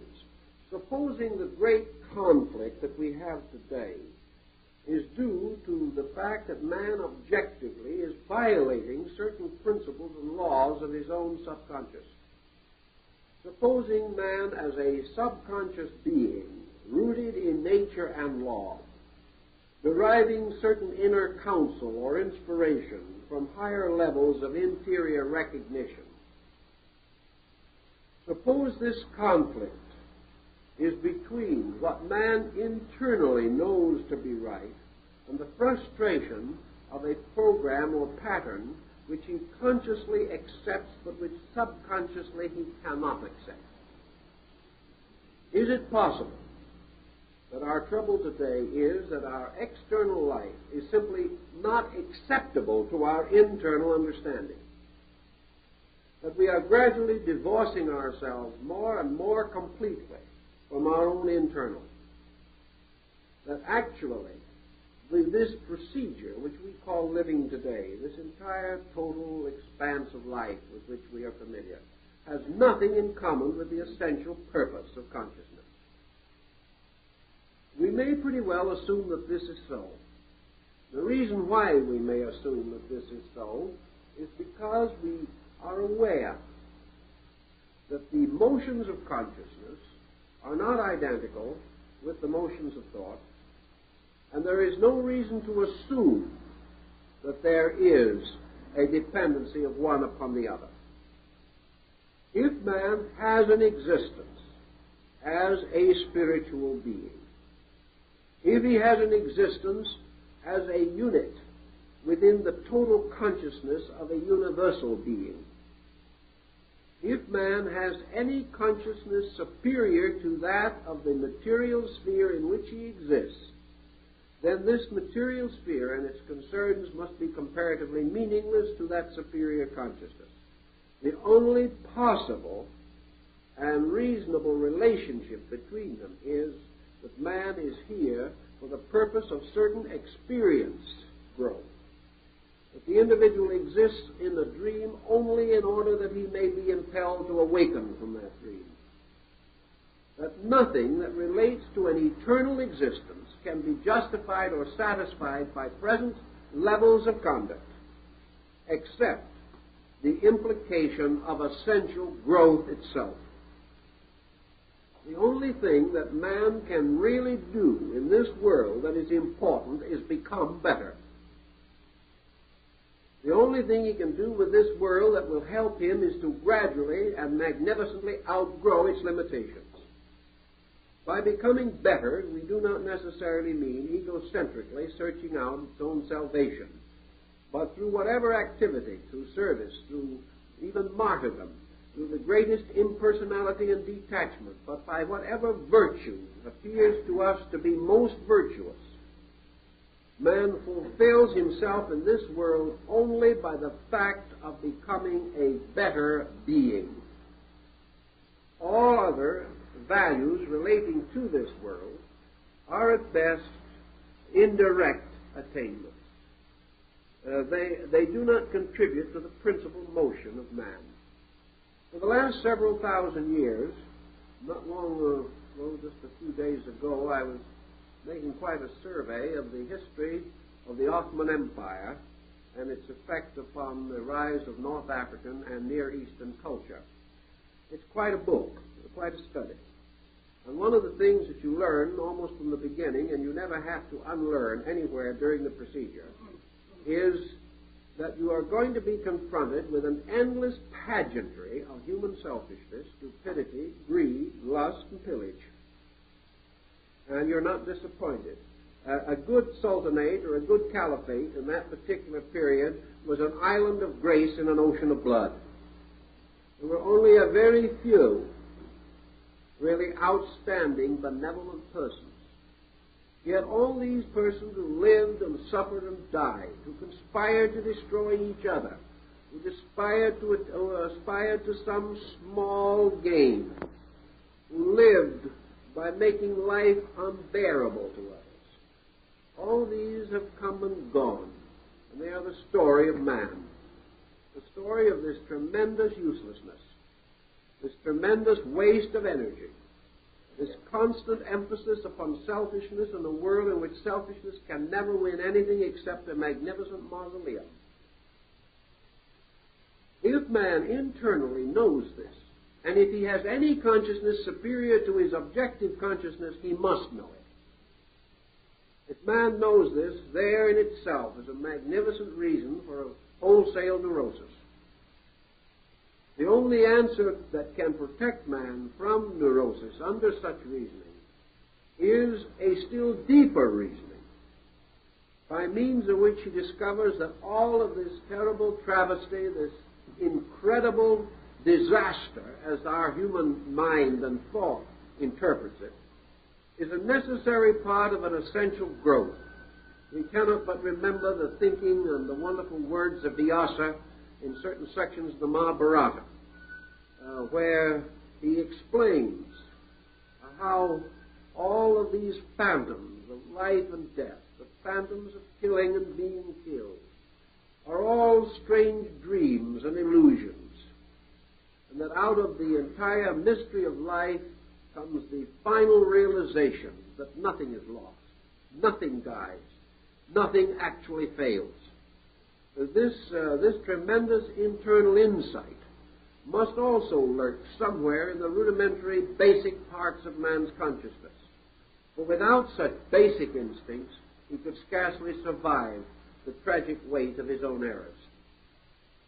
Somewhere all of this is locked in man's mind, or it could not come out through the voices of the poets, through the great religious revelations, through the magnificent philosophies that have led the world. Men know these things, but they are not able as yet, apparently, to organize this knowledge into a program of personal conduct. Yet today we are training people, thousands of them, to be counselors, to be psychologists, to take the places of the old counselors that men knew. That instead of going to the family minister or the family doctor or the village judge, we now go to the counselor. We go to him primarily to get over a trouble that presently burdens us. But we cannot get over this trouble merely on a mechanical, physical, materialistic formula. This trouble is deeper than this. This trouble goes to the very root of our own consciousness. This trouble goes into the frustration of the individual who is not able to grow and be himself, perhaps does not even know how to grow. So a complete and total reorganization of our educational outlook and our approach toward life, an education based upon an idealistic foundation, is the only adequate solution to our problem. We can never limit man. We can never make him sufficiently physical so that he will forget that behind this physical being there's something else. There's something that is starving and dying for expression and release. And this struggle between our subconscious pressures and our conscious living may be quite different from what we have generally presumed that it is, or assumed it to be. But this conflict goes into the deepest stratum in which is locked, perhaps, the only real knowledge we have, the knowledge of our own purpose and destiny, which is not consciously available to us, but is unconsciously present as an equation.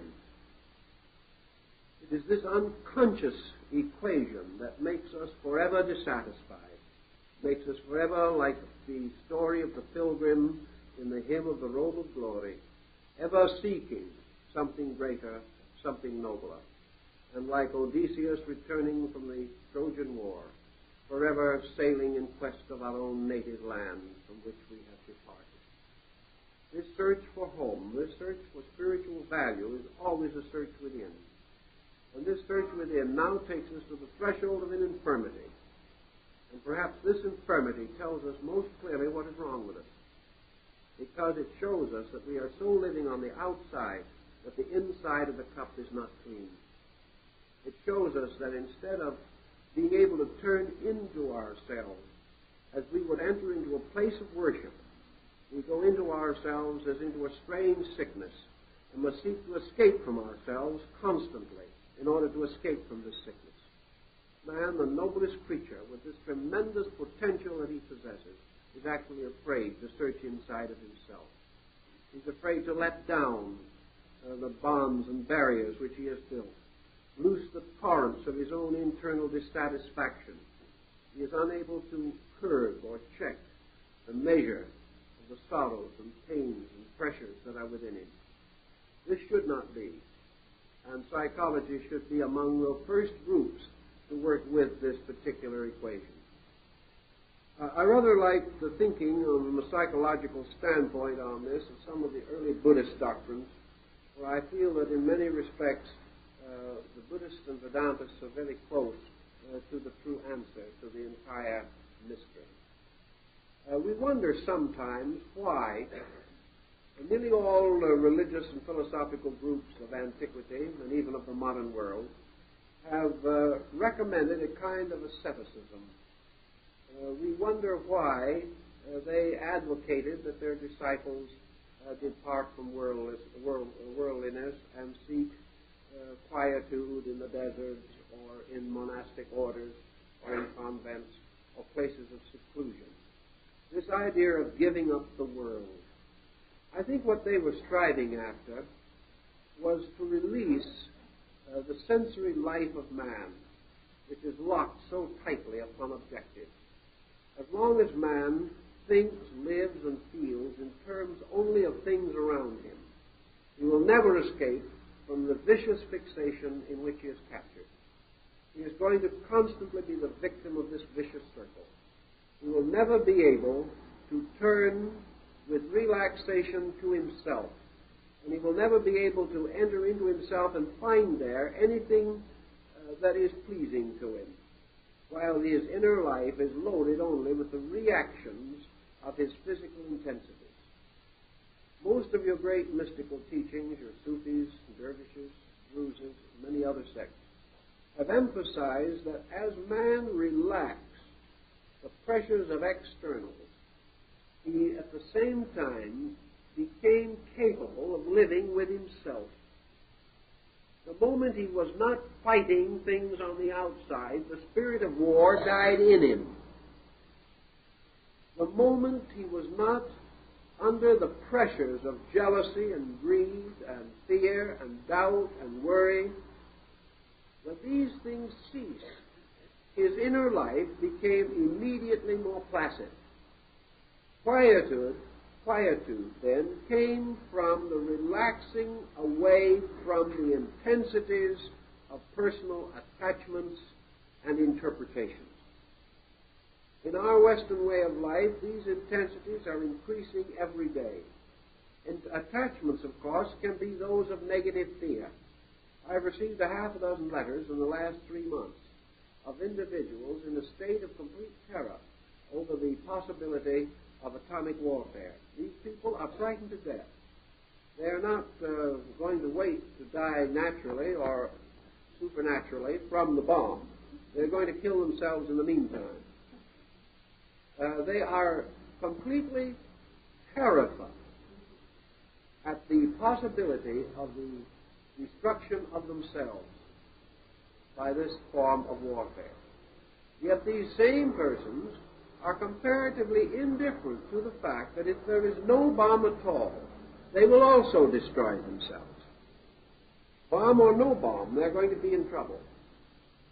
Because the fear they have of the bomb is merely a redirection of a fear that they have previously had in everything. Fear will destroy them, not the thing which they fear. And while an individual fears, he is never sure of life, and he is never able to release his own internal into a state of security. It is quite possible that the individual may sometime be faced with great physical crisis. But if he is, all the more reason why he must have his internal resources intact with which to face it. Fear will never accomplish this. Yet persons who do not live well are afraid to die. Yet these persons may be committing suicide with their own thoughts. But because they are thinking the way they want to, this suicide is a perfectly acceptable prospect. All this must change if we are ever going to solve anything. And the way in which it must change is that the individual will either be forced by nature, and perhaps through the very instrumentation of something like the atomic bomb, or by some other factor. Man will be required by nature to break away from his unhealthy over-addiction to phenomena. He will be shown by nature that he cannot invest his happiness all in external things. He cannot depend for his existence upon success, as he calls it. He cannot be satisfied only by those things which belong to his own external life. As long as he is willing to trust himself to the fate of externals, he will rise and fall with these externals. He will be impoverished every time the stocks go down. He will have a momentary flurry of exultation every time they go up. But whether they rise or fall, he will ultimately destroy himself, or he will pass out of this life impoverished because his mind has been on the wrong things. Psychology should teach us to reintegrate around standards of essential value. Should teach us that once we have integrated our inner lives, we can then administer any external thing with reasonable security. It is not that man has to give away everything he owns and become a mendicant. It is that the individual must have value within his own nature. And having attained integration, integrity in himself, He can use all the privileges of living without abusing them. He can solve the problems of material society because he has integrated himself. But without this internal integration, he cannot survive any of the shocks or stresses which naturally come to him. Consequently, it is possible, in fact very reasonable, to assume that man's subconscious mind, which has been plaguing him, is also a plastic substance, which, if it is properly molded, will be the heroic shape of strength within himself. That which is the fear demon is also composed of the same substance as the hero of the world. Man's heroic self can also be internally visualized, built, strengthened by an understanding of the laws governing the power of mind and memory. The subconscious, therefore, can be gradually transformed into the powerful directive which, moving out into his external life, will put it in order. When the subconscious mind is as strong in virtues as it is now strong in pressures, the individual will live a healthy physical life. Integrities are without pressure. Pressures are without integrity. We cannot have both. As long as we are moved from pressures, there is something wrong. We are moved without knowledge. Education, in the true sense of the word, removes pressure.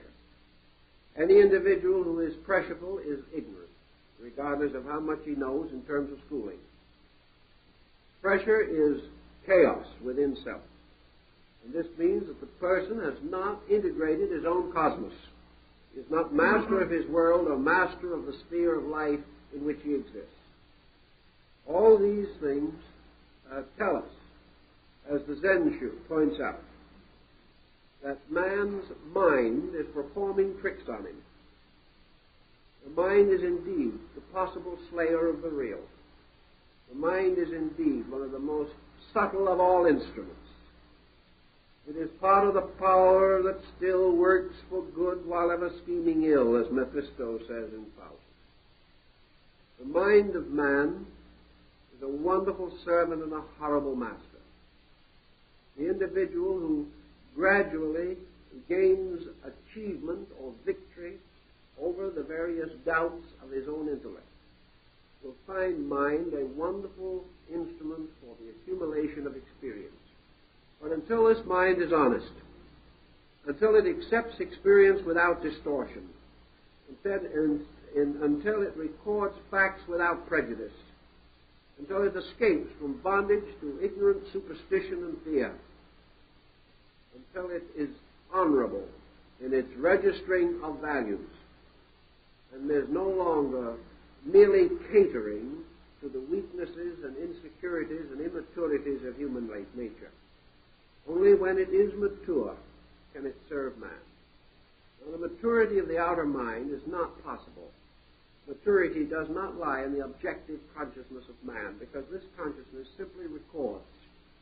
This consciousness is now. This consciousness is the kind which gives us the records and evidence of immediate happenings. The present consciousness of man deals with news, as the press tells us. The subconsciousness of man deals with history. And the difference between news and history is rather obvious. All news is gradually becoming history. All history has become news in some time or other. But the important thing is that history is a pattern. It is a consecutive record of news. It is news made moral by reflection. It is news made spiritual by the revelation of the effect of cause and the cause of effect. It is news, therefore, brought into something that can be philosophically examined for the purpose of contributing to the well-being of the individual now. If Adolf Hitler had really studied history, he would never have permitted himself to be a dictator. It is news that the conscious mind records. In the subconscious, this news becomes history. It becomes the basis of philosophy. It becomes the basis of contemplation and reflection. In the subconscious, we have the records of the consequences of things we have done. And we are constantly being plagued by the proof that negative attitudes can only destroy. We have therefore much to learn from it, much to gain from it, if we use it wisely. But if we continue to drift in our old accustomed ways, permitting ourselves whatever excess of thinking may come along at the moment, and then run merely to the mental physician in time of emergency, we will be in almost continual emergency. We have, to a large degree, conquered the ailments of the body. There are a few that still must be conquered, but we are beginning to suspect that those that have not been conquered belong to the sphere of the mind, and that is the reason we have not previously been able to conquer them physically. We believe that many ailments, difficult to diagnose, difficult to prescribe for, are actually psychologically founded within the conscious life of the individual. In any event, we are gradually going to work out diagnosis and therapy on the level of mind. We are going to gradually be able to take care of certain problems of the mind with more efficiency, more understanding, more wisdom than ever before. But just as surely as we do this, we are going to develop a new group of ailments. They are not going to be physical, and they're not going to be mental. They're going to relate to something else. They're going to relate primarily to the interval between man's conduct and the universal law in which he exists. There's going to be finally a group of ailments that will be corrected by only one thing, and that is man's voluntary obedience to the divine plan of which he is a part.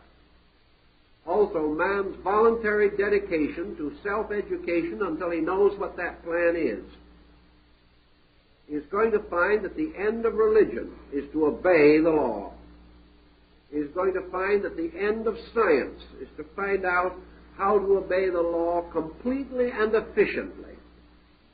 And that the end of philosophy is to discover the rationale by means of which it becomes evident to all thoughtful persons that obeying the law is the greater good. All of these processes mean that first we must obey the laws of the body to be healthy physically. Then we must obey the laws of the mind to be healthy mentally and psychologically.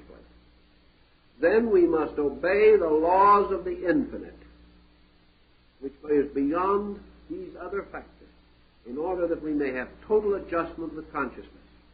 Now, it might seem that these laws of the infinite are a long way off and represent a further state of development far from our present condition. But these three steps are present every day in our lives. Each one of us must obey certain physical laws now in order to remain healthy, and obey certain other physical laws, such as those of traffic, if we wish to remain alive. We must also obey certain psychological laws. We must obey those laws which have to deal with certain repressions, certain frustrations, certain inhibitions. If we do not permit ourselves, for example, to get rid of our grudges, get rid of our animosities, and begin to hold some rather kindly, pleasant, and constructive thoughts about things, very rapidly we get so sick we cannot endure ourselves. There are laws here that we have to obey now. There are also spiritual laws which we also have to obey now. And those laws have to do with the great basic motivations of why we do anything. We should not obey physical laws merely in order to stay well, nor should we obey psychological laws merely in order to stay sane.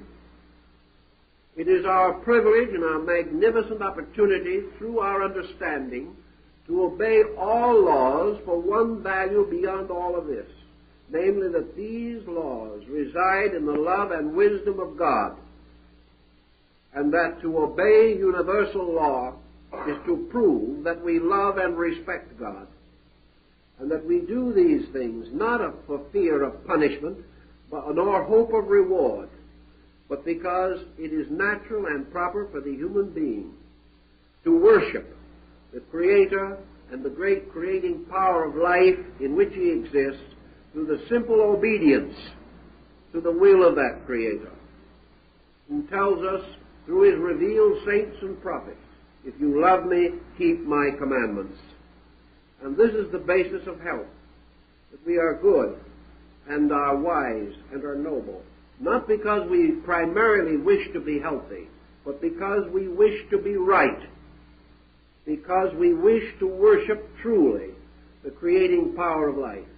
And if out of this power and determination to worship, if out of the natural love of God we do all things well, then whatever other needs we have, psychologically, emotionally, and physically, will naturally move to their own solution.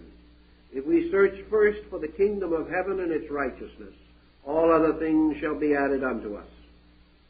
And if when from right motive we keep the rules of life, we shall then, as a byproduct of this right motive, enjoy health, happiness, and peace of soul. These are the things we should be learning. These are the things our teachers should be telling us, because this is the way which not only leads to our own security, but to world peace, the brotherhood of man, and all the good things that need doing.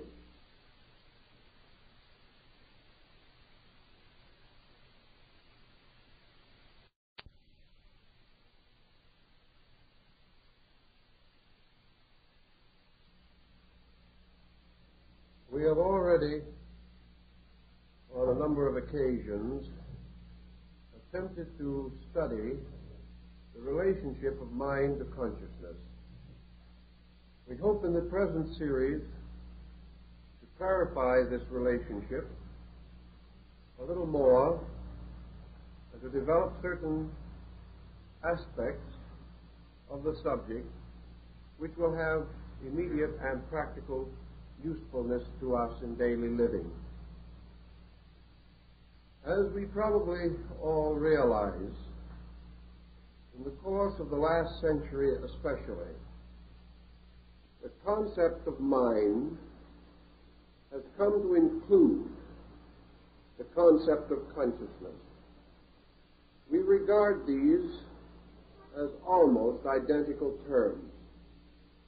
And while in certain departments of philosophy there may be recognized differences, in practical daily experience, we take it for granted that whatever we think about, we experience as consciousness.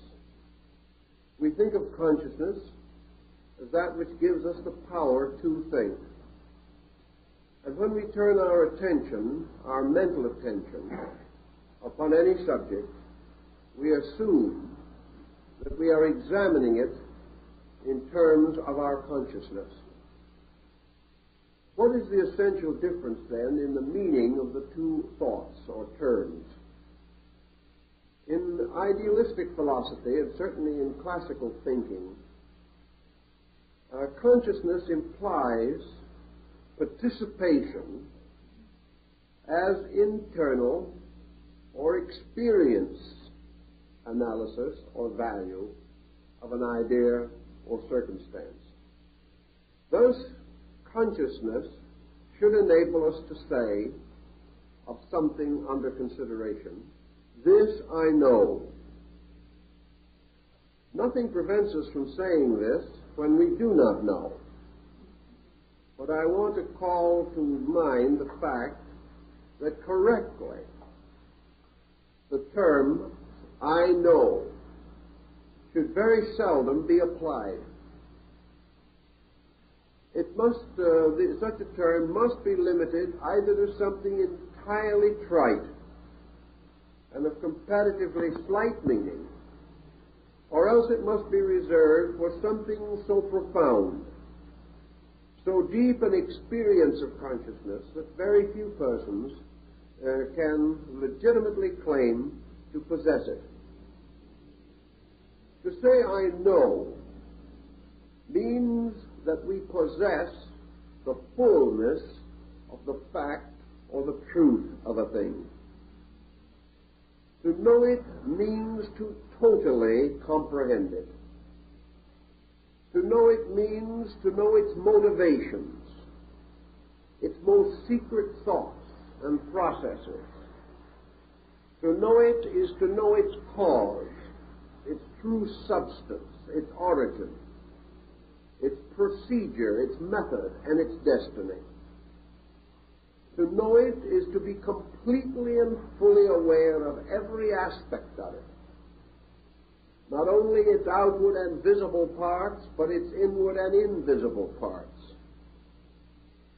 Under such conditions, the term "I know" would be very rarely applied.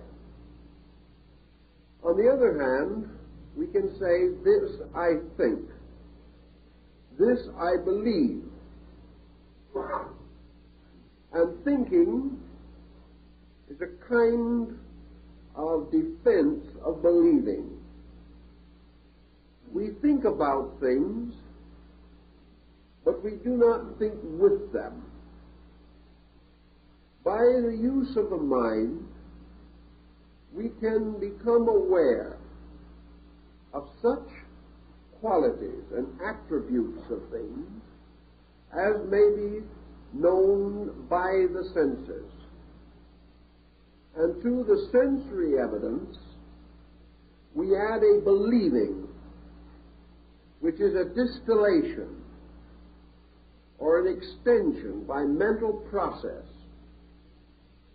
to an apperception of certain values beyond those most immediately apparent.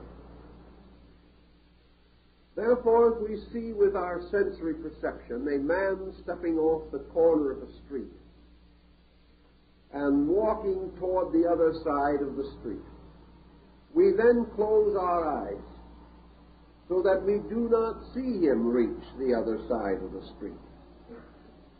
We will still, however, by the extension of our sensory evidence, assume that he reaches the other side of the street, and continue to visualize inwardly his advance toward what was obviously and evidently his original goal or purpose.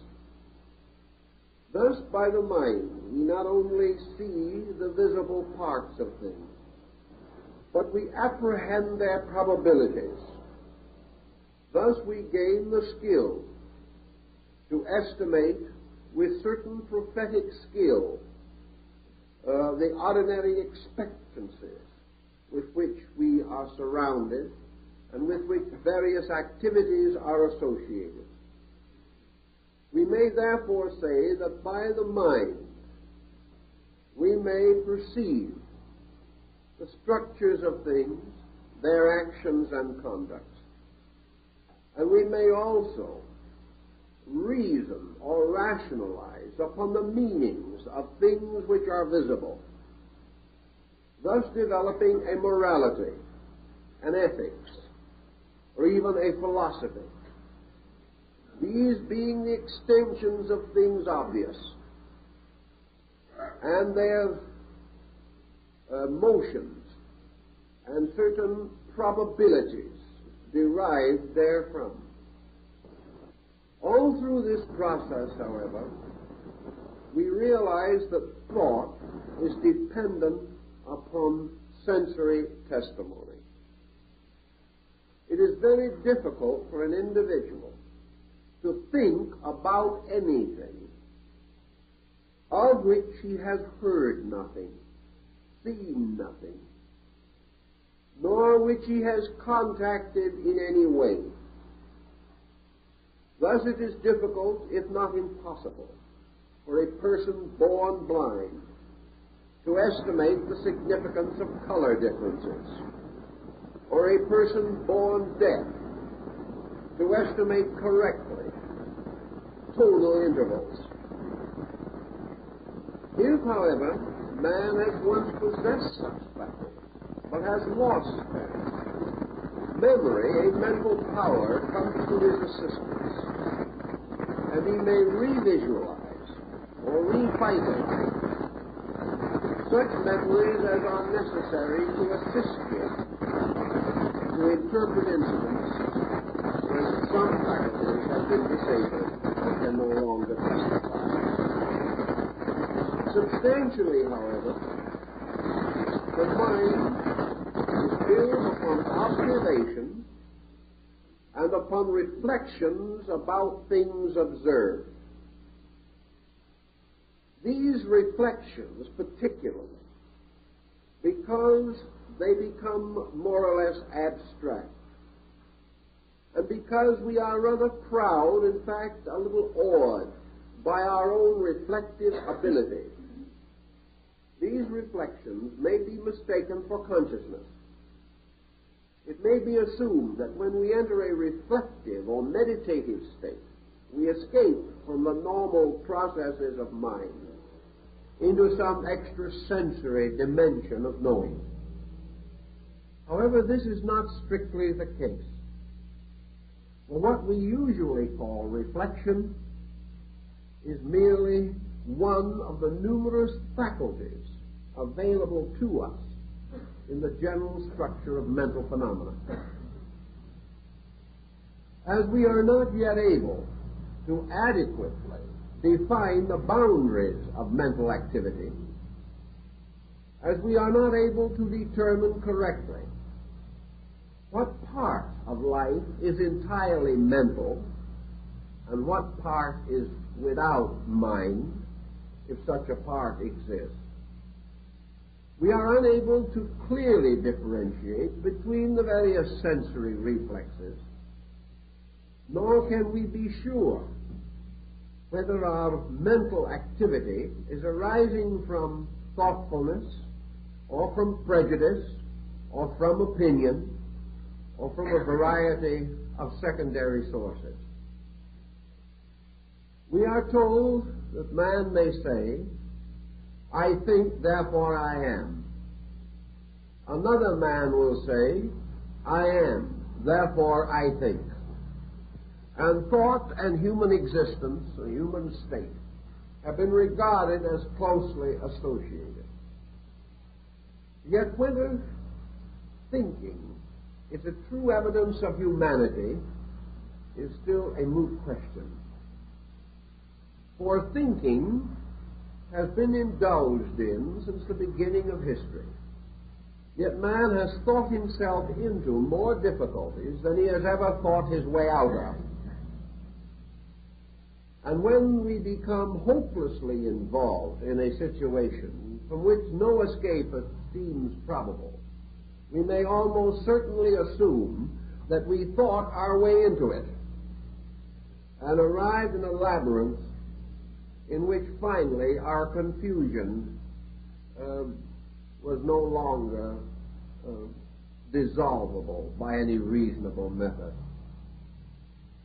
Then let us try to figure out how we shall determine the quality of mental activity. Each person can make a simple test for himself. You can sit down very quietly and say to yourself, "I will now try to have an original thought." And after a little time of really great industry, we may come up with something that sort of impresses us that way. We can perhaps arrive at some adage or some phrase, some neatly turned statement that, so far as we know, is not copied from anyone else. It probably is, because the Chinese observed long ago that there was nothing new under the sun, and that things haven't changed much since then. We may, however, convince ourselves that we have been able to do something original. If we really feel this, then we should more carefully analyze, have we really had an original thought? Or have we rationally extended a previous pattern of thinking? Usually this is the case. Thus, in the Patent Office in Washington, there are thousands of patents which state themselves to be new and useful improvements upon something, for one patent that claims to be an original idea. In fact, it becomes a very difficult problem even in the patent office to determine originality. And it is usually considered sufficient, so I am told, to say that originality relating to a patent is the presentation of an application not already covered by a patent. It is assumed that it is original if someone else has not already patented it. This, of course, is an obvious error. For most ideas arise from the extension of thinking from something already familiar toward a new or improved application of that principle.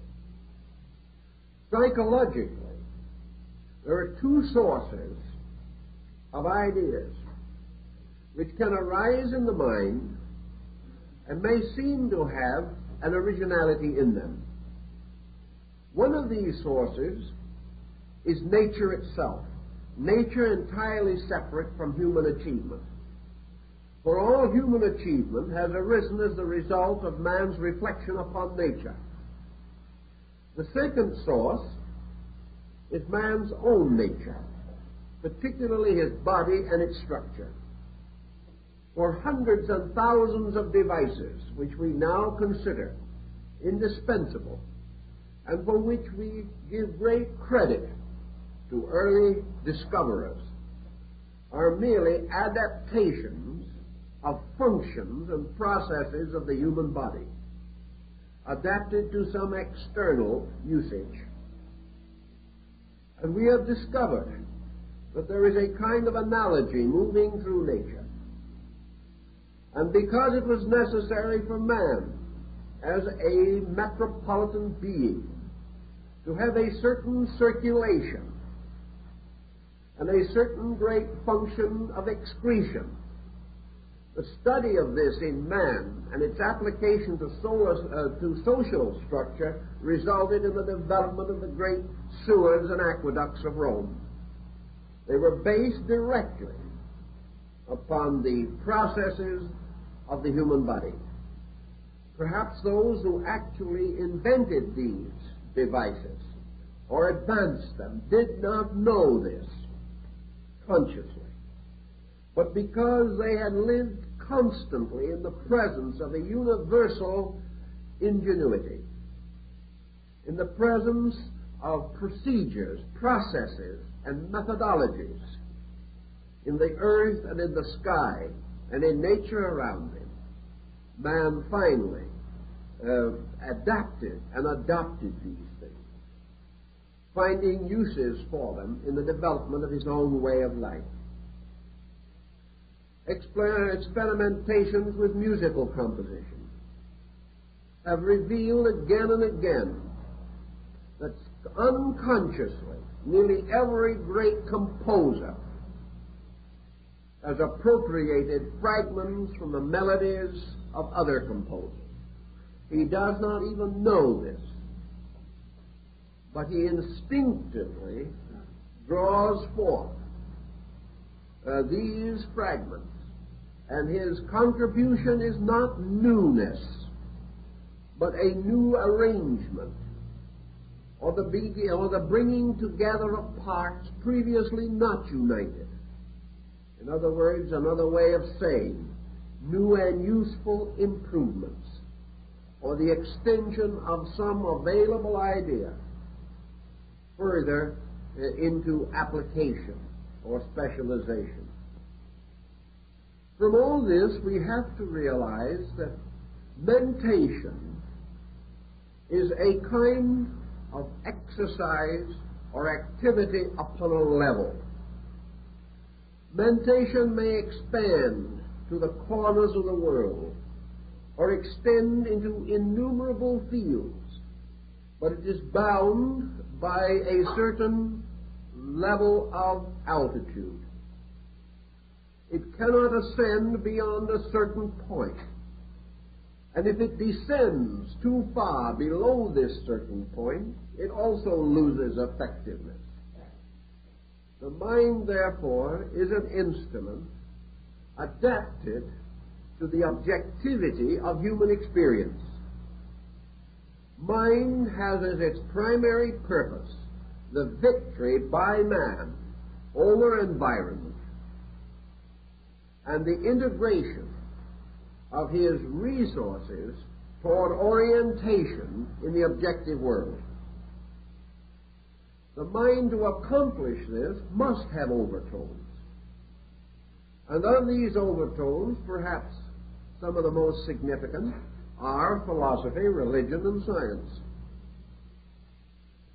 And here we will come to considerable discussion, particularly in religion and philosophy. As yet, science has not come to this division, but it must ultimately do so, and we already begin to see indications of this division within the body of science. Ages ago, thousands of years ago, religion divided into a formal worship and a mystical worship. Dividing, therefore, the intellectual concept of religion from its spiritual or consciousness level. Philosophy did the same thing. Philosophy divided itself into an intellectual system of philosophy and a mystical or abstract system. Intellectual philosophy being represented by such works as those of Kant and Nietzsche and Schopenhauer and Hume and Lessing, whereas the mystical aspects of philosophy are to be found in such Oriental systems as Vedanta and Yoga, and in the Western systems of Bamy, St. Martin, and Baron Emanuel Swedenborg. These represent divisions within a structure. Science must ultimately come to the same division, and there must be a separation within the structure of science to distinguish a materialistic or physical science and a spiritual or mystical science, using the same essential instruments, but one dealing with an invisible or superphysical sphere of causes, whereas the other is limited largely to a visible physical sphere of effects. This is because the inner life of man ultimately divides between an intellectual and a mystical approach to the substance of knowing. Nearly all intellectualists are ultimately disillusioned. They plead the same sad story as Omar the tent maker, who engaged in great arguments of this and that, but always came out by the same door wherein he went. The intellectual comes ultimately to the realization that the mind can go only a certain distance. From this, the individual tries to spread his wings by speculation and press the mind beyond the reason or beyond the fact towards the hoped-for truth. In a little time, however, this speculative instinct passes out of sober control, for as landmarks are lost, similarities and familiarities are left behind. The mind gradually ceases to have a functioning power of its own. Deprived of all cooperation from the sensory and reflective parts of itself, the mind ultimately goes to sleep. It has no possibility of escaping into consciousness. or departing from the world of phenomena to which it belongs, by which it was generated, and concerning which it is completely absorbed and dedicated. Buddha points this out very clearly, for he makes the mind to be a production of sensory reflex. That it is not the mind that makes man see the world, but it is the world which makes man have a mind to see with. And all of our sensory reflexes are totally dependent upon objectivity for their own existence. If there was nothing to see, the faculties of sight would fail. If there was nothing to hear, the faculties of hearing would fail. But there is a very interesting thing, a problem that has long been debated.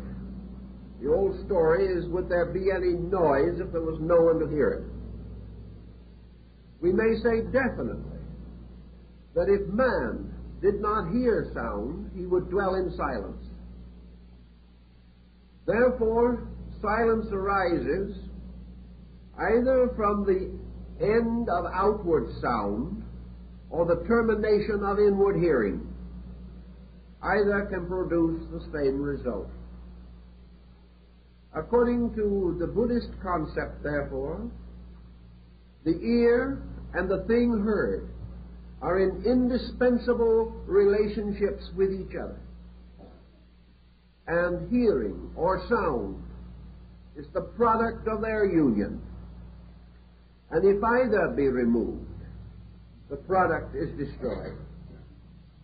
If this is true of the entire mental nature, then mental phenomena generates the mind, which in turn reflects upon mental phenomena.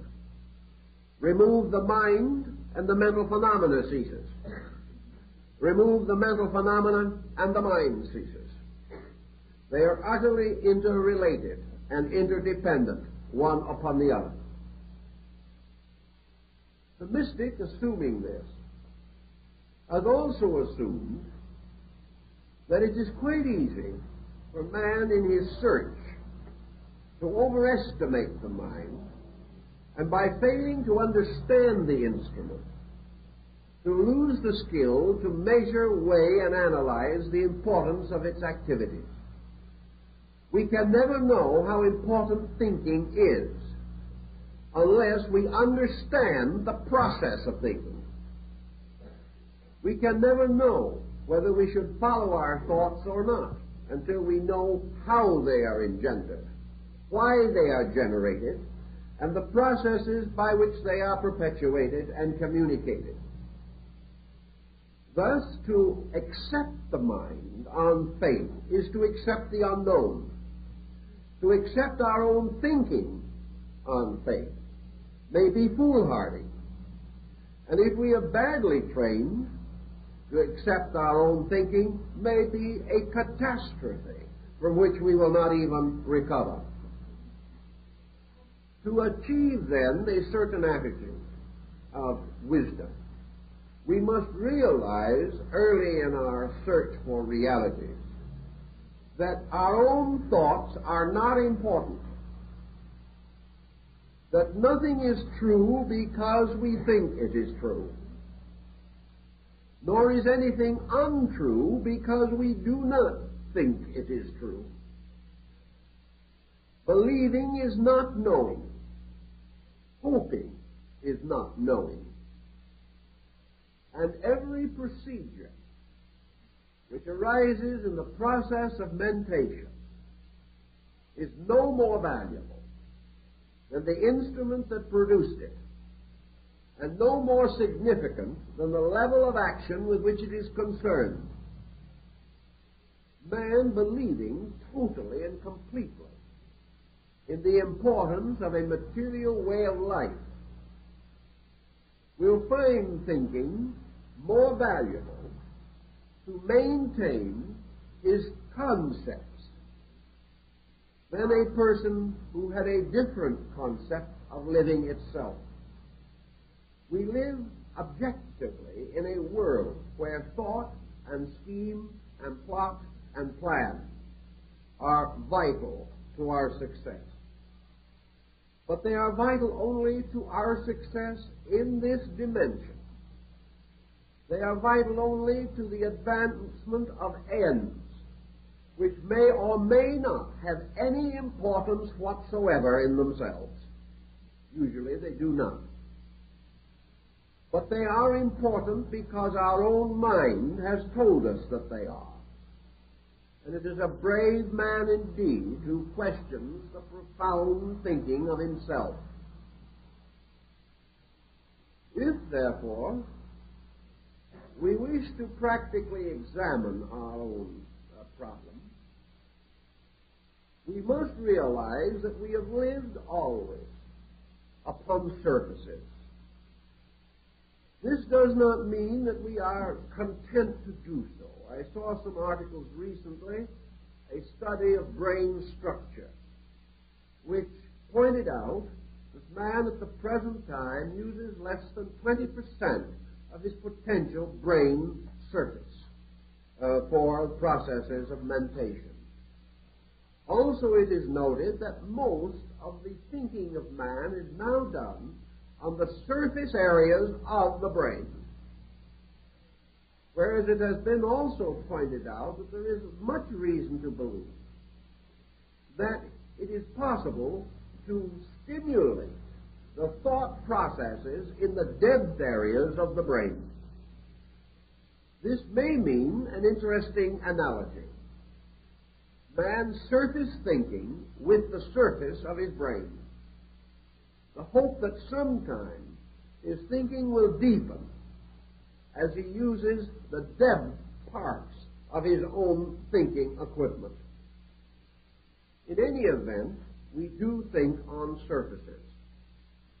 And whenever we become involved with a problem that requires grave thoughtfulness or decision or value, we're usually in trouble. We do, however, have an advantage which in some ways compensates for numerous liabilities. I've heard this advantage advanced on many occasions. An individual did a very bad job of thinking, but instead of being ashamed of it, he said, well, there's one thing, the other fellow didn't do any better. Now, one of the things that saves us at the moment is that others are not doing it much better.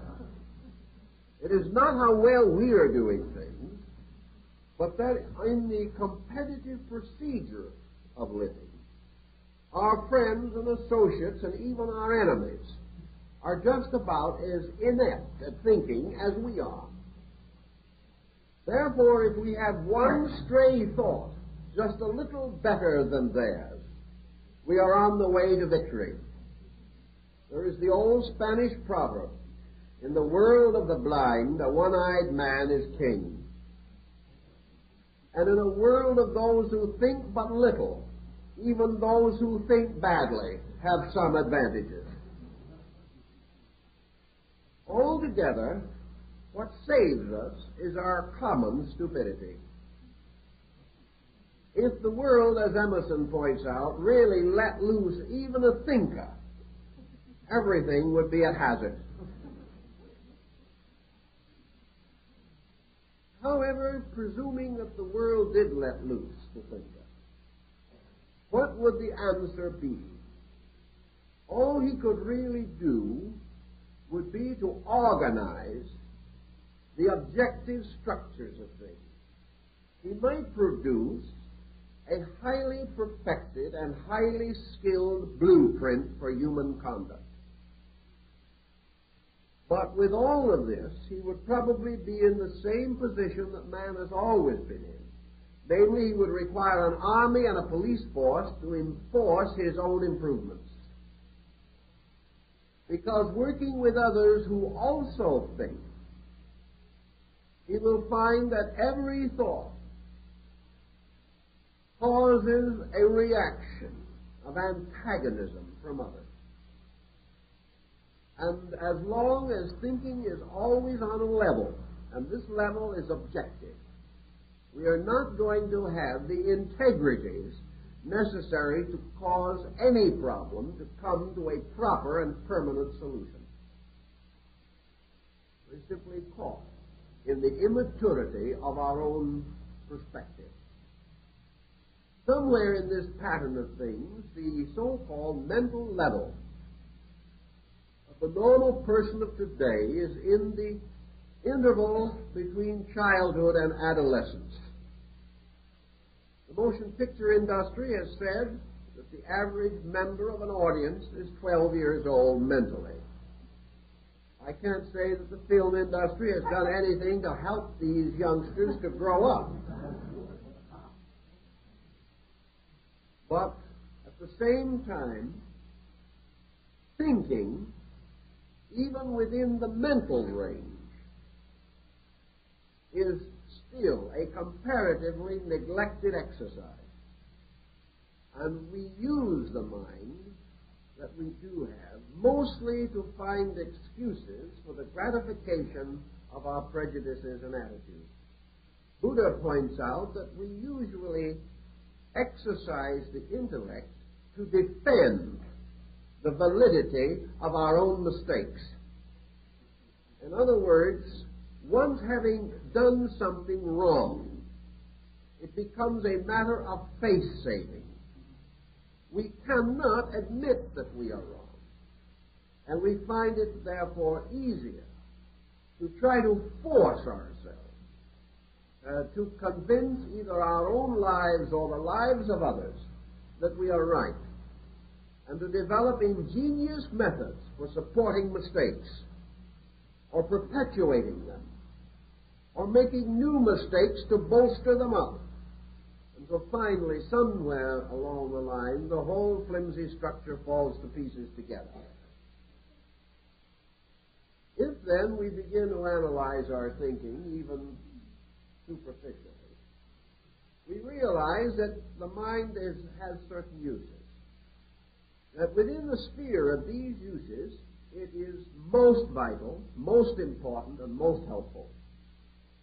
But when expected to produce that which is not natural to it, or introduced to problems which are not reasonable for it, the mind produces conclusions or findings which are deceptive and irrelevant. And the mind, for instance, is very useful in memorizing telephone numbers, which are quite important to us. It also enables us to keep our appointments with reasonable punctuality if we can keep our minds on it.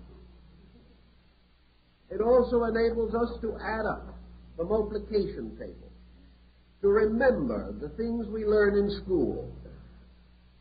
The mind also, perhaps, assists us to develop a strategy to protect our economic survival, or to anticipate the hazards which may come to us in business.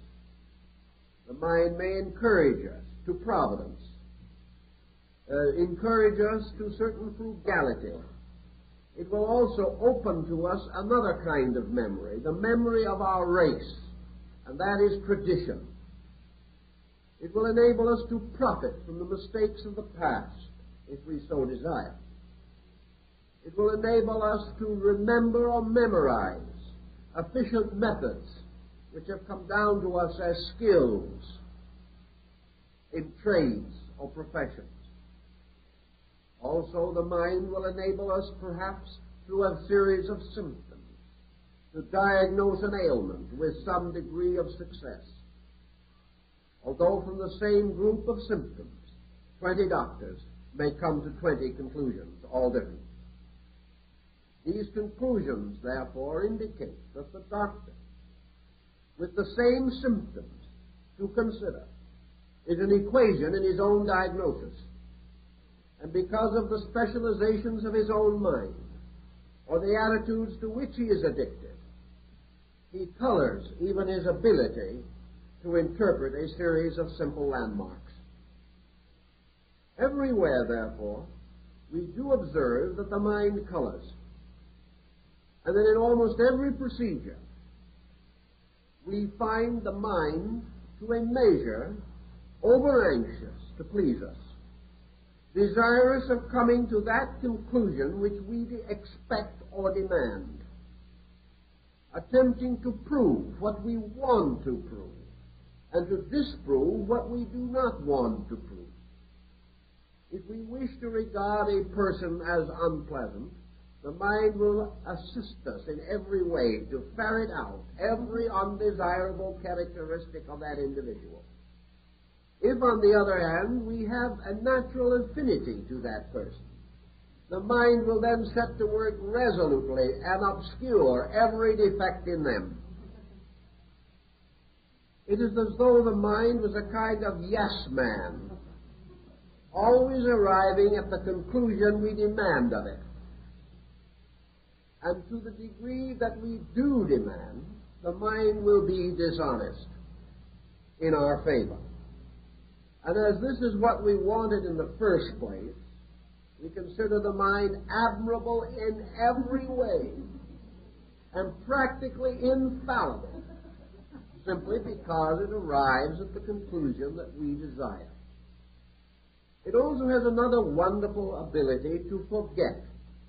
And when the conclusion proves to be wrong, the mind is able to escape all blame by transferring the injury to someone else or to some other time and some other place. And the individual just proven wrong will immediately start out on a new course of infallibles, never pausing to make any correction in the instrument resulting in the mistake. Thus the mind has an advantage that very few other persons or other qualities of life enjoy. The mind is the only instrument that we have which passes judgment on itself, therefore can always be found in an admirable state. We have no way of examining the mind except by the mind. So when we say to the mind, "Are you all right?" the mind will certainly say yes. Or if we say to the mind, "I do not like what you are doing," the mind will say, "Neither do I." It will always please us, it will always gratify us, and it will always lead us into further trouble. This in contradistinction to the general idea that we have that the mind is a noble leader of our living, that it has something resembling the qualities of a Cato or a Cicero, that it is fair and honorable, a mighty judge among judges, and that it sits aloof from all things, judging righteous judgment. Nothing could be further from the case. The mind is in every mess we get into. It is a Mephisto, ever ready to gratify our every desire. And then when trouble does come, the mind looks perfectly blank and said, "I have nothing to do with it." If the mind, then, is not behind all this conspiracy, what is? Behind the mind, undoubtedly, in the case of man, is what we call blind pressure. This blind pressure is simply emotional tension. It is intensity. Man says without thought, "This I like, this I do not like." Whenever he sees anything, he says, "This I want," if it is in any possible way useful to him. If he sees anything utterly objectionable, he says, "This I do not want." And having, by the intensity of attitude, determined a course of procedure, he then turns the detail of the procedure over to the mind, the duty of which is to prove that he is right, to advance every purpose as he wishes it to be advanced, and to block every situation which he desires to have blocked. The mind, therefore, is actually the servant of the emotional intensity of the individual. The mind does not control emotion. The mind is the victim of emotional intensity. The emotions are much older than thought. The emotions rise in instinct and impulse, and these control and direct life. So that what we call living is largely mentally sustained impulse or mentally sustained intensity. And by means of the mind, we try to find various ways of accomplishing our emotional purposes. Our emotional purposes of love or hate, of possession and loss, of joy and sorrow. We give, therefore, to the mind the job of causing or making available to us joy. We give to the mind the labor of taking from us sorrow. Therefore, we must rationalize ourselves into joy and out of sorrow, even if we have to create a new universe to sustain our position. Actually, when it's all said and done, it is very hard to determine and to decide how best mind can be directed to its natural end. One point, of course, we learn again simply from observation and from the study of life around us. Individuals have a tendency to be more honorable when they are not under pressure. They have a tendency to be more honest when the advantages of dishonesty are fewer. They have a tendency to be more kind when unkindness is less profitable. Also, we observe, as Mohammed pointed out, that most individuals are probably born honest and are gradually educated out of it by their friends and relatives.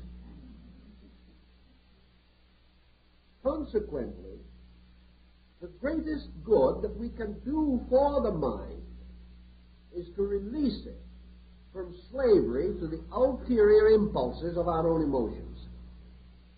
If we can actually say to the mind, you are a learned counselor, I want your opinion, and I am not going to give you the slightest hint of how I want the episode to be interpreted. I'm not going to tell you what I want or how I want it. But this is the catch. All this conversation is itself arranged by the mind. Therefore, we have got to find a way of preventing the mind from knowing that secret by which the mind will be contaminated. We can say to ourselves, I want the mind to tell me honestly what kind of a person Joe is. Of course, I think he's a skunk. But I'm not going to let this influence my mind. The thing is done already. The moment he internally admits or assumes any attitude, the mind is already conditioned. And it is rare indeed to find a person who can come to a completely impersonal or impartial judgment on any subject that has any bearing upon his own affairs. This is why Justice back in Egypt was blindfolded, and the goddess Maya, who carried the scales of the balance, was represented without eyes. It was to indicate that appearances must have no effect upon judgment, and also that we can only be just when we judge those things which have no profit in them for ourselves, and more than that, deal with subjects about which we have no preconception of any kind, and try to find an individual that meets that requirement. It is impossible, practically, to find a person today without preconceptions on almost every subject, even though he may not personally be involved. He is victimized by the press, by propaganda, by news, by all kinds of conditioning factors. And he is highly conditioned by the opinions of the learned, the informed, or experts, whom he regards, therefore, as suitable sources of information and upon whose opinions he builds. These people may be entirely wrong, but they become part of his basic mentation. Out of all of this, it becomes more and more evident as we proceed, and we could proceed much further, that the mind is a very mixed blessing, and that those who serve its impulses consistently are very mixed themselves, if not blessed. To recover from this, there has to be some solution, some way of breaking through this mental barrier. For out of the processes of the mind, operating under the pressure of the emotions and forming a closed corporation, not only does the individual come to false conclusions or inadequate conclusions, but he is blocked from any escape. He is locked ever more tightly within the mind. And he loses by degrees all perspective beyond the mental life itself. And as he cannot normally experience any internal state entirely separate from mind, he does not know what direction to turn in order to escape from this mental maze or labyrinth ruled over by his own ego, which is the part of him which must always be sustained and defended, and the intensities of which are the basis of nearly all of the psychic pressures from which he suffers. Out of this, East and West, ancient and medieval, developed a great pattern of monasticism. Monasticism, which in itself probably is no real solution to the problem, seemed to be the best opportunity. If you wanted to escape from the dishonesty of attitudes, place yourself in a position or condition in which the profits from dishonesty were diminished. In other words, if you renounced the world, if you gave up your worldly goods, if you gave up your name, taking some religious name, meaningless to anyone else, and retired from the world and lived in a cave in the side of a hill, owning nothing, desiring nothing, possessing nothing, and dedicated perhaps only to the absolutely unselfish service of persons in need, with no thought of reward. Perhaps in this way, you could lower the pressure of desires. You could separate yourself from so many of the inducements to false thinking. You would find it perhaps easier to be impersonal, to be kind, to be fair, to be impartial, especially if you added to this procedure a religious conviction, positing the love of God and the love of your brother man, and attempting in every way you could to remove from your life even the shreds and rudiments of prejudice.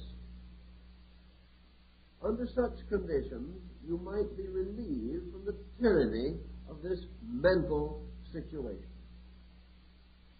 Many tried it, and there have always been a few persons who were by nature monastic, who were able to retire quietly from the world and serve useful destinies without the pressures of the personal problems which afflict most.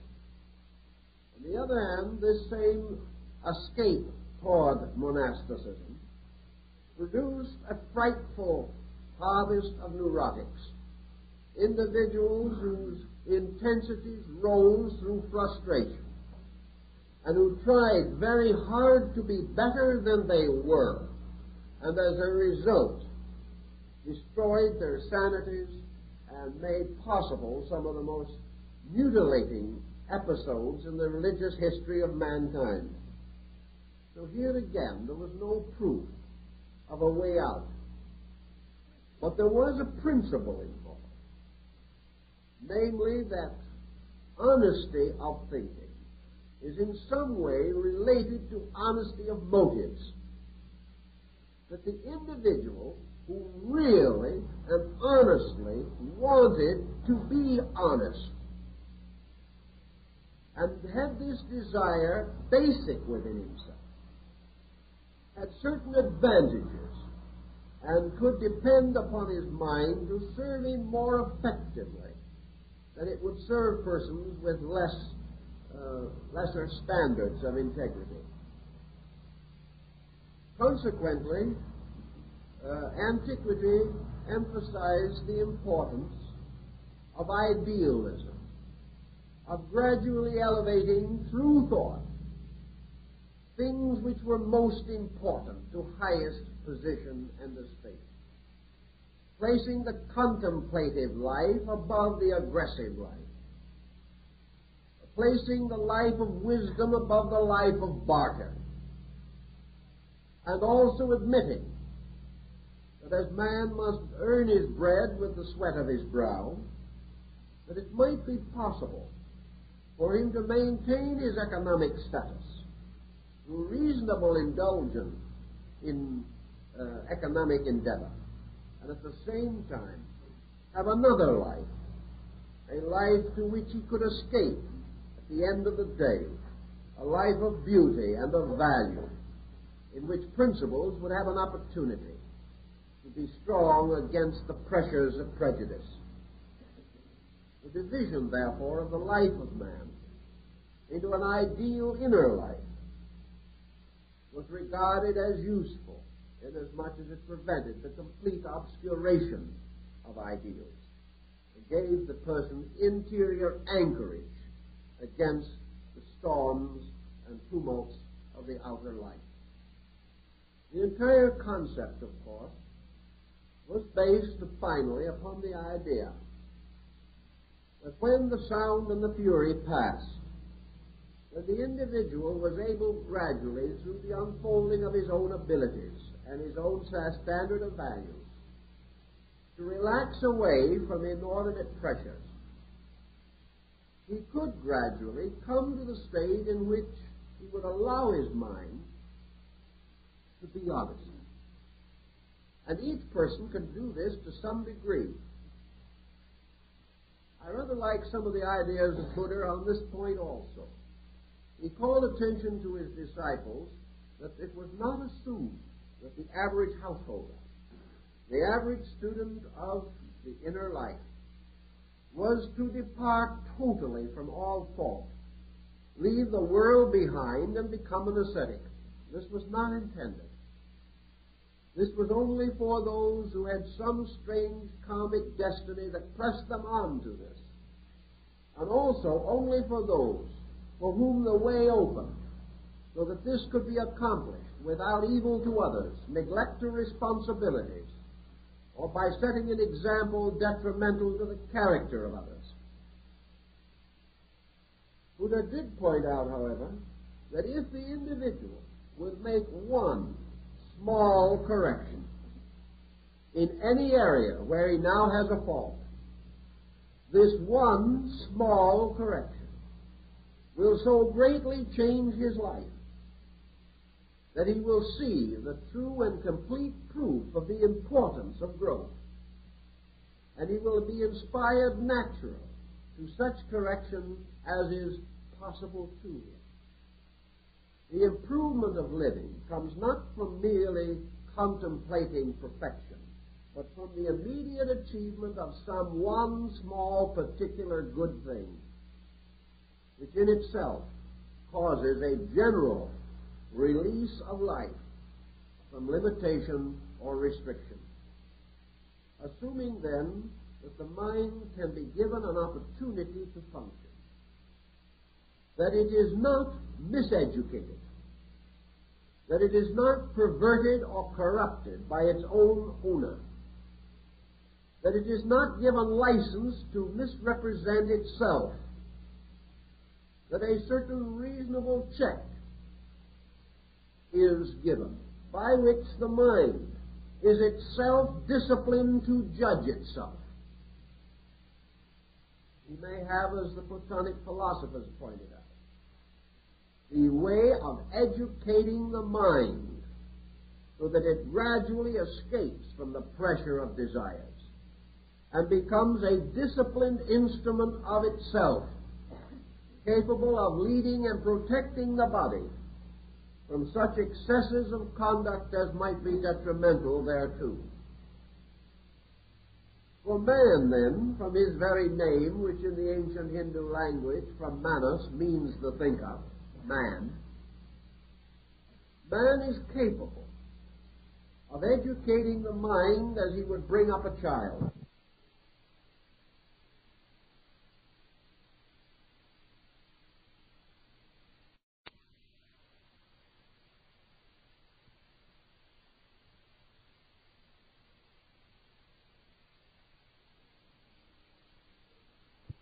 Until this mind finally becomes the simple instrument of humanity, by means of which man solves those problems which are essentially the problems of man.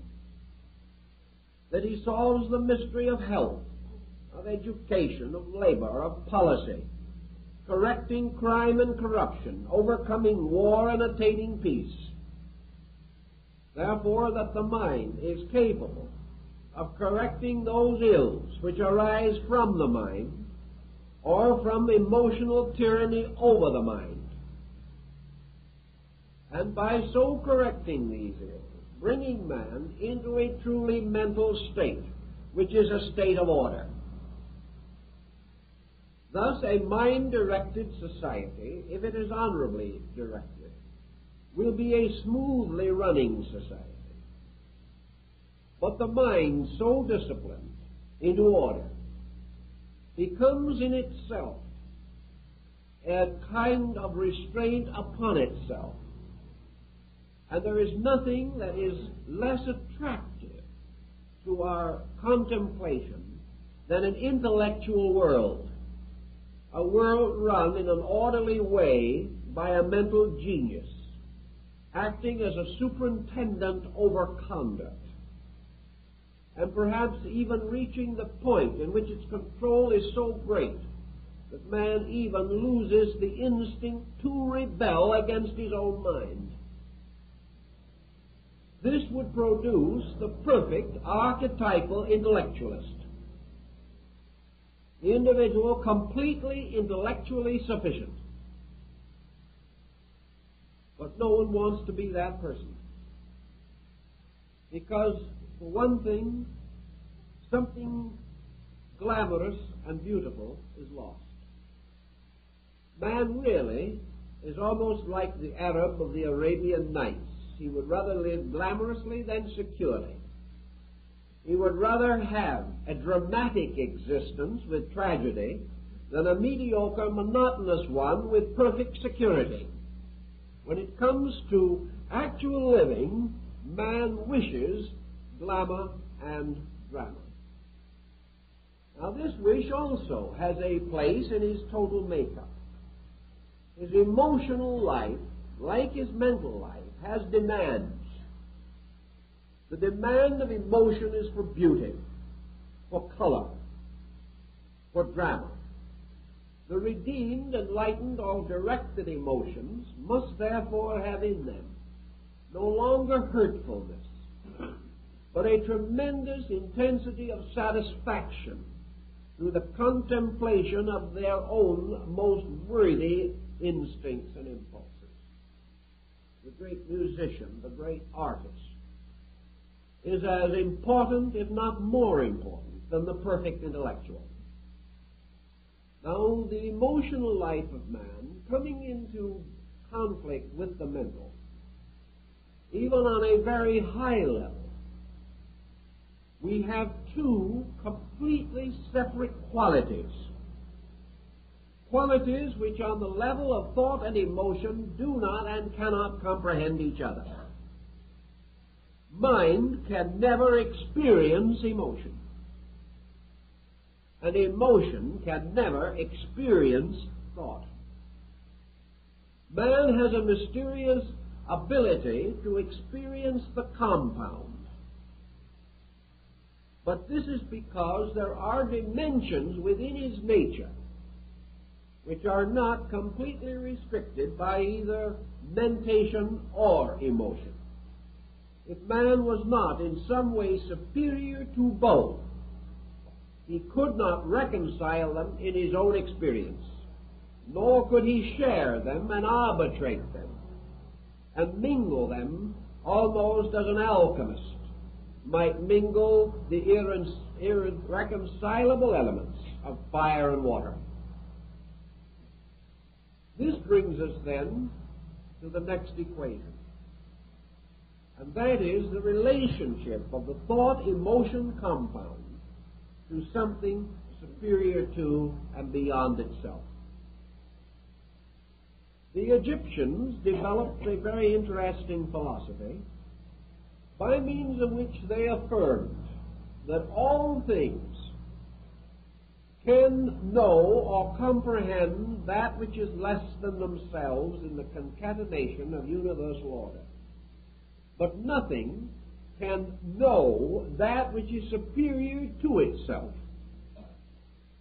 To know more than itself would require faculties greater than its own. To be more than he is, man must have become greater than he is.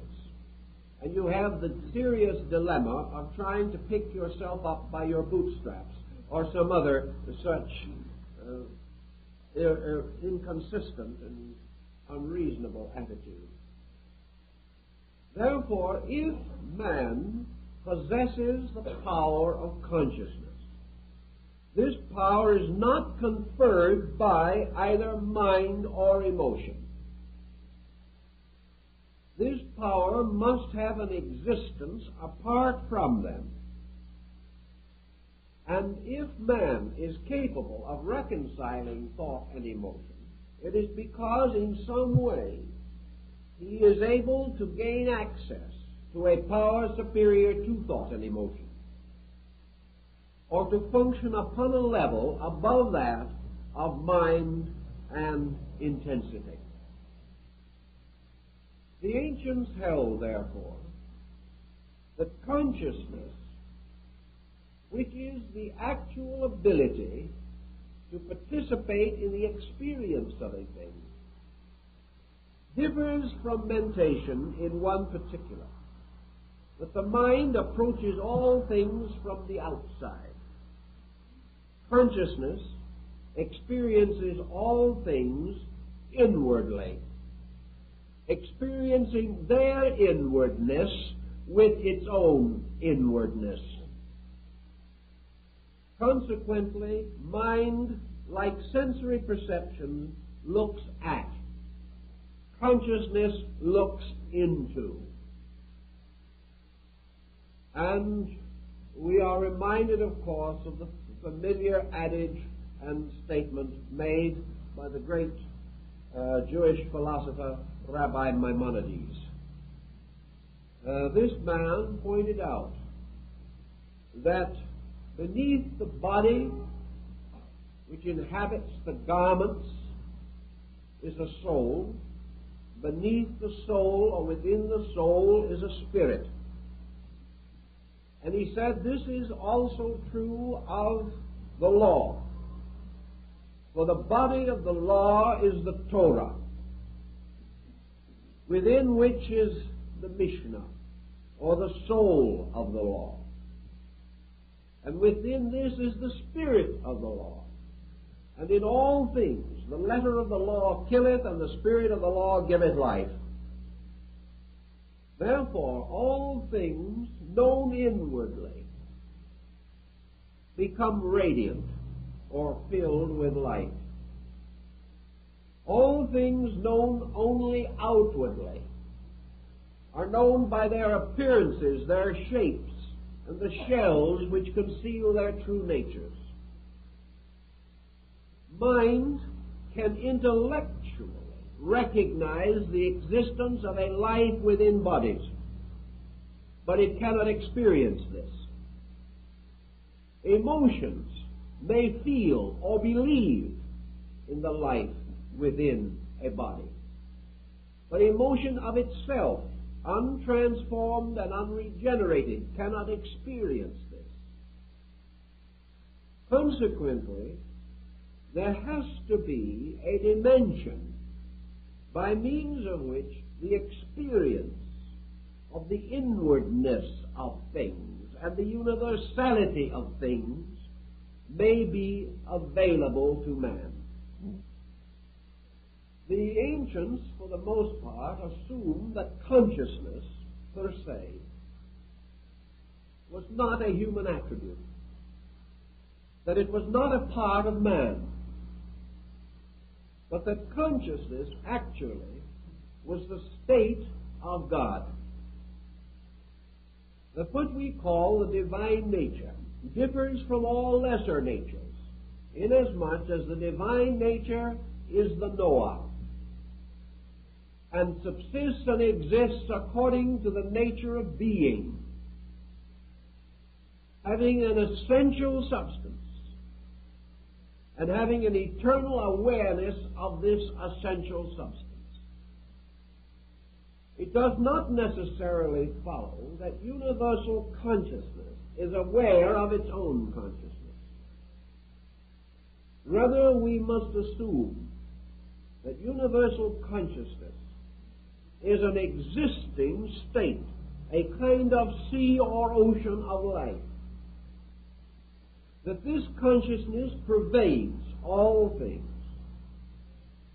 that it is known only to itself, if at all, and that no other type of mentation or emotional cognizance can be directly aware of it except by judgment or rational extension.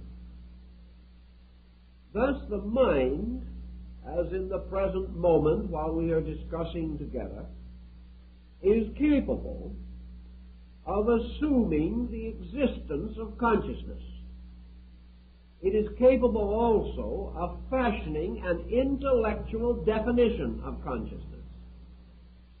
It is furthermore capable of rationalizing the absolute necessity for consciousness as the common substance and denominator of lesser states, the reconciler of all opposites, and a state of unity or totality without which the universe itself could not endure. Mind can therefore tell us of this, and by negative definition can convince us and assure us, even to the point of our own acknowledgement, that such a condition does exist, and that there is a being according to essence in nature, and that this being is different from all inferior beings, because it is more than they are. It is therefore more than time, or it is eternity. It is more than parts, therefore it is wholeness. It is more than divided knowledge, therefore it is wisdom. It is more than the numerous virtues, therefore it is the good. It is superior to nature, therefore it must be part of the cause which engenders or generates nature. It is greater than man, therefore it is divine. These conclusions we arrive at, and from these conclusions great rational philosophies and religions have been built. And these rational systems are not bad, nor are they necessarily corrupt from any such conclusion or belief. If corruption enters into them, it is because they have departed from value, not because they have affirmed something greater than themselves. Yet, having achieved the intellectual recognition of all these things, having therefore the intellectual recognition of divine love as an aspect of universal consciousness, having the intellectual concept of divine wisdom as an expression of universal consciousness, having also the intellectual concept of divine power as an aspect of universal consciousness, we come therefore into omniscience, omnipresence, and omniactivity. And we also conceive that our ultimate allegiance is to this universal and supreme good, which our intellect seeks to embrace, and which our senses generate, clothing, however, always in the simpler terms of familiar things, so that we actually must use comparatively commonplace expressions, and in inwardly reflecting upon these great matters, we use trite symbols which are utterly inadequate. Recognizing all this, we can then perhaps understand the difference between consciousness and thought. For thought gives us the power to recognize all these good things, yet it does not give us a sharing in them. It does not cause these good things to awaken immediately within us, nor does this thought fill us with such inevitable and ever-present admiration that we immediately depart from all else and strive after this sovereignty of good. Thus, believing in universal love, we continue to hate our neighbors. Believing in universal peace, we continue to precipitate wars.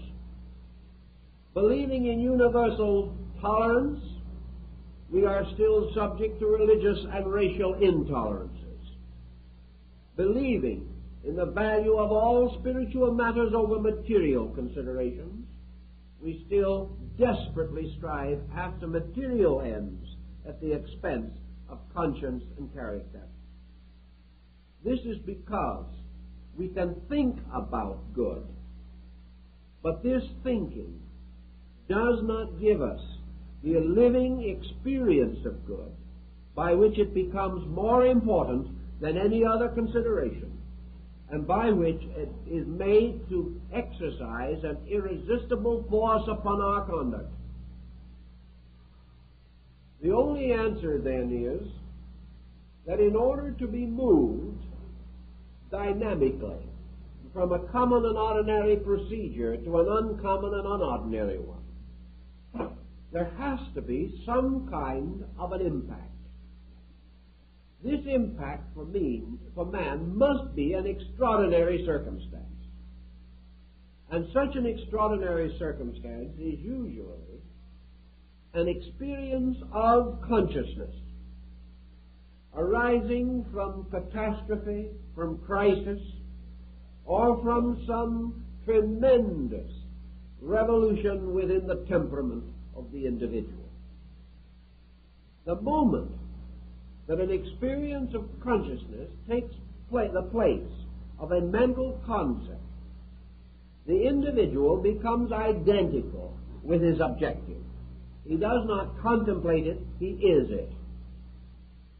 He is not given any longer the privilege of deciding which is better.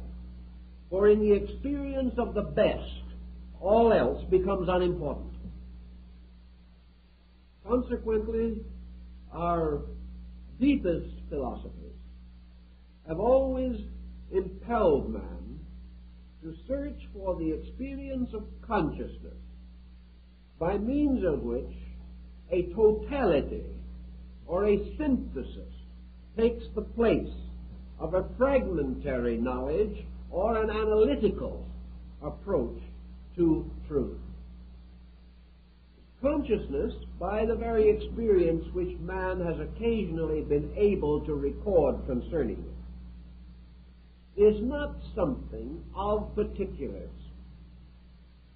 Consciousness does not fill up the deficiencies of reason, nor does it necessarily bestow skill where aptitudes have not been properly cultivated. For the most part, consciousness is an impact of total value. And this impact is such that it can vitalize or sustain almost any kind of particular effort.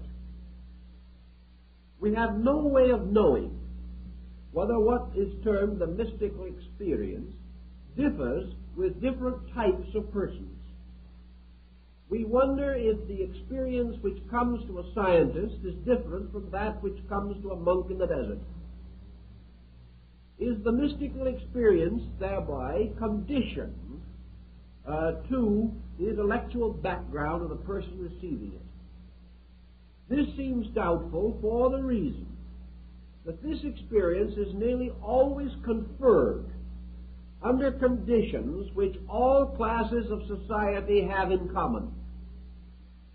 For example, the businessman with the dying child has something in common with the prince of the realm with a dying child, or a savage in the jungle with a dying child. It is this common tragedy that unlocks something in the individual which is a common denominator of conscious experience. It is not so much the particular attainments of the individual that seem to lure him toward the mystical consciousness experience. It is a common need, and a need for simple things that we all need. Einstein pointed out that the great mathematician is in just the same need for a simple consolation of spirit as the priest or the mystic. And if a mystical experience comes, it comes on the level of the need, not on the level of the attainment. It is therefore the common sorrow of man, the common stress of existence, the common hunger of hearts and souls that appears to be the thing that opens the door of conscious experience as distinguished from mental endeavor. For in most instances, this experience does not come until the possibility of mental satisfaction or condolence has been exhausted. It only comes when the individual can no longer find solace, either in thought or in reason, but breaking down into the simplest parts of his humanity, strives after that which is the common consolation with all that lives. The sage, the saint, and the commoner are all united in these immediate pressing needs.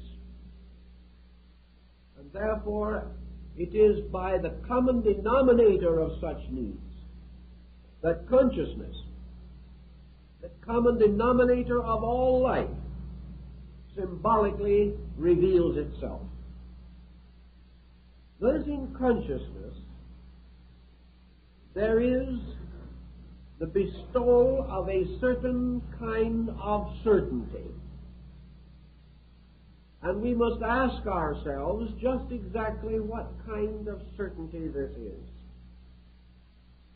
We know it is not a theological certainty in the common sense of the word. It does not belong to a faith, for the mystical experience has occurred in all religions. It has therefore to do with the quality of believing rather than the creed. This is another example of how it breaks away from intellectualism, for many creeds are divided intellectually, But the soul hungers of human beings are not so easily divided. It is the hunger in the heart of man, the hunger of life, as Bainey calls it, the hunger of the creature for the Creator, that seems to be the final appetite by means of which the individual crosses into that causal kind of knowing which alone satisfies the hunger that food cannot reach. Man requiring this bread, which is not of this world, this bread which is the food of the Spirit, gains his insight and consciousness by the hunger of his needing, rather than by the intellectual requirements of his mind. He is actually not searching for proof, for as one mystic points out, he was not seeking to justify God, or to know that God existed, or to prove God. He was simply seeking this peace which surpasseth understanding. He was seeking inevitably for this life, which is indeed the life of men, the life of conscious experience within. For without this, all is death, once man has recognized the possibility of its attainment. So consciousness to these mystics is not something over which man may exercise any control. The hour of its coming no man knoweth, for it entereth as a thief in the night. The individual cannot earn it exactly. He may merit it, he may deserve it, but its coming depends upon a basis of merit and desert beyond our estimation. And the mind which considers itself ready may be deceiving both itself and the heart.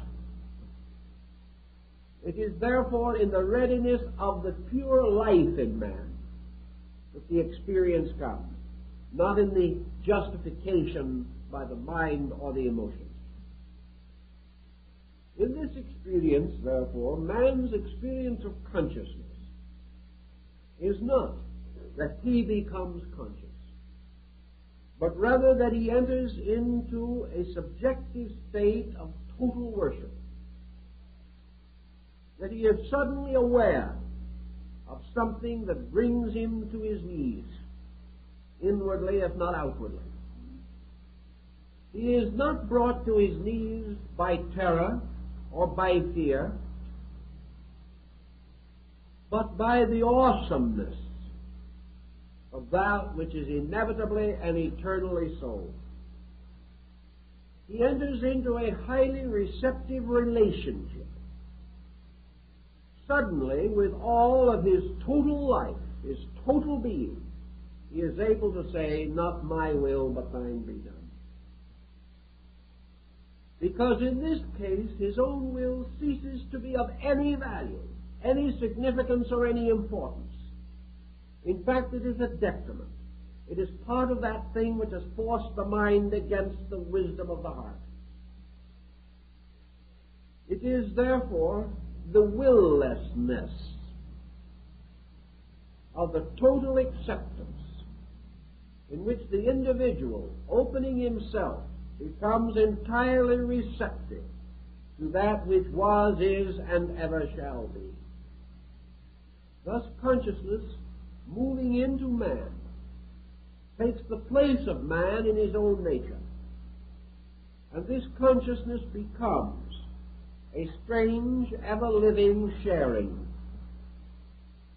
It is that something by which a light from within, shining upon all other things, causes these other things to appear transparent, causes their inner parts to be as evident as their outer parts, but mostly transparent in their causes, in their spirits, and in the source and substance of their motivations.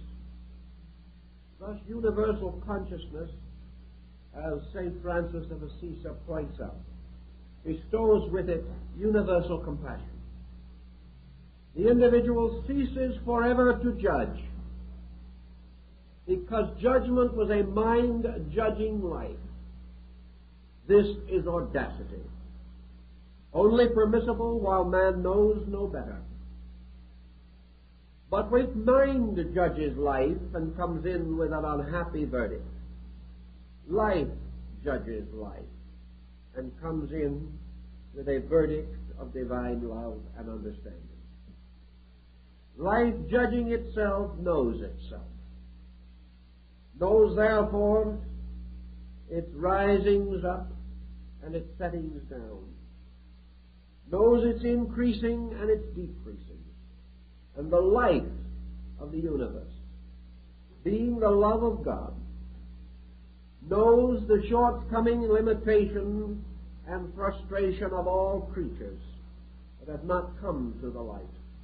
Therefore it passes judgment upon nothing, but rejoices in the light within all other things.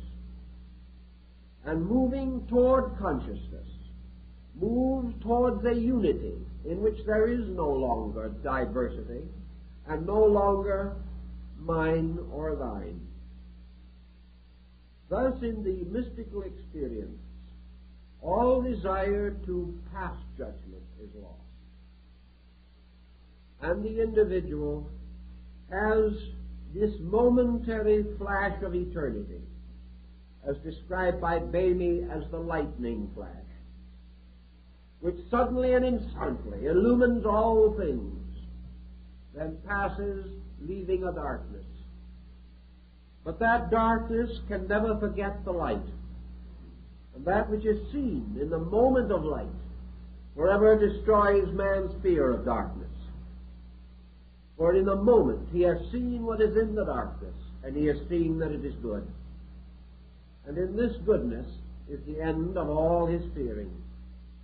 Plotinus declares that on only a few occasions was he lifted up into the blessed experience of his God.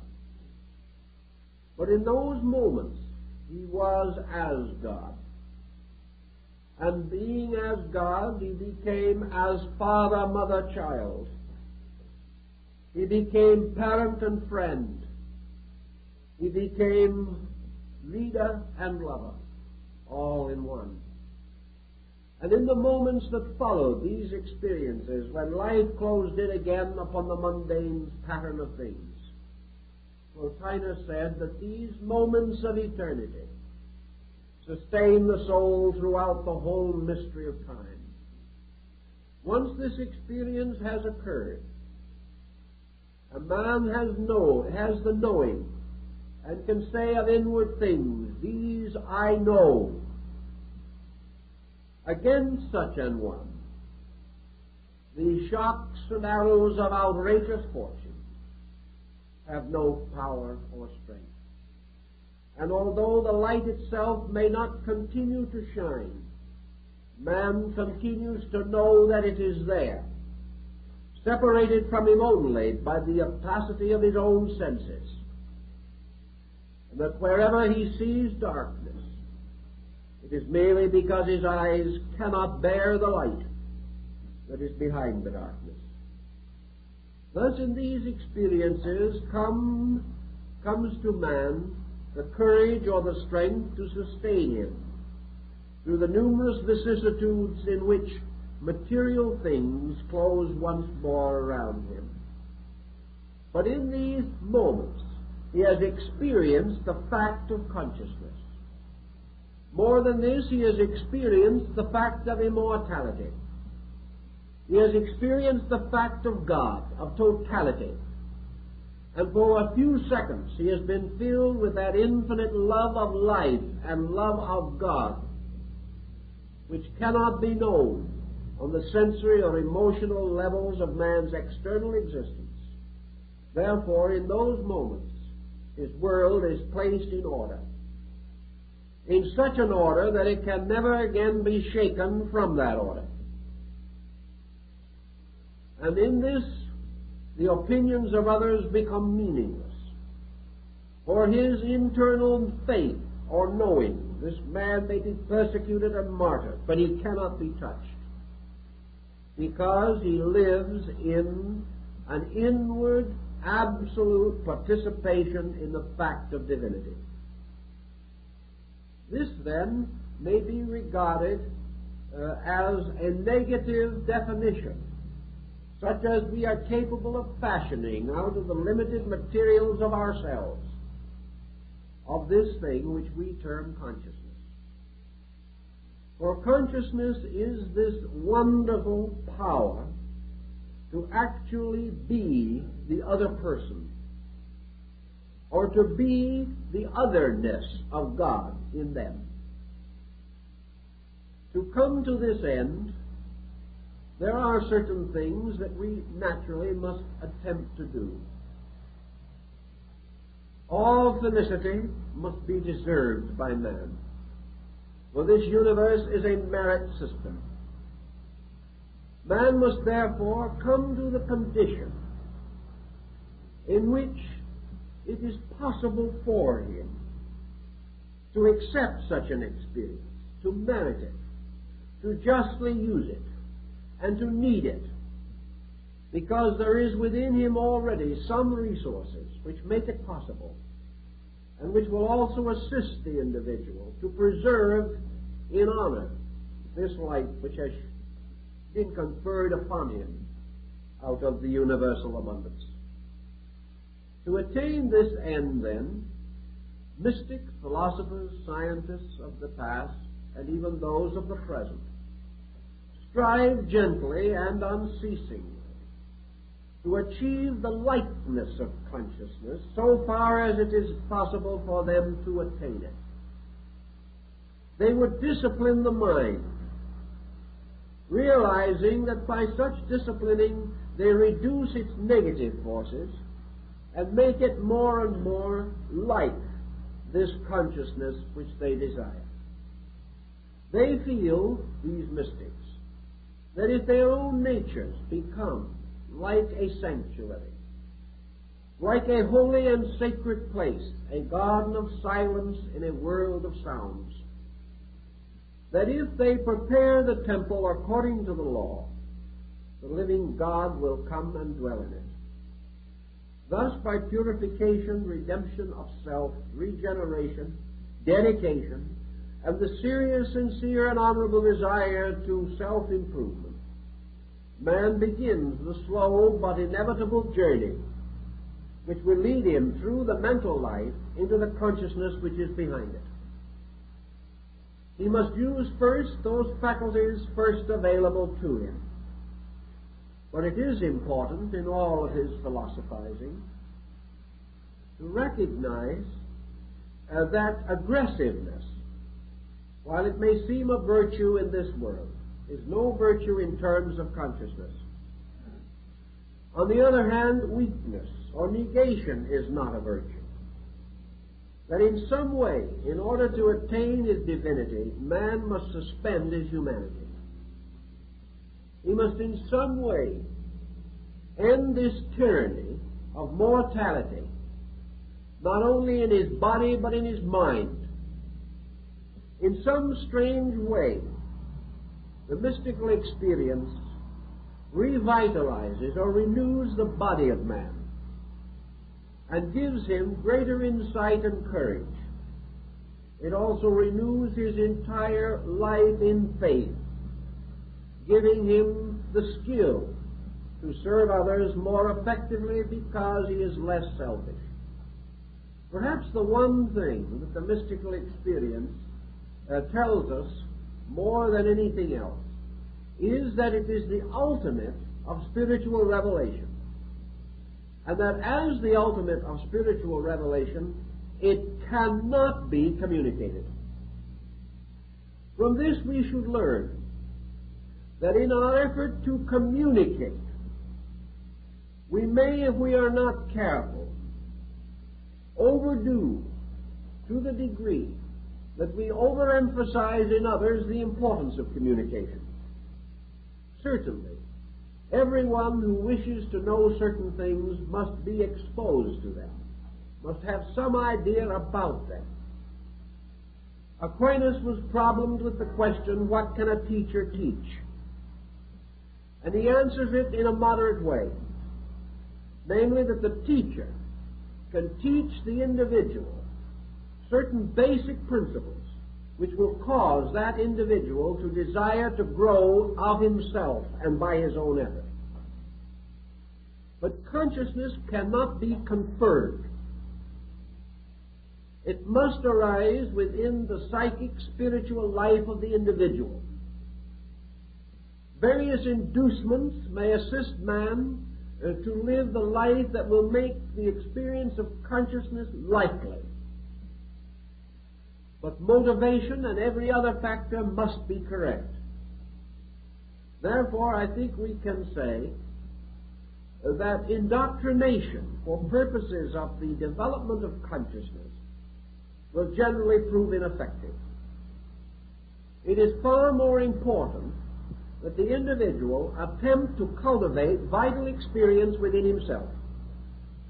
And vital experience in this case is the dawning awareness through receptivity. On a practical level, then, it would seem important to follow the doctrines or the ideas of Lao Tzu, or perhaps certain of the teachings of Zen, in the search for the intensification of the experience factor. One reason why we experience so little is because we do not even permit the full penetration of our mental faculties into the things that we are doing. From the standpoint, therefore, of the vitalization of our lives, the ancients invented or devised the concept of contemplation, by means of which we devote or dedicate our attention to something with the desire, the simple and natural desire to know and understand that thing better. Always recognizing that a relaxed receptivity to the messages of things cannot but result in increasing sensitivity within ourselves. The individual who can go forth, sit down quietly on the side of the mountain and become receptive to the sunrise or the sunset, can be receptive to the motion of the wind across a field of ripening grain. Perhaps such receptivity enabled Vincent van Gogh to place a strange and luminous color into this field of grain, a color which other men did not see, but a color which Van Gogh, perhaps in his madness, was able to capture on canvas. But certainly, this motion of life in the air in the wheat field can be experienced. It can move in upon man. It can move in with the song of the bird and the evidence of life. It can come to us through the eyes of those we know and love. It can come in the simple voice and song of children. It can come in the sound of the great cathedral bell. It may come to us in every phase and experience of life if we learn to sit quietly and accept into ourselves the messages of things. If we are able to accept these messages without immediately conditioning them, if we can accept them as we accept air with gratitude, if we can take them as we would water because they are life to us, and not ask the name of the land from which the water came, what its beliefs were, or what its purpose might be, because this water is our life. If, therefore, we can accept the testimonies of things as a living breath of life moving into us, we can grow. We can find dimensions that are somewhat beyond the mind. We can say to the mind, be still.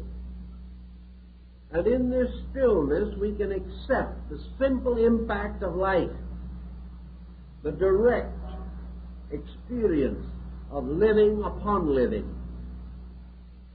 And through such experience, a new dimension comes to us, the contemplative dimension of receptivity. Perhaps the mind is still functioning, but it is doing so in a hallowed way. It is simply acting as a messenger. Through the sensory perceptions, it is telling us what we are seeing. It is not interpreting, because our will and our purpose and our ego and our desires for the moment rest in sleep. And it is the sleeping of self-purpose that leads to the revelation of divine purpose. In these simple things, by learning to thoroughly examine, we begin to appreciate. For appreciation comes always in the footsteps of thoughtfulness. Things first disliked or neglected, when thoughtfully considered, create in us admiration and respect. The more we understand the workings of the universe, as these workings are revealed to us in living things, the more we appreciate both the universe and the cause thereof. Appreciation, then, is a way of sharing. It is not really consciousness, but it is on the threshold of consciousness. For appreciation is a warming of ourselves, an opening up and a going forth in rejoicing to the sharing in some happy thought, pleasant contemplation, constructive reflection about things around us. If we are able thus to detach ourselves into this aloofness from personal desire and sentiment, there is no knowing, as Lao-Tzu revealed, but that in some moment thus detached, we shall suddenly sense the opening of a universe of consciousness. We shall suddenly be picked up into this universal mystery of total awareness, total knowing, absolute certainty and validity, about which now we can only have words, and these not too effective. I think psychology must someday recognize this dimension also. That what lies at the root of our need is this need of common consciousness or experience, to be gained only by the overcoming of separateness, as the dividing of our lives from all other lives. All things that are separate must die. All things that are united have a part in eternity, which is a state of union. Consequently, as long as we fight for individuality, we fight for death. We fight for aloneness, isolation, suffering. And we set up situations in which we will have grief and pain and sorrow. Nature allows this because out of grieving, out of pain, out of sorrow must come the incentives to overcome these things. For without such incentives, man might never even desire the truth, or might certainly never have the courage to place the search for it above every other consideration. But psychology must also realize that behind the mental phenomena of the individual is the universal phenomena of life itself. Mind as we know it is the shadow, the negative pole of consciousness. And the positive pole itself is locked in its own mystery. And whereas man must use the mind to think with, he must ultimately come to the point in which the mind must sacrifice itself for his salvation. This mind is like the ancient patriarch Moses, who was permitted to gaze upon the promised land. But because he had sinned against the laws of God, he was not permitted to enter into Canaan. And this right was withheld from him and bestowed upon Joshua the son of Nun, who led the children of Israel to the land of milk and honey. Moses is the mind, which from the lonely height of Moab may contemplate the blessedness of truth, but may not enter in. That which can alone enter into this thing is the truth itself. Truth alone can know itself. Man cannot know this truth by any conscious action of his own will, but he can participate in it by simply permitting the Spirit in himself to have dominion over the rest. For this Spirit, of which he speaks and knows so little, is itself consciousness. It is an indivisible part of total experience. And because man participates in this spiritual fact, he can, by the stillness of his outer life, restore the luminosity of his internal. Thus reality arises in consciousness becoming aware of him, releasing itself into him.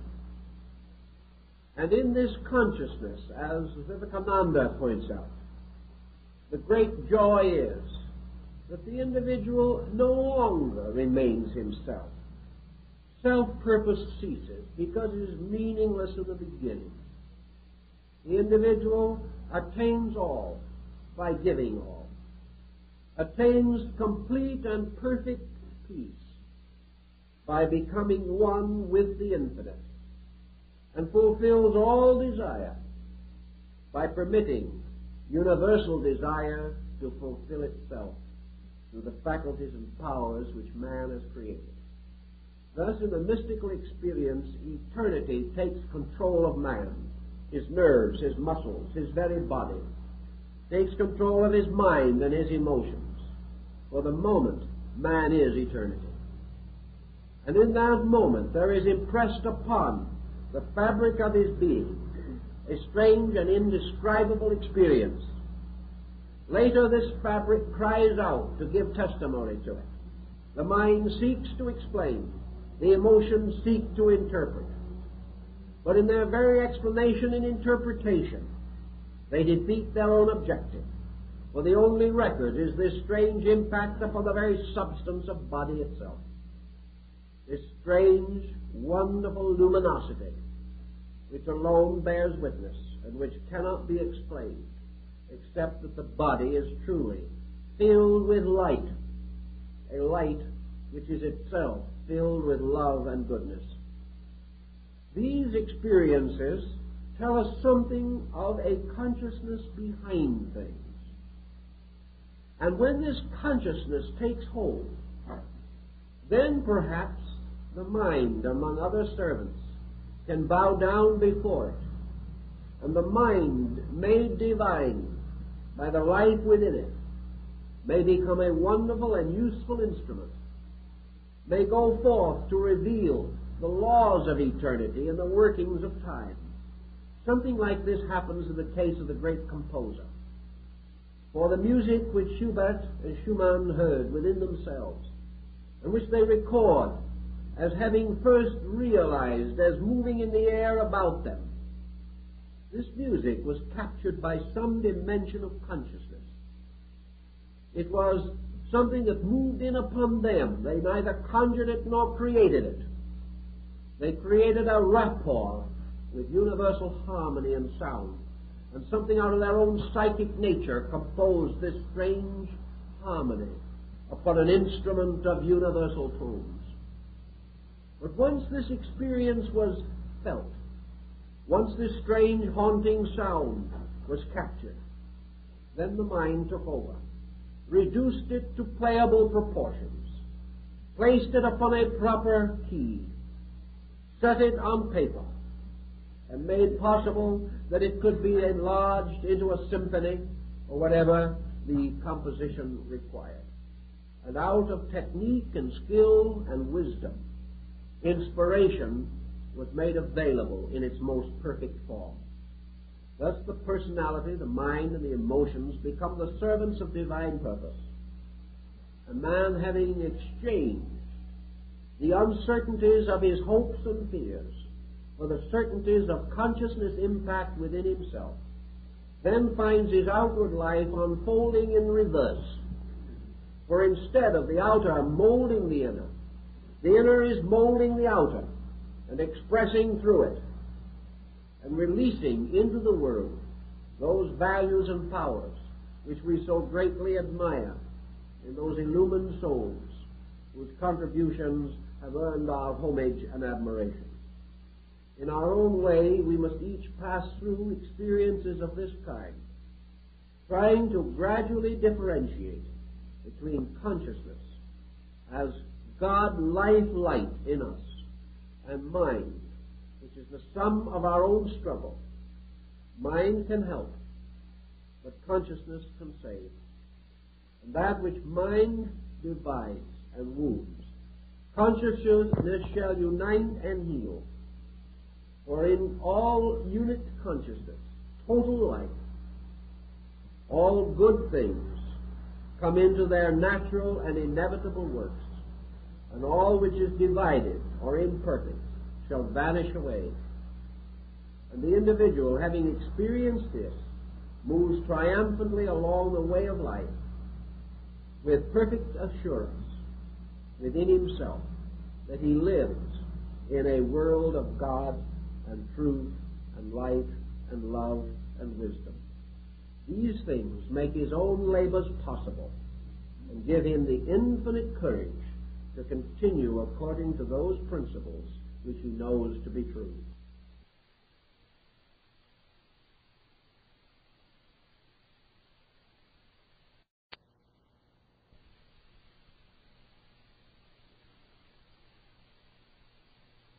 This evening we are devoting our subject to the problem of superconscious cognition. In the first place, as we usually attempt to do at least, we must clarify our terms and understand in common our attitudes on these rather abstract matters. When we think of the extrasensory band of human faculties, or of spiritual apperceiving powers within man, such as clairvoyance and telepathy, we use general terms which perhaps are not sufficiently precise or exact to indicate the large variety of phenomena with which we are concerned. And when we see a person or become aware that an individual has performed some feat which appears to imply a kind of knowledge or perceiving power beyond our own, it is so easy simply to say, well, I guess he's psychic. Or perhaps he's a clairvoyant. And having come to this conclusion, also conclude that we have said something. Actually, we've said nothing. Yet, seldom if ever do we require any further discussion of the matter. We feel very secure in our discovery, and act as though we have really made a pronouncement of importance. Actually, what we generally consider this extrasensory gamut is made up of a universe of factors which we do not know very much about. It is quite probable that one so-called telepathic effect could be produced by any one of 100 or more causes, all somewhat different, many totally different.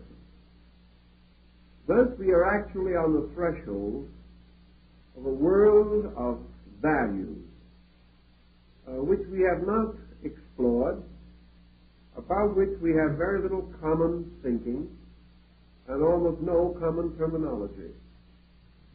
Under such conditions, it may well invite us to think through some of the levels of this problem this evening in an effort to maybe clarify or distinguish a little more clearly some of the problems and factors which must sometime become part of our general scientific knowledge, because we are moving inevitably in the direction of the recognition of an extrasensory band in the human pattern of cognition faculties. First of all, how are we to judge what constitutes the normal sensory sense? Are we sure that we all hear the same thing when we listen to sound? If we all hear the same thing, what is the individual's place in nature who is tone deaf? Unless someone points out this tone deafness to him, he may go along for a considerable time without recognizing its existence. I also know persons who are colorblind. Now, when they are so colorblind that certain complete patterns are eliminated, and they are unable to tell the difference between a green light and a red light in traffic, they generally find out their difficulty rather quickly.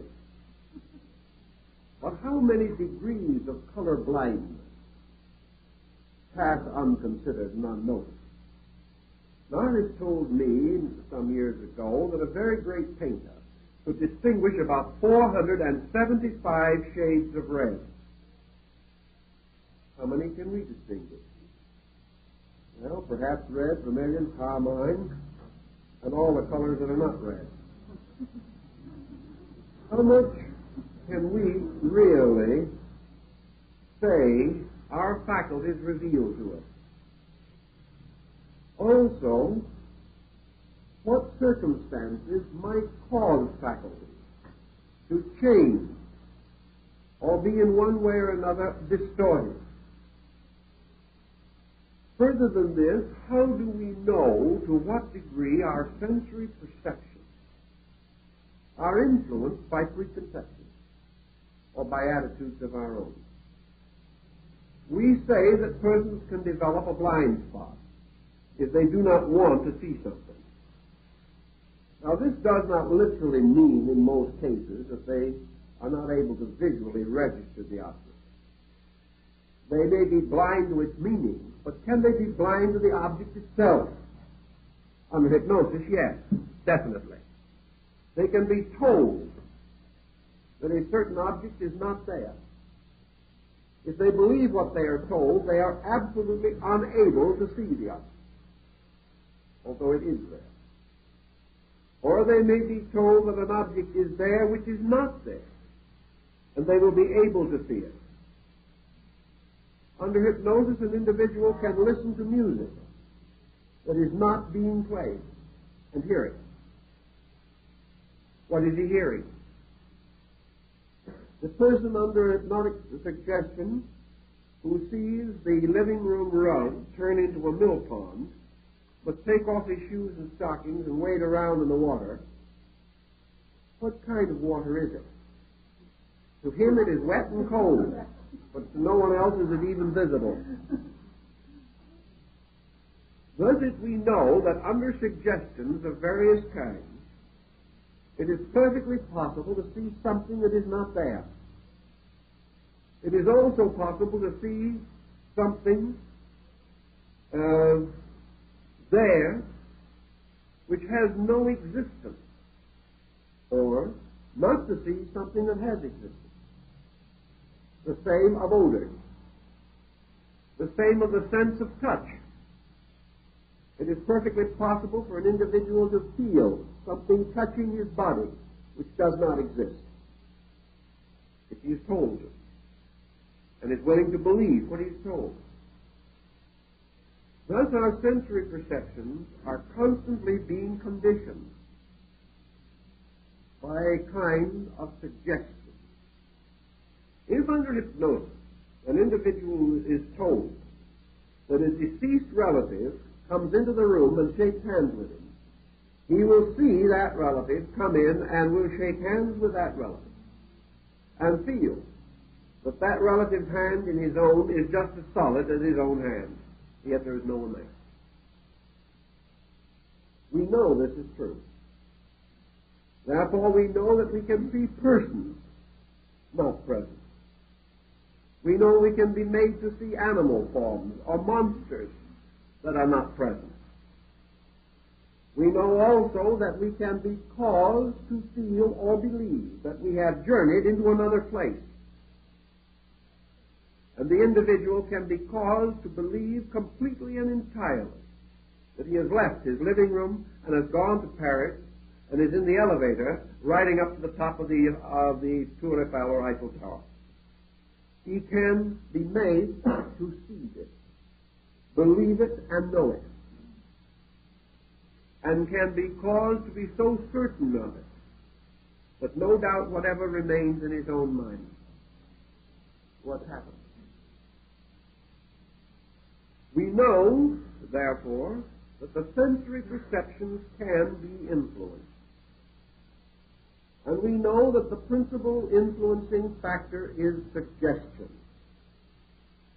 We also know that it is perfectly possible for the mind to be influenced by association and fear.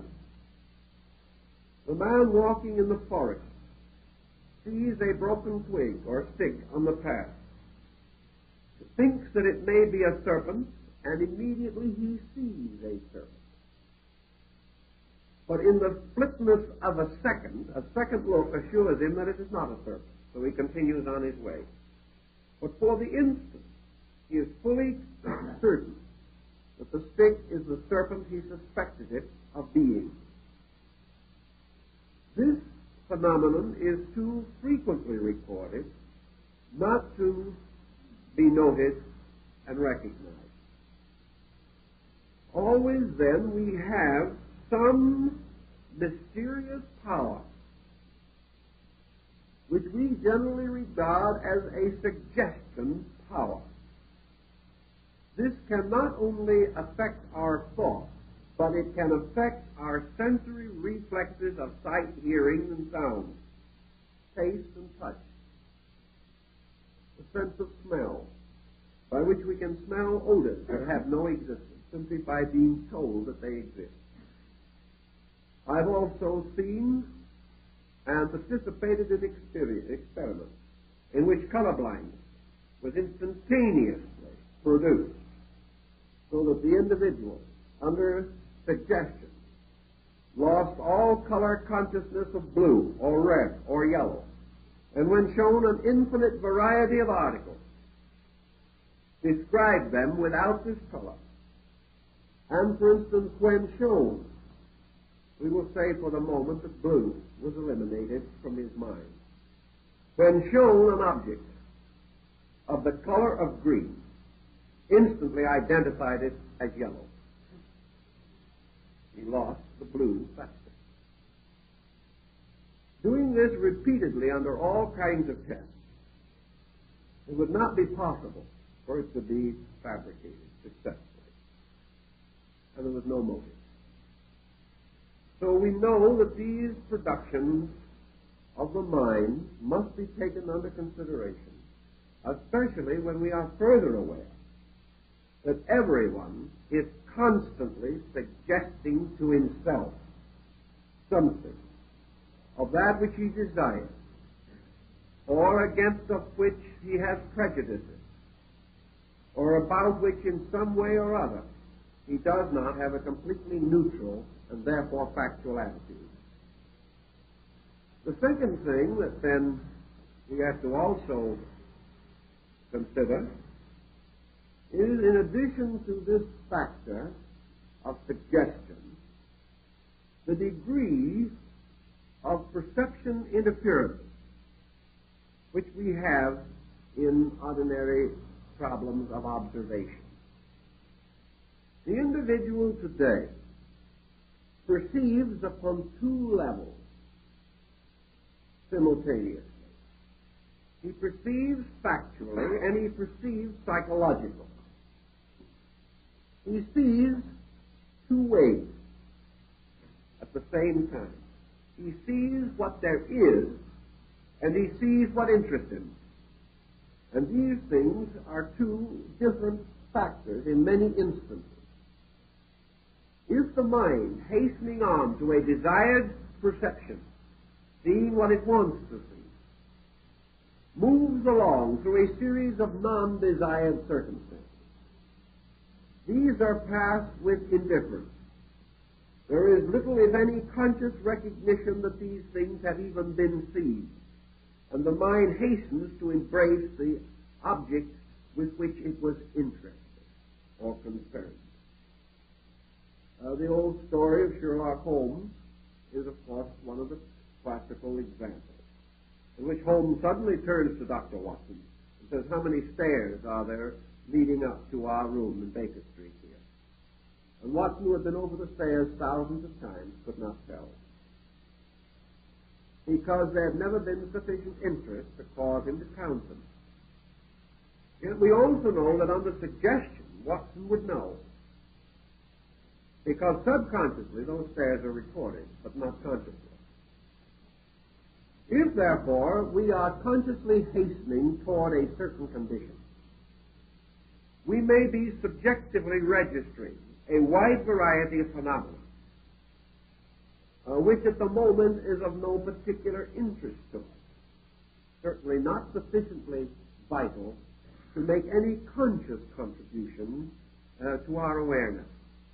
Yet all this information is available to us and is locked within a kind of filing system from which it can be drawn out in two ways, either by a technique such as hypnosis or suggestion, or by a natural technique which is referred to as association mechanism.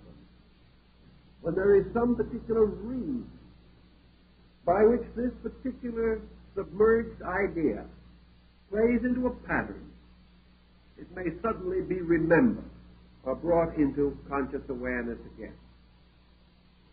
Now, in awareness of this kind, this double awareness, conscious and subconscious operating together, the conscious is a rather prosaic thing, heavily indoctrinated with prejudices, opinions, and beliefs, seeing only what it desires to see, seeing good only where it wishes to see good, and evil where it wishes to see evil. But beneath this conditioned faculty, perception, is the subconscious, unconditioned acceptance of facts. Now, this subjective, factual acceptance is usually more observant than our conscious faculties, because it is not conditioned and because it is not penalized by our moods and attitudes, nor is it educated into a kind of sensory dishonesty, as is the case usually with our conscious faculties. We are told, for instance, in the sphere of art, that no matter how peculiar, how unpleasant, how even displeasing an art example may be, that if we are able to see it often enough, or if it comes into vogue and is frequently brought to our attention, we can become accustomed to it, accept it, and finally discover no longer any asymmetry or disproportion in it. The object has not changed, but we have changed our attitude toward it. This happens in connection with style, with clothing, with models of automobiles, with types of furniture, which cause us sometimes to divide so markedly between the new and the old, discarding the old only because it is not new, and accepting the new only because it is not old, having no validity behind our attitude. And frequently not accepting the new for some time until we become accustomed to it.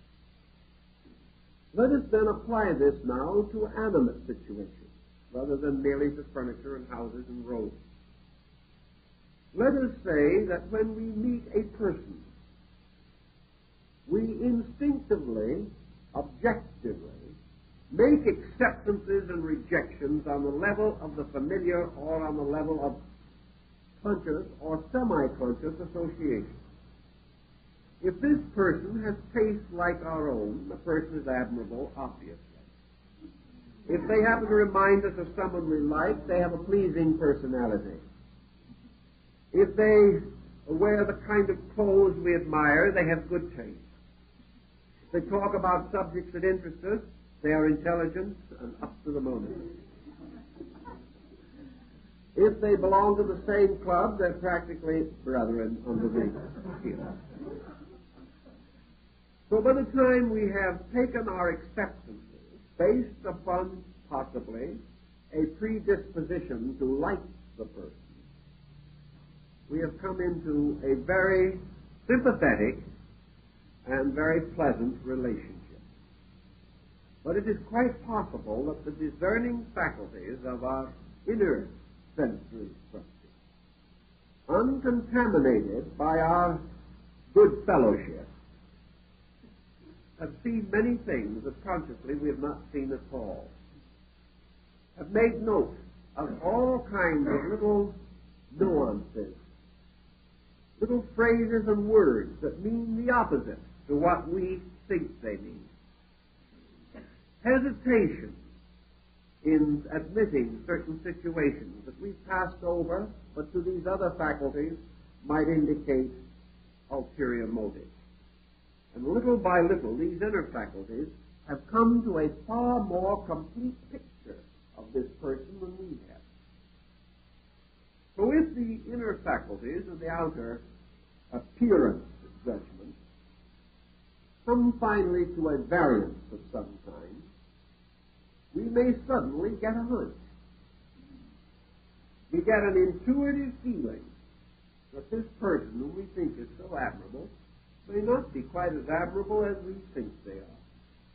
We get a flash of some kind.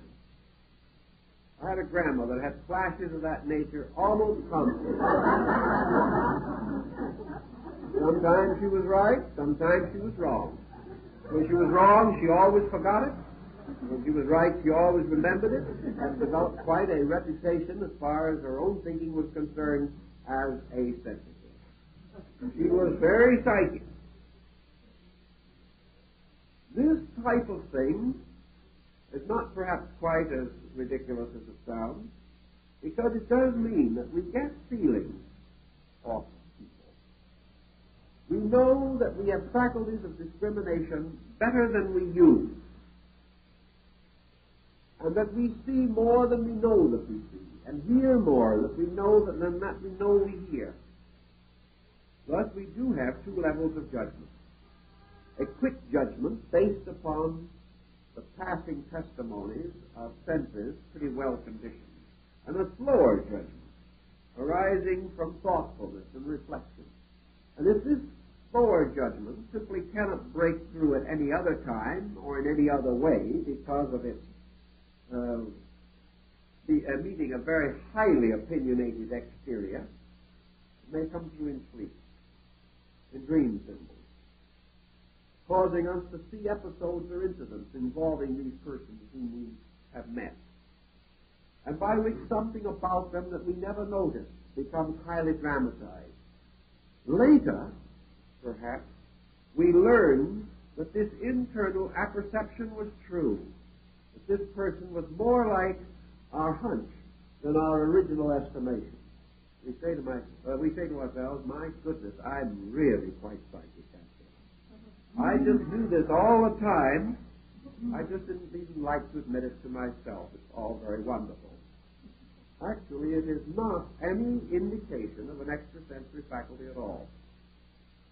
It merely represents the different levels upon which our normal faculties can function. But as we are aware of only one level of function, anything else to us is miraculous and mysterious, and we have to develop exaggerated ideas about it. We have already discussed on a number of occasions a point also that is of very great importance, and one which we so often overlook, particularly in matters relating to sensory delusion. Anyone who has had delirium tremens or has developed advanced case of hashish eating or something of that nature. We trust none of our friends are in that group. Will record optical illusionary phenomena. That is not due necessarily to hypnosis at all, but may be due to hypnotic drugs, such as the peyote coat among our Indians, and the hashish used by the Hassani, or the effects of the assassins in Persia. We do, however, have another example of this that is getting quite prevalent, and we're all getting close to it, and it can sometimes perhaps cause a considerable amount of complication. That is the use of these hypnotic drugs for sedation, for narcotics, and for anesthesia, and also in the terminal stages of advanced ailments. As a result of these uses of drugs, optical phenomena may be experienced by the sick who are not addicted to any unhappy habit under normal conditions. And we have had considerable record recently of extreme disturbance among the sick due to the use of some of these drugs, by which the most terrible experiences resembling nightmares and the like are reported, involving visual phenomena of a most grotesque or even terrifying nature. Thus, this type of visual phenomena can occur as the result of narcotics and also as the result of certain excessive psychoses within the individual himself. He can force them or cause them to occur in his own life. Without the essential use of hypnosis, it is possible and is recorded that individuals capable of imagination or internal imagery, these rather sensitive persons who can create imaginary worlds within their lives, particularly as defenses and escapes from the pressure of externals, individuals who can create phantom lives for themselves through what we call daydreaming. Under some conditions, these phantom lives can be projected into the sensory equipment and can actually be visually animated. Thus, a person we have only imagined might and could very well sometime appear objectively as though in a room with us, a projection by the mind. Now, this projection is not a projection of a form outside of ourselves, but a projection of a mental image within the mental structure itself. And this mental image is placed in the same field that is receiving the image of the exterior room in which we are standing or sitting. Therefore, this image becomes involved in the room. But like a double exposure upon a photographic plate, the image is usually to some degree transparent or semi-transparent, permitting the objects in the room to be seen through and around the image itself. This has often given rise to the idea of ghosts. And there are certain ghosts that are undoubtedly projected mental images, because we can visualize ideas and give them form within ourselves. And this form can be mixed into our visual process so that it appears to be imposed upon a situation or scene outside of ourselves. This means that we can create ghosts. This does not necessarily mean that we create all ghosts.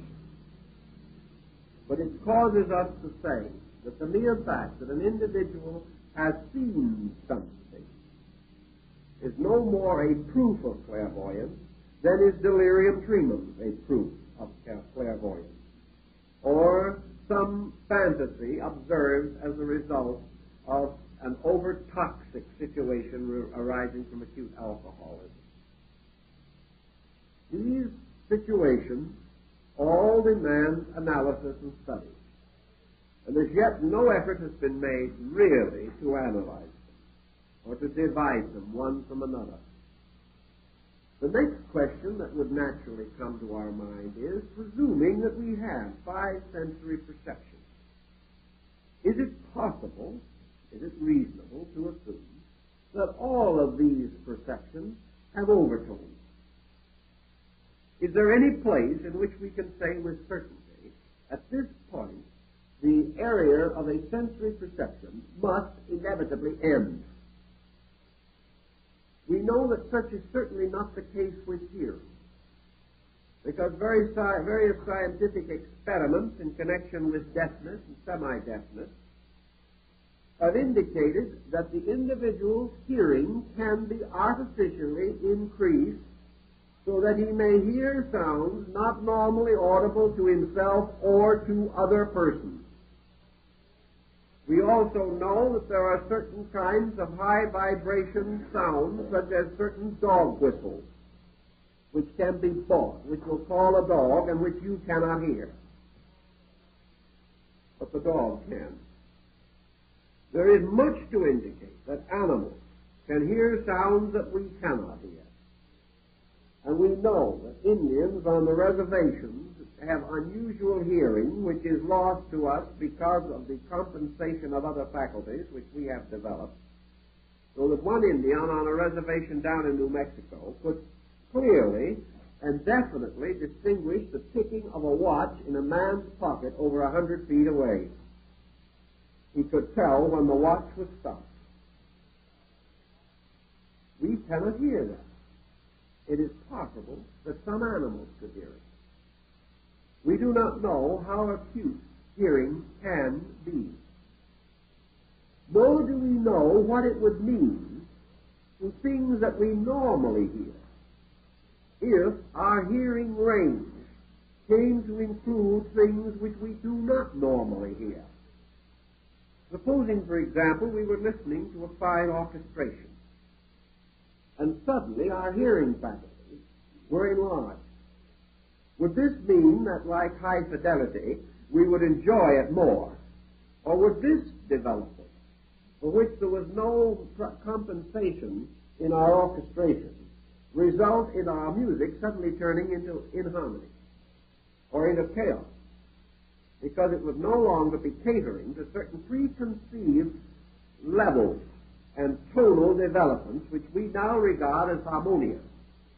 I remember one occasion Benjamin Franklin tells the story of how he was enjoying a certain bit of music that was being played, and the poor dog under the window was dying from it, miserable and howling and groaning. But to him the music sounded fine. If we had a different type of hearing, would we enter into a different kind of sound world? And under such conditions, would the present sound world merely represent a part of this new world, or would this larger hearing force us to change our entire concept and cause us to find all the sounds that we now hear inharmonious? It is quite possible that it would. That a change of the limitation of our gamut would require a complete reorganization of our entire tonal concept and a re-education of our entire mental attitude toward sound. This could be quite important. I remember years ago in New York, I had a friend who was an opera singer who gained some reputation in the field. Came for the first time to listen to some very high-class Chinese classical music. The opera singer in question was rather given to the Italian school. And after a few minutes of Chinese classics, declared that they'd never heard such a horrible series of noises in their lives that could not be considered music. Later, my Chinese friend told me that his opinion of the Italian composers was identically the same. Now, this means something. It means one of two things.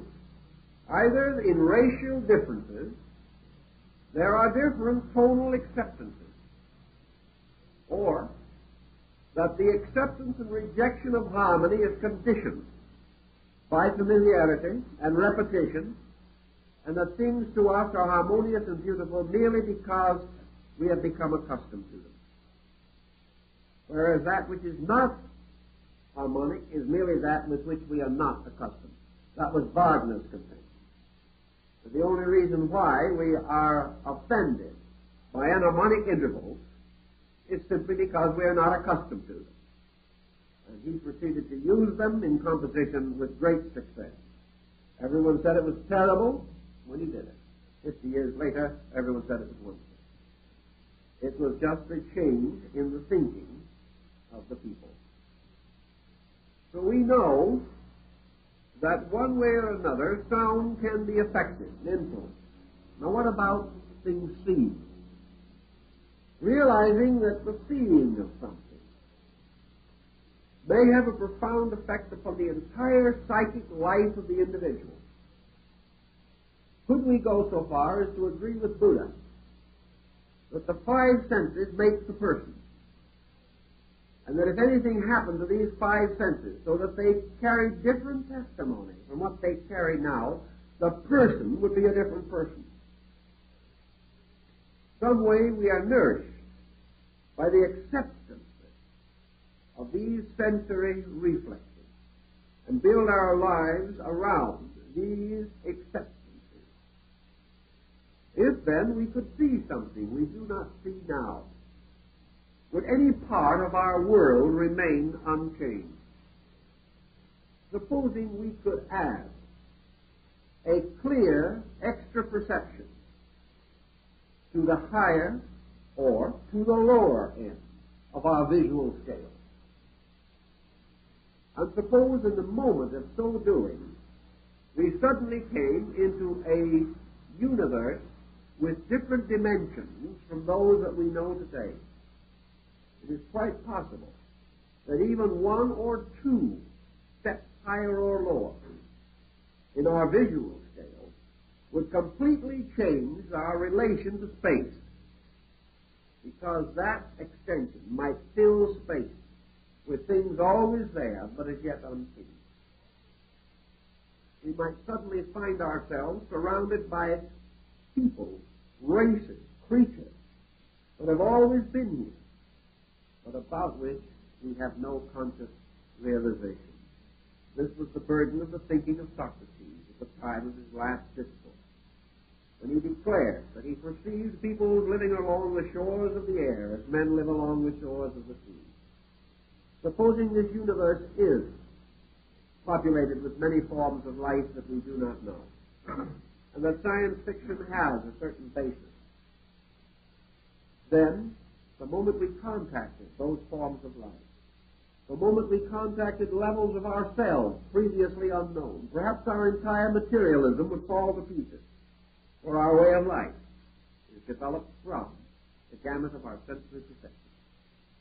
Change any of these perceptions, and we change the entire pattern of our existence.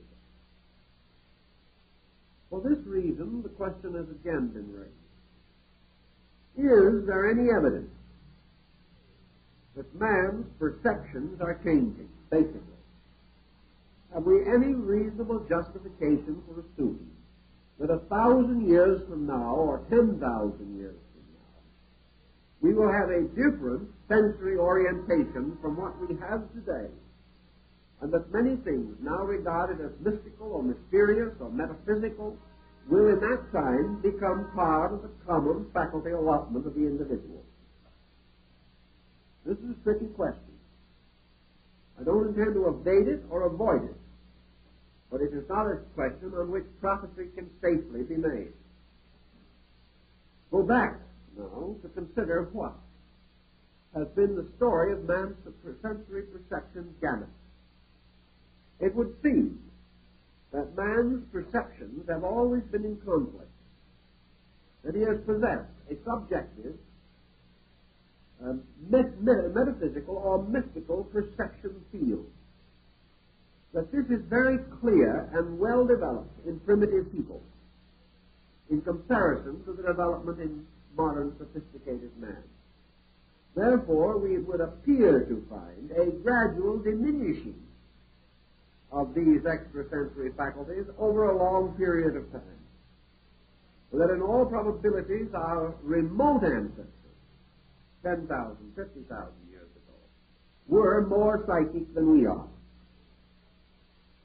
That gradually the objectification of our way of life and the building of ever greater dependency upon external things and the loss of the need for these subjective faculties, these factors have caused them to decrease in acuteness. For example, man today does not need the defensive mechanism of the squirrel. He does not need the protective devices which are found in primitive animals. He does not need the almost psychical apperception of the savage man who had to survive in a world of constant dangers and hazards. Thus, those faculties which enable primitive man, perhaps, to detect the presence of an animal that was stalking him, these faculties are no longer valuable to him. He is no longer stalked by animals in the jungle. He is now shouted at by television commercials. The end is the same. Both the animal and the television announcement are out to get him. But instead of needing highly sensitive faculties to get the warning, today he must tune the machine down because the warning is so loud he can hear nothing else. So that these sensitive things disappear, and man, generally speaking, appears to be ever less sensitive with the passing of time. On the other hand, man is gradually moving away from this materialistic integration.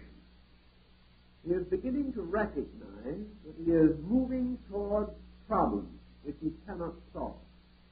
And the pressure of externals is forcing him to search for internal values and resources.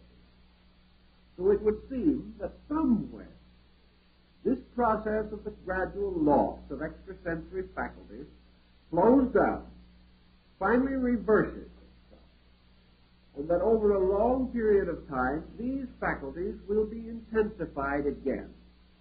For in both cases they were for purposes of survival. Man became materially objective in order to survive in a material world. His material world and his survival here are now hazarded by other factors.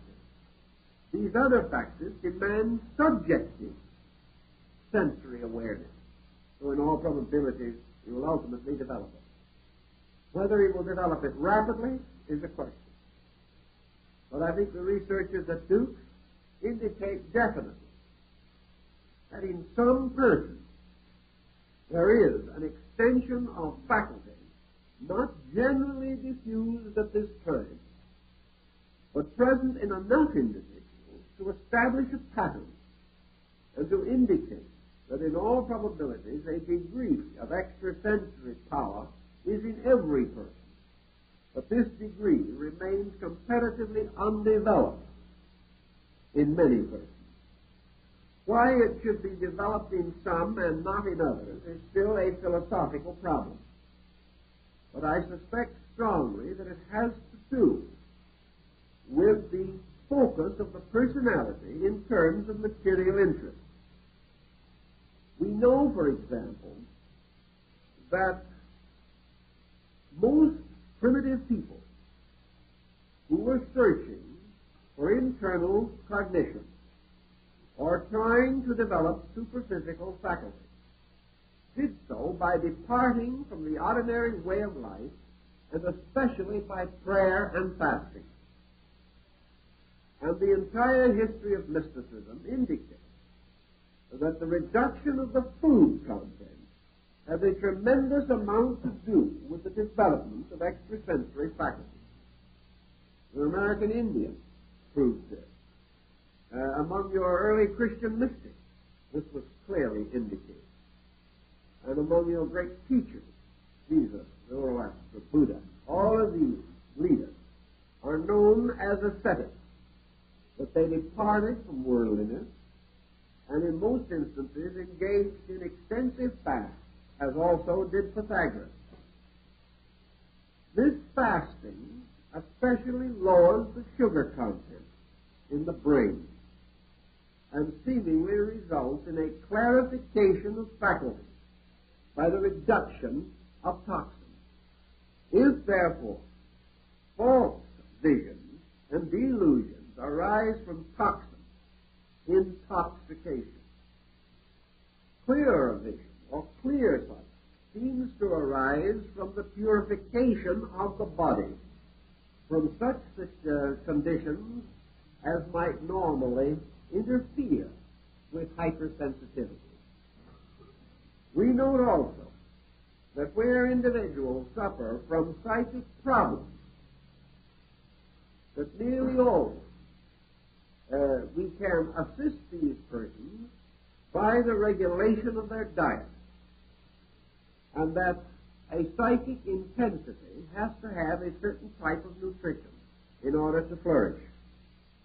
A negative psychic condition nearly always depends upon some kind of a diet that is heavy in the wrong type of food, or is deficient in those kinds of foods which have a tendency to prevent sensory experiences of one kind or another. For example, an individual who is having psychic trouble will very often correct the situation almost instantly by increasing his intake of protein and sugar. This means that protein and sugar have a tendency to prevent certain types of internal experience. Now, let me warn you against the danger of trying this in reverse and attempting to develop spiritual values and propensities by dropping these items from your diet or restricting them. If you try it, you will get into trouble, because the individual, unless he has certain basic groundwork, cannot orient himself in any of these situations. And nearly always, your so-called extrasensory gamut comes as a very serious problem into the life of the individual who attempts to cause it by any artificial means whatsoever. Only when it is the inevitable consequence of normal functions or patterns long established can it be endured. And we warn seriously against any effort to experiment with this type of thing. It is not good, because it represents, as in the case of your mystic and ascetic, your ancient holy man, your priest and your prophet, a kind of dedication of the total life that has nothing whatever to do with dabbling or experimenting in the term that we use today. But now we have exhausted another possibility which explains certain phenomena with which we are concerned. Psychology has taught us the importance of remembering that a large part of man's psychic life is influenced by the happenings of his early life. We are, many of us, influenced, therefore, by modifying conditions in our own early lives of which we have no conscious memory. There are very many associations, situations, reports, which were we to suddenly discover them today, we would regard as evidence of mystical faculty, when in reality they are only memories that have always been there, but which have not been brought into objectivity. We also recognize that in psychical phenomena, which is quite common, a great part of it, not all, we don't say all, but a great part of it, can be attributed to the inconsistency which exists between the surface person and the subjective person. 500 years ago, the four faces of Eve would have been treated on the steps of the cathedral as demoniacal possessions. 200 years ago, it would have been treated for the same thing, but not on the steps of the cathedral. Now it is passed over as a psychological phenomena of interest. No one gets very excited over it, except the idea of creating a book which is going to produce a reasonable revenue to the author and publisher. Actually, you have here in this problem of multiple personality merely an indication of the different beings inside of ourselves. The four faces all had their own temperaments, their own attitudes, their own dispositions, and part of the time separate existence. Well, this is not so common. Usually this separate existence situation is merged in a confusion, and we do not find too much separate existence. Maybe a little occasionally operating in the daydream, in the sleep phenomena, or perhaps in temporary pressures of personality. But actually we do have a great many different individuals who can play various parts in our lives and can, under certain conditions, appear to us as separate persons.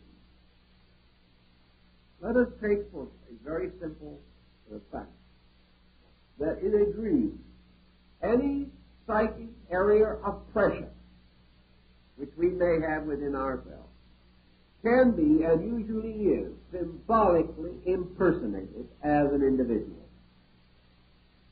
Thus, someone appearing to us, either in dream or so-called vision, may be the symbolical personification of a pressure, of an attitude, of a psychic tension within our own nature, or one of the symbolical parts of the psychic field itself, the various parts of which play such an involved and confused role in the numerous aspects of our personality. Ordinary individuals in their daily lives move along through the day, the month, and the year, and as far as they know, they are always one person. I question it very much. And I think if you will analyze this fact carefully, you will question it very much. You will realize that you are a nice, quiet, placid individual until a situation of a certain nature arose. Then suddenly you became highly defensive, extremely suspicious, critical, tyrannical, short-tempered. Then, slowly this faded away, accompanied perhaps by a general depletion. You didn't feel very good after this outburst, and so you had to take a little rest, and you finally got back again to the normal state of this kindly, good-natured disposition that you were acquainted with. Then everything went along very well until your neighbor suddenly got a new automobile. Then suddenly, for no reason at all, a very avaricious genius began to develop inside of you and take on demoniacal proportions. Anything good that happened to that neighbor was a cosmic misfortune as far as you were concerned. You did not wish them any bad luck, but you hoped they'd never have any good luck with that car. You suddenly stopped in your tracks. You said, is this me? I'm a nice person. Why should I want something unhappy to happen to my neighbor because he's fortunate enough to have a better car? Well, the only reason why I feel the way I do is because he doesn't deserve that car. It should have belonged to me. I'm the fellow that deserves it. He's no good. I'm a hard-working man. He gets a new car. I drive one 5 years old. So I think I shall have a long thought on what we're going to do about changing administration at the next election. And after a while, this gets tiresome, so we drop back into the normal pattern of being good-natured people again. Then all of a sudden, the little boy gets sick. Suddenly, our good-natured selves become a monument of fear, terror almost. We love this child. We've got to do something quick. For the last 5 years, we've been telling everyone how little we thought of doctors. If the little boy is sick, so the first thing we do is phone the quickest one, the nearest one we can find. We say afterwards, was that me that did that? I'm not supposed to like doctors. Then something else comes along. And this child, the sickness of this child, suddenly we forget all kinds of things that were important. We hadn't thought very much about religion. We thought that religion was something that other people needed.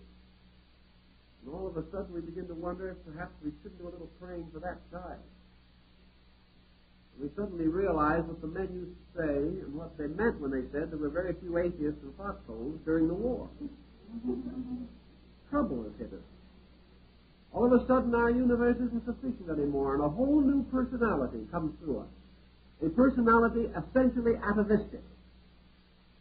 What we would like and what we would accept instantly is the rattle and the fetish of the medicine man, if it would only get that little boy well again. We begin to wonder whether a miracle could be performed and how we would go about to order one. Then after a while, the little fellow gets better, it all sinks back again. And all the time, there are different people coming through us. Under every different type of stimulation or association mechanism, something else comes out. It has been there all the time. The nasty temper fit was there all the time. We had such a nice disposition. Fear was there all the time that we were perfectly sure of ourselves. Envy was there when we were perfectly contented. All these things are there. Now, when they start moving out, as though someone lifted the lid of Pandora's box, we come face to face with ourselves as we have never known ourselves. And under such conditions, we may be excused if some of ourselves remind us a little bit of some of the imps of perdition that we've read about. Could we be this way? Or are we upset? Has some demon taken possession of us? Back in the Middle Ages, it was very easy. Any time you didn't live the way you believed you should, there was a demon responsible, because nobody had any faults of their own. Today we begin to wonder whether it is an imp of darkness whispering in our ears or just an ordinary streak in ourselves. Now we begin to know that it is this streak in ourselves. So that there are the selves in us, better than we know, worse than we know, different. There is the artist and the businessman, the musician and the carpenter and the banker. All these crisscrossing, which make us very complicated human beings. And on the surface, only a little personality with a conventional appearance, which we generally regard as ourselves. Actually, this little personality is not ourselves. It is merely a puppet that we're holding on one hand, like a marionette in a Punch and Judy show. The great operation is going on underneath and behind and practically unnoticed. With this larger operation taking place, things are happening every moment that are not to be easily explained in our everyday philosophy. These things, to some of us, mean nothing. They just pass unconsidered. But to another type of mind, or to any type of mind, under certain conditions, these things become omens of great signs and shadows of impending events. All kinds of strange things move and stir within us when we become sensitive to the profound diffusion of our own internal life. All this has to be considered. All these elements have to be examined before we can go on and affirm or assume that there is anything miraculous. And then we come face to face with the famous Paracelsian axiom, which is very, very wise and very good. Namely, that there is no such a thing as a miracle. So that a miracle is an effect, the cause of which is unknown, but must be equal to the effect that it produces, because we live in a lawful universe. consequently, these various faculty perceptions which seem to escape into some wild world of unbelievable magic or mystery, all these strange stories that tie in with Indian sorcery and Tibetan magic, somewhere all these stories belong in a lawful universe. And the moment we lose orientation of lawfulness, we begin to slip into a strange miasma which will quickly intoxicate us, demoralize us, and totally disintegrate and destroy our sense of equilibrium and common sense.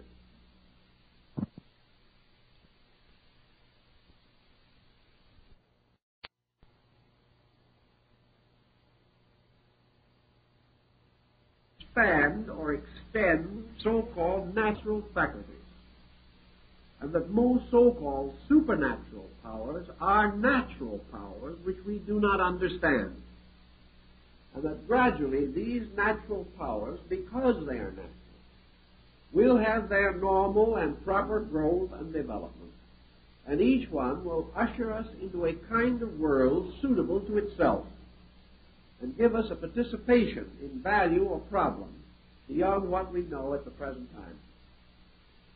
The principal problems that we face today on the so-called extrasensory level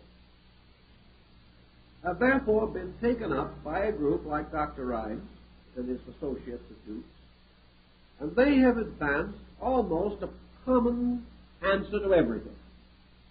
Now, we're always a little afraid of these pat answers. When we have one answer for everything, we begin to pause for a moment. And remember that we have not yet cured the common head cold. There is no proof that any solution is a total answer. But along comes the Duke group with the concept that what we might term a kind of telepathy is actually the solution to practically every form of so-called extrasensory perception. That mental transference explains psychism, explains mediumship, explains clairvoyance, and that practically every problem that appears to imply an extrasensory situation can be solved on the basis that man does possess a faculty of picking out of the minds of other persons certain leading thoughts or ideas. So we have thought transference, which 100 years ago was considered itself a form of magic. Today it is beginning to take on the respectable appearance of a probability. We are now gravely suspicious, particularly as the result of development in radio and television, that it is quite conceivable that man does possess a receiving set within himself which can react to energies moving from the mental, emotional fields of other persons. That it is, therefore, quite possible for us to pick things out of other people's minds. It is also true in most cases that we do not know that we are doing this, that the process is not yet voluntary, that we may not even know whose minds we are picking these things out of, nor are we in any way certain that they have to be contemporary minds. We live in a world of minds. We know that it is perfectly possible to go to the archives of a motion picture studio, get out a film that was made 20 years ago, and run it again. We also know perfectly well that vibration never ceases. Therefore, although it is forever changing, never diffusing, it never ends once it is set in motion. Scientists not so long ago were really seriously contemplating the possibility of creating a device sensitive enough to pick out of space Lincoln's Gettysburg Address in the original. That it is conceivable that it can be done. will be in a wonderful, strange, and a little morbid day when it comes to pass that everything that we have said or will say in the near future could be picked out of space by somebody 100 years from now, especially some of those rather quiet talks in the back room. Family arguments, name-calling, and also those various legislative procedures behind closed doors might make wonderful material for mental reviving at some future time. Probably would result in the total rewriting of history and the complete collapse of our psychology of historical orientation, which might be a good thing. Now, if it is possible that a mind can pick out of other minds or other times or out of the mental life of the total collective folk or body of mankind certain thoughts, then it might be also fair to say that everything else being equal, those thoughts in the collective mind most strongly held would be most quickly available to other minds, because the body of such thinking, more intense, with more continuity, would be a more powerful vibratory wave likely to break through into the consciousness of a sensitive person more rapidly than perhaps some gentle and very furtive ray that it has little, if any, support down through time. That we may live in a world in which some of our thinking is derived from other minds, perhaps much of it, opens an interesting field of speculation. First it was heredity, then it was mental telepathy, which was advanced to answer the question of why we behave like human beings. Is it possible, therefore, that all our thinking is affected by waves of mental energy around us? That perhaps everywhere, all the time, we are being bombarded by thoughts. Obviously, there has to be some control of this, or else we would be drowned in a world of collective thoughts and notions and attitudes. We are not. Some method of integration, of filtering, of control and direction is present in our own natures, so that apparently we do our own thinking. But under certain conditions, pressures seem to arise in our thinking, which we cannot account for, and which then perhaps may be regarded as arising from collective thought or from the mental life of the world around us. This is an intriguing procedure to develop. It also suggests a universal availability of common thought material.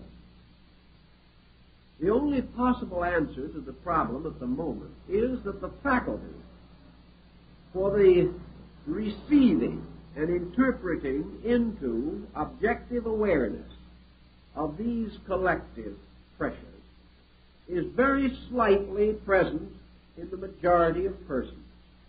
But in some individuals, in a small number of individuals, it is rather more present.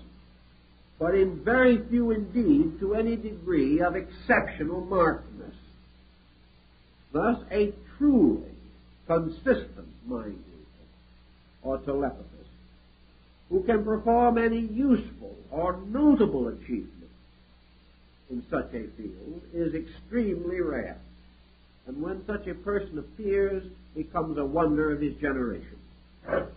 Yet that such a person can appear, there seems to be no doubt.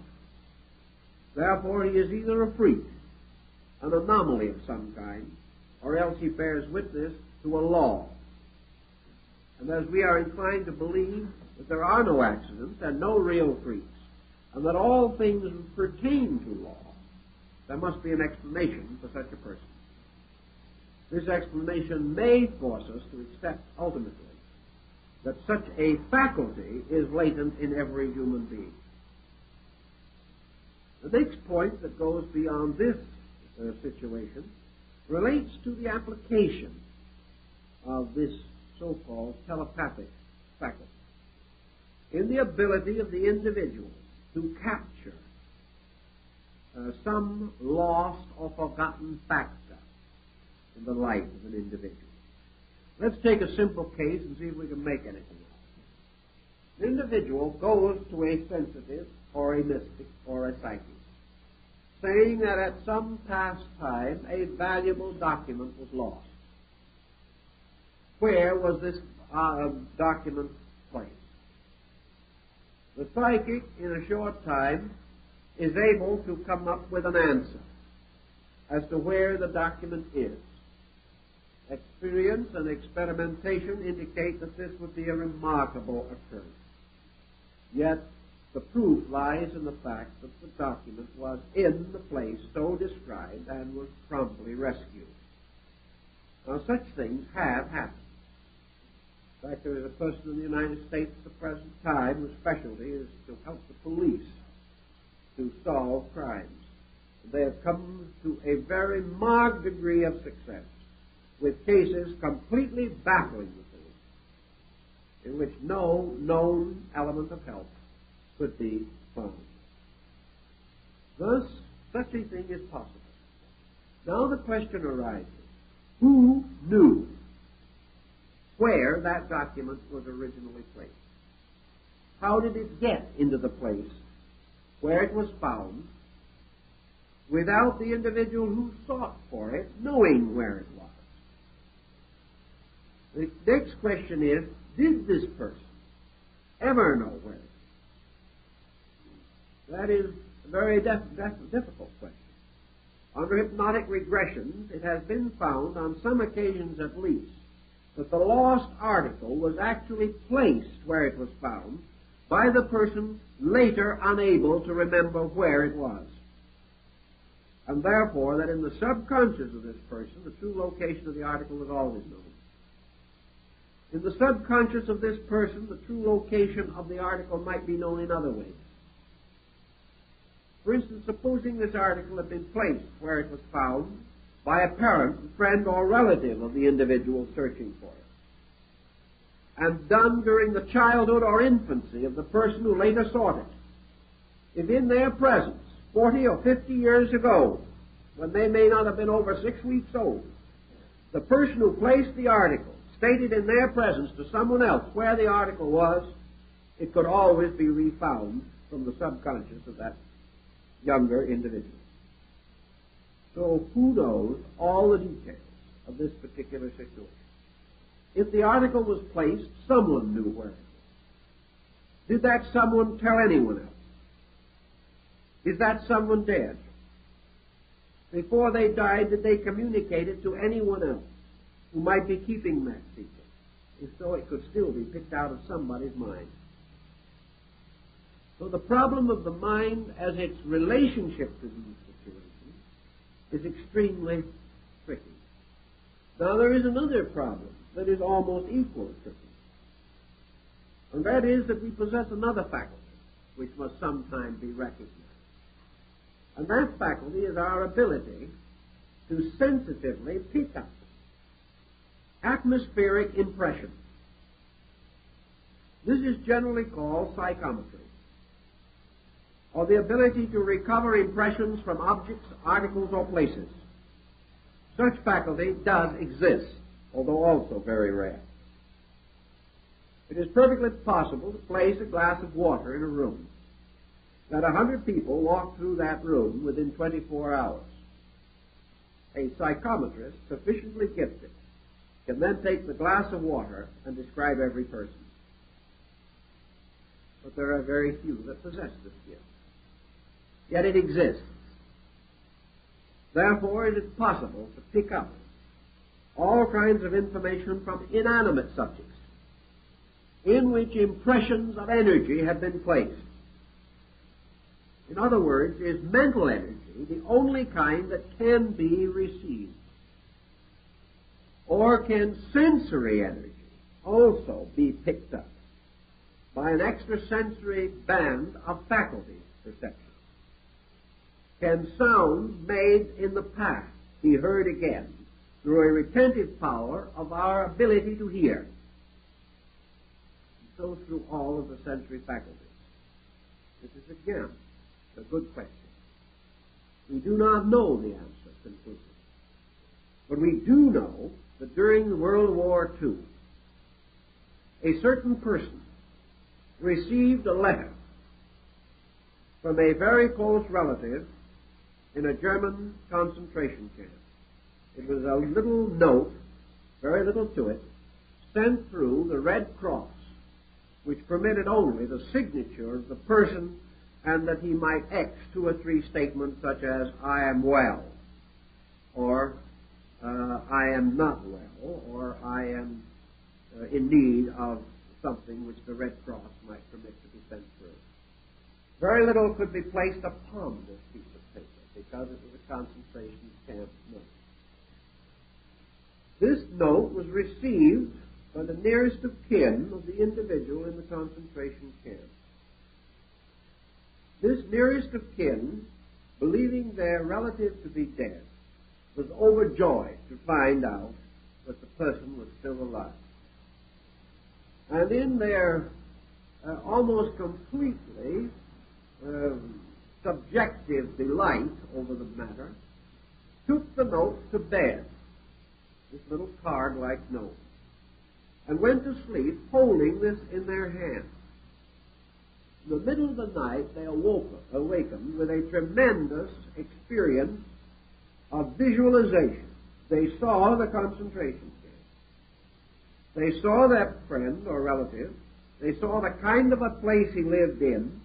They saw the number of windows, the shape of the doors, every part of this building, and several other persons close to the individual.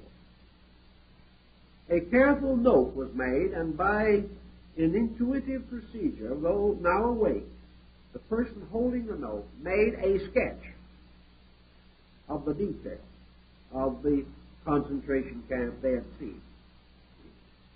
Later, this was compared with an actual photograph of the camp after the war was over, and agreed in every detail. And apparently the only contact was this note and the intensity of the individual. Thus we may assume that something which Paracelsus called an effluvia, or energy, containing something susceptible of impression, was certainly communicated.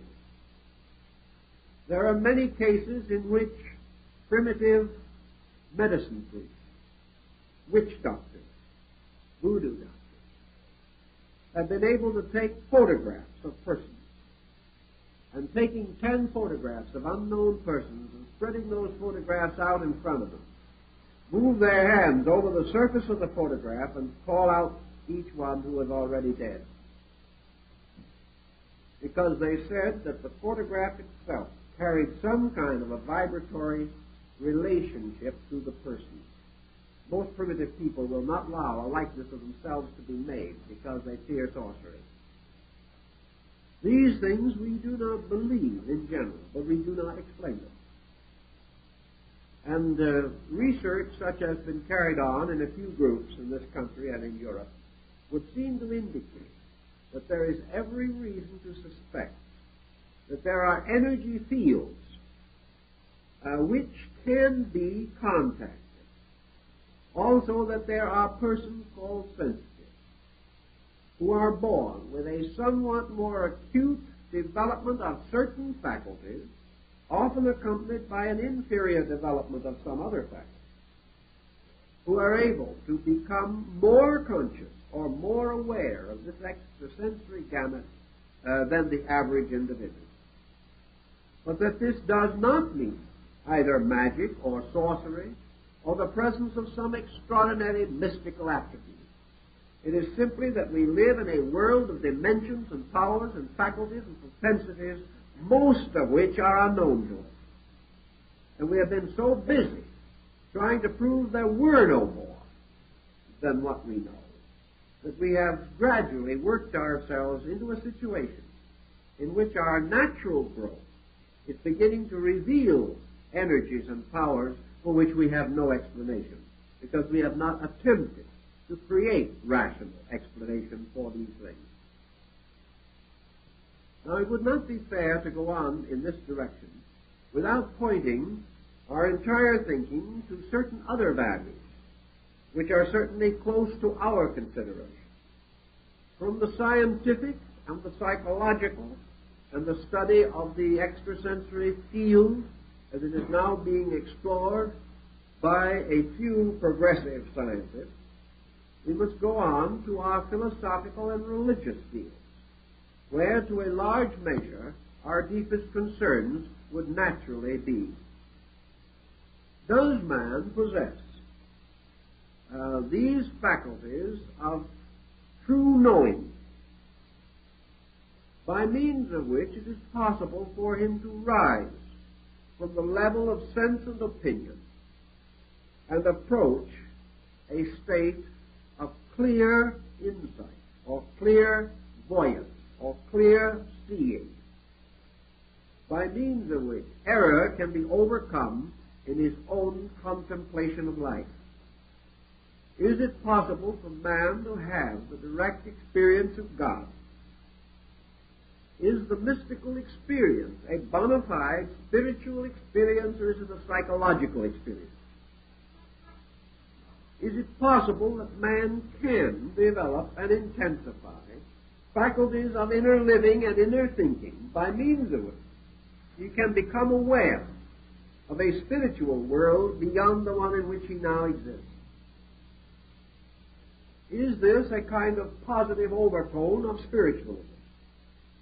For whereas spiritualism consists of communications, at least so assumed, between the living and the dead, is this other thing man's ability to experience a living participation in a world beyond the one in which he now lives?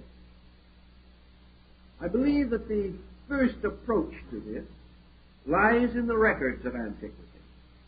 And to a measure at least, these records are negative from the standpoint of true spiritual experience. We know that ancient people did create a condition of temporary clairvoyance by hypnosis and drugs. We know that they were able to cause persons to have the experience of leaving this kind of world that we know and coming into another kind of world, entirely apart from anything that we commonly experience today. Was this world genuine, or is it merely a kind of dream world in which the individual, subjectively retiring into his own consciousness, there experiences a universality which he cannot explain or interpret in terms of his ordinary sensory perception? It would seem that such can happen. Whether this is the total answer must be given further thought, but that man can appear to have a separate life in a dream state, that he is capable of a kind of inner living in which he is not aware of dreaming, but seems to exist in another kind of world, but that this world is subjectively within himself, we may affirm to be a possible experience. Is there another possible experience in which he proceeds into a true world beyond the one which he knows at the present time? The empiric answer to such a question is rather obvious, namely that there is no possible reason to question why man could not have a larger experience. To deny a larger experience is to empirically deny the possibility that there are things around us and with us at all times which are not within the range of our sensory perception. It is almost certain from our modern scientific knowledge that we are isolated into a very small part of a living universe, that the larger part of this universe is simply beyond our sensory experience, but has a perfectly valid existence. Anything, therefore, which would cause a sudden and dramatic repolarizing of our sensory experience or make available to us faculties or perceptions not now generally available, could well launch us into an entirely different kind of world. That this kind of world might be, in some way, reminiscent of the kind of world that has been observed by mystics in their dreams and visions is not impossible. For it is quite possible that these dreams and visions actually represent attunement to a sphere beyond our common experience. Thus there could well be a universe of races and types of life and degrees of advancement and achievements and attainment that we simply do not know anything about. It is also possible, as has been pointed out, that under certain peculiar situations the individual might have a temporary glimpse of such a larger universe. There are several records in classical writing, such as the vision of Scipio and others, of persons brought close to death or believed to be dead, or in a state of suspended animation so complete that no pulse was to be found in the body at all. Yet this person did revive after having been pronounced dead. Under such conditions, these persons frequently report experiences which occur. And it is interesting to note that usually these reports are similar if not identical. Therefore, it is quite possible that they bear witness to a dimension of faculty perception made available to us by the separation of consciousness from body. Therefore, that the obscuration of consciousness or faculty by body is one of the reasons why the gamut of our senses is so limited. That it is the bodily structure through which the senses operate that restricts them to the narrow field which we recognize. Therefore, that the separation of consciousness from body may also release faculties from material restriction and permit a larger area of faculty receptivity. That consciousness may well survive death is now a greatly considered point. And whereas in the past this was held to be purely religious, it is now held to be quite possibly scientific by a number of our more prominent thinkers. Thus we are moving toward a little different attitude on the whole problem of our spiritual life. Almost all systems of religion and philosophy have used certain disciplines in order to refine the lives of disciples and initiates for the attainment of the internal experience of the presence of God or truth. Most religious groups are able to produce examples of individuals who were so illumined and in whose lives marked and marvelous changes took place which cannot be normally accounted for on the level of ordinary conduct. Thus Christianity has its St. Francis of Assisi. It has its St. Bonaventura. It has its mystics. It has its prophets. So has the ancient Testament. So have other peoples of every part of the world. And these mystics all maintain the validity of an inner kind of vision and declare that by means of this vision, the uncertainties and non-tranquilities of material life were removed, and that a new assurance, a new security, and an irresistible impulse to virtue, all these were bestowed by a dynamic experience of personal consciousness.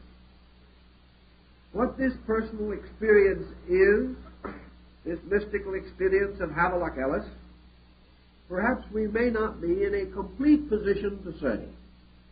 But one thing we are reasonably certain, that it is either the nearest to reality that man can achieve, or else it is the most glorious of all illusions.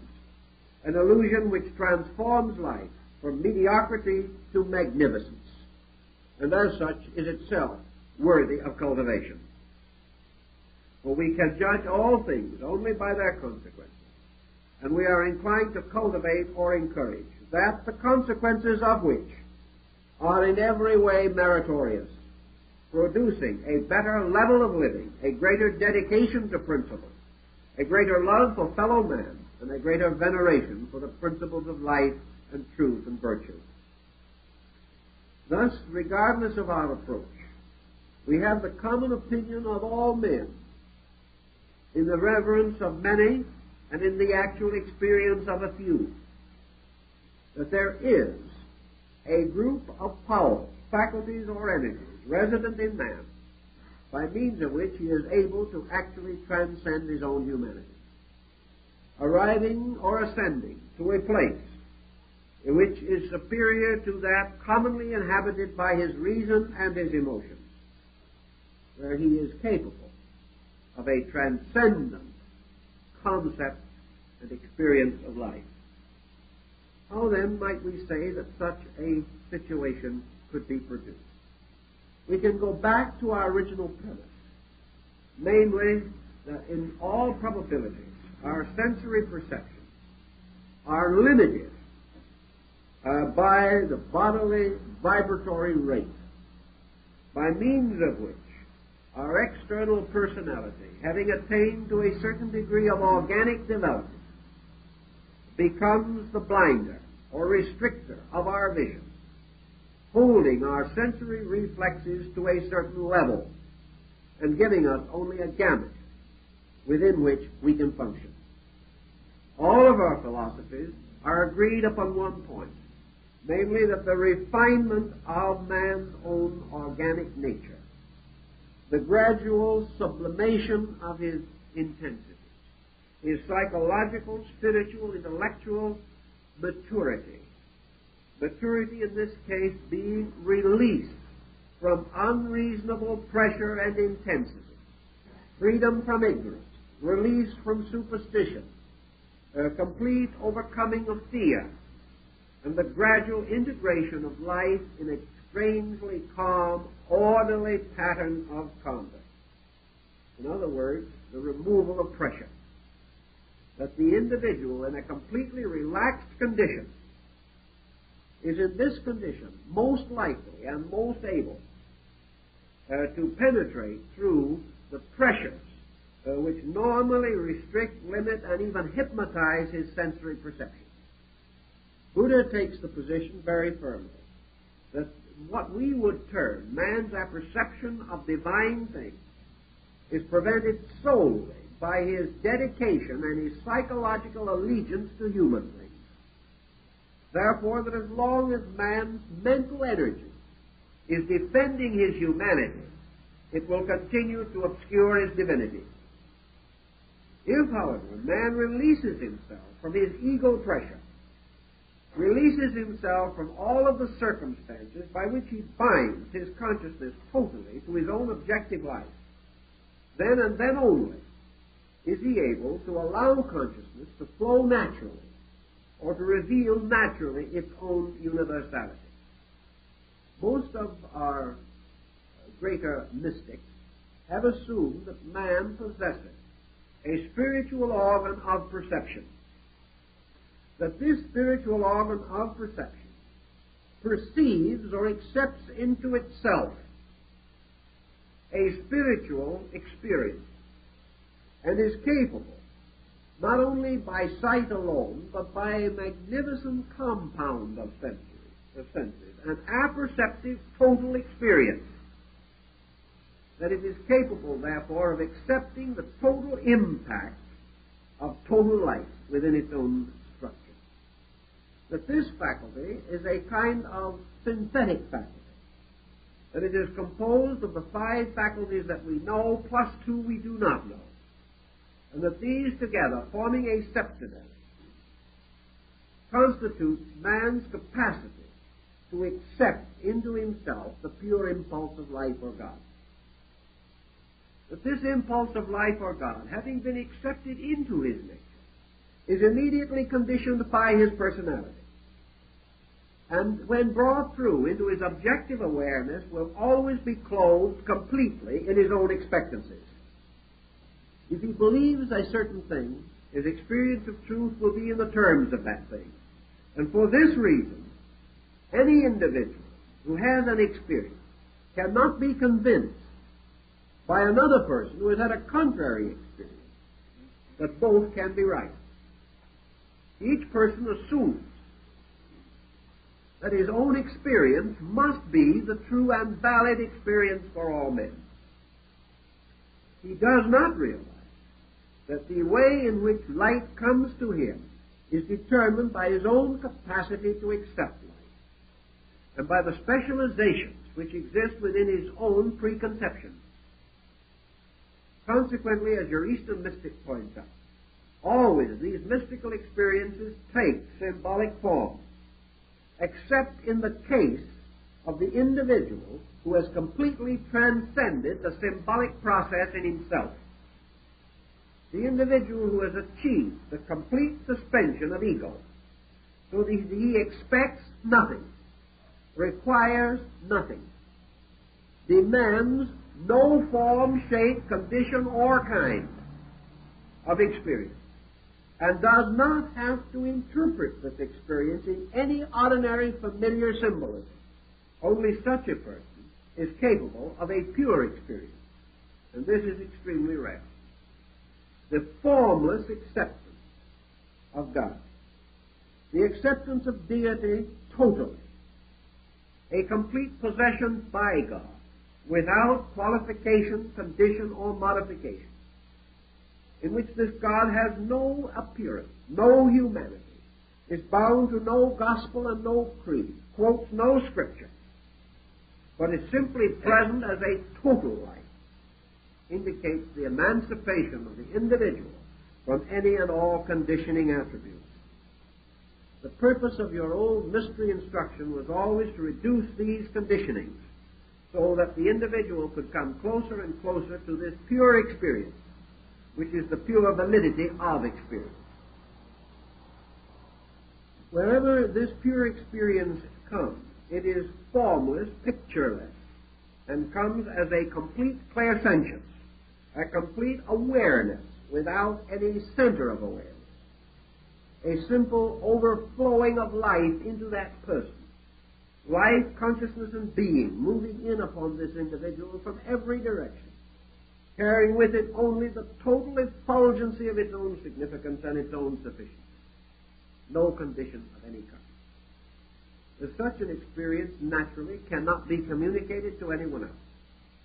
It cannot be adequately formulated mentally, and any effort to reason upon it, to think about it, to pass judgment on it, annihilates it. It cannot be named, nor can it be analyzed. It must be merely and completely accepted as it is, as a total experience, totally apart from any limited or personal adjustment that we might have. Our philosophies and religions affirm that such an experience is possible. We have no scientific data to the effect that it is not possible. The only answer lies in the fact that it represents a level of cognition as yet not available to the majority of persons, but not an unreasonable extension of another kind of cognition which we all experience constantly, and also for which we have no name. And that is the experience of sudden comprehension. We are studying something. Let us take, for example, for this purpose, the study of language. It'll give us a good example of the point. We're going to study a foreign language. We're going to study German. English is our tongue. So we start and we learn the German pronunciation of the letters. We begin to study the structure of German verbs.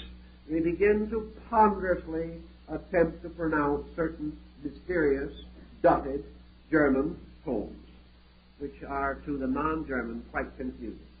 We begin also to adjust ourselves to the fact that gender is a strange animal in German, and that we never know when we look at a table or a chair or the ceiling or a book whether it's male, female, or neutral.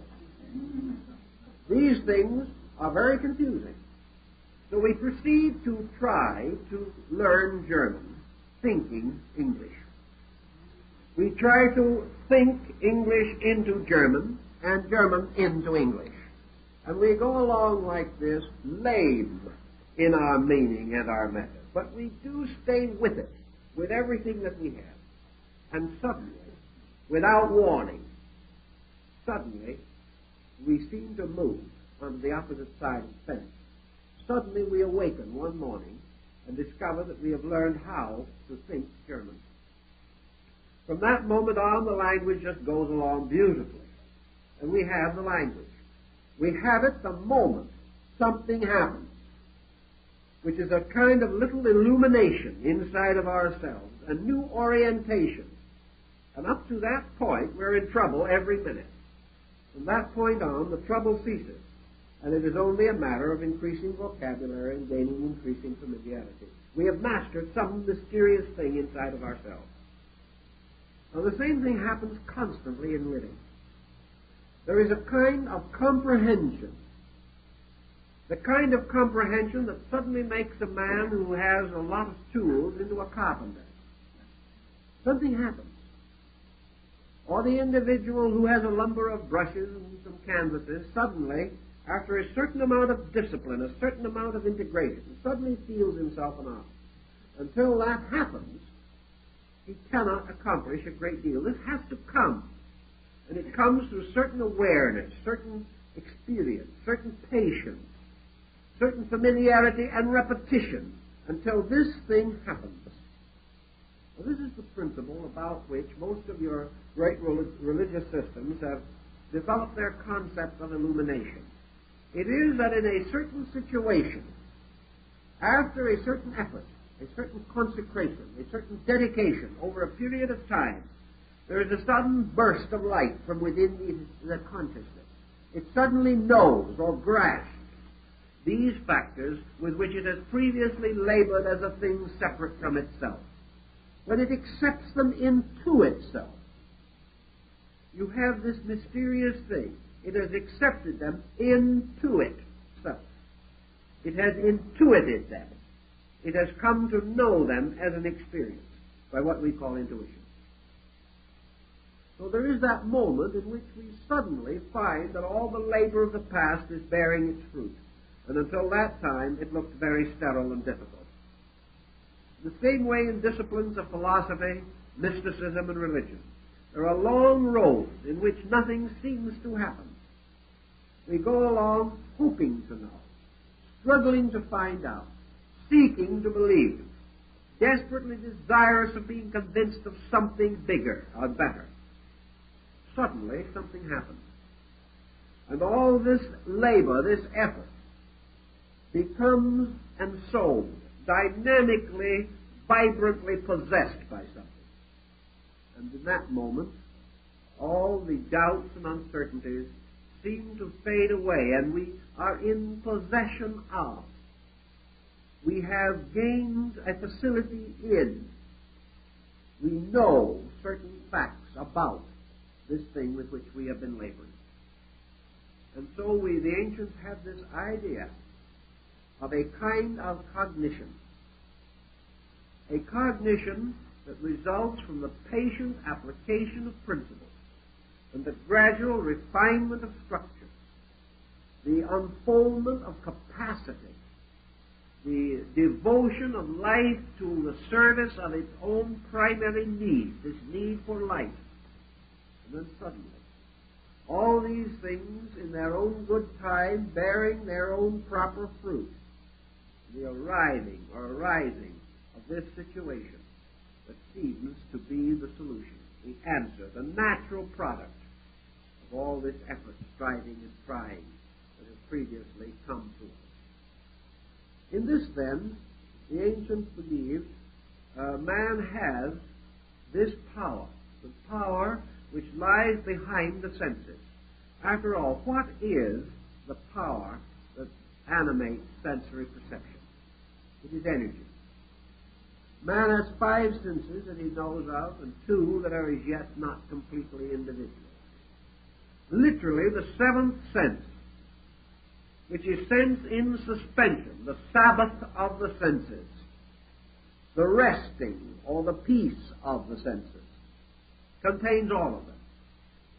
And this 7th sensory power, which is the chemical substance of all the others, is the faculty or sensory power of pure conception, or pure knowing, pure apperceiving.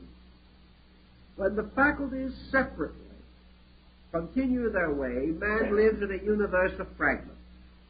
When 2 or more of them unite, these fragments begin to make order. When 5 of them unite, we have civilization, for whatever it is worth. When 7 of them unite, we have consciousness, a factual situation brought into objectivity by the union of divided parts. For only by their union and by the new faculty released by their union is man capable of total cognition. Therefore, scientifically, if you wish to assume it, what we would call cosmic consciousness is merely the inevitable extension of ordinary consciousness. There is nothing mysterious about it. It is the destiny and end of all consciousness, that it shall be universal. And it is the destiny of all creatures that they shall grow and unfold until they are capable of becoming the conscious instruments of this consciousness. But at various times along the way, as we all observe, there are what we would term anomalies. There are persons who are born apparently out of time, often before their time. There are persons who lived 2,000 years ago, whose vision is greater than ours today. There are leaders, philosophers, and mystics of the past, whose understanding we have not yet equaled.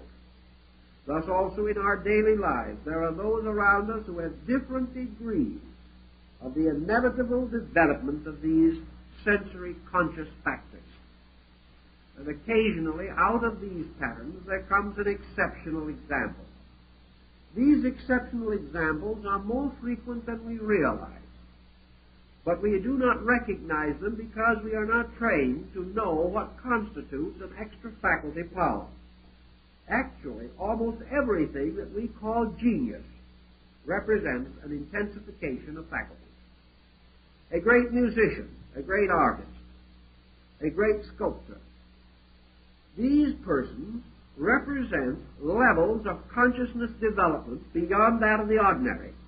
If it were not true, we could all do what they do, and we cannot.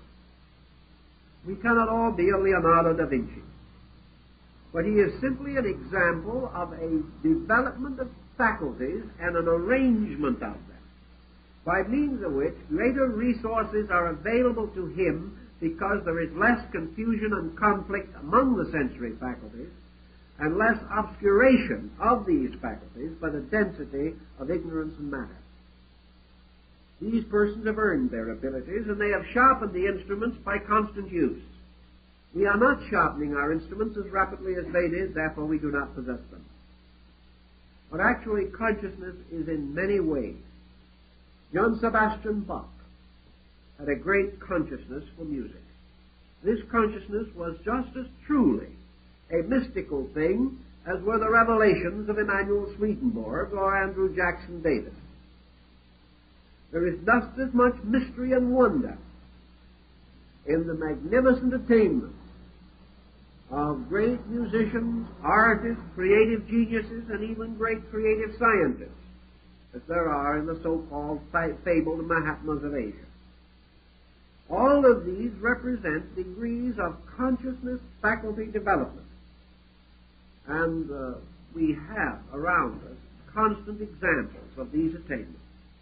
If these attainments move particularly and directly into philosophy and religion, then we think of these persons as prophets, sages, saviors, world teachers, and regard them as essentially different from attainment in other fields.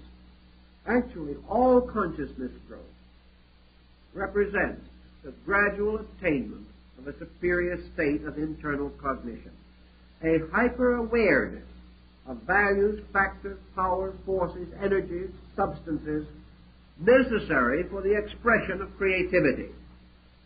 And when we are able to tune into these things, we are able to produce the outstanding works which these persons produced. They did not know how they did it. They did not realize what was happening.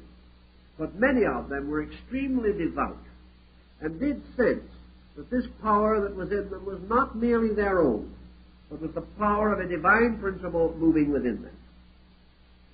This type of dedication is the recognition that all great works are the works of the one great worker, that worker being the divine power in man. Adjustment to this power is, therefore, a natural degree of consciousness. And that such consciousness is possible, we have every reason to assume. That all that passes for it is not this, we also know. But we further realize that the proof of these things is in terms of their works. True consciousness produces works which are natural to itself and reveal their integrity and their security through all time to come. False consciousness is usually associated with pretensions not sustained by works, and may therefore be rather easily discriminated by those who have the faculty to know. An individual, without becoming especially better or more noble, may sharpen certain faculties, may even develop in extrasensory bands such as that of telepathy. But the individual who desires to have a strange but profound spiritual at-one-ment with the divine root of things must walk in the way of heaven, must follow the dictates of truth and of spirit, and obey the laws of that God, by means of which these good things are to come to him. Failure to do this is to frustrate the purpose. Therefore, we may say that man may build faculties, or he may build integrities. And somewhere along the line, he may build both. Faculties plus integrities constitute true growth. Faculties without integrities mean very little.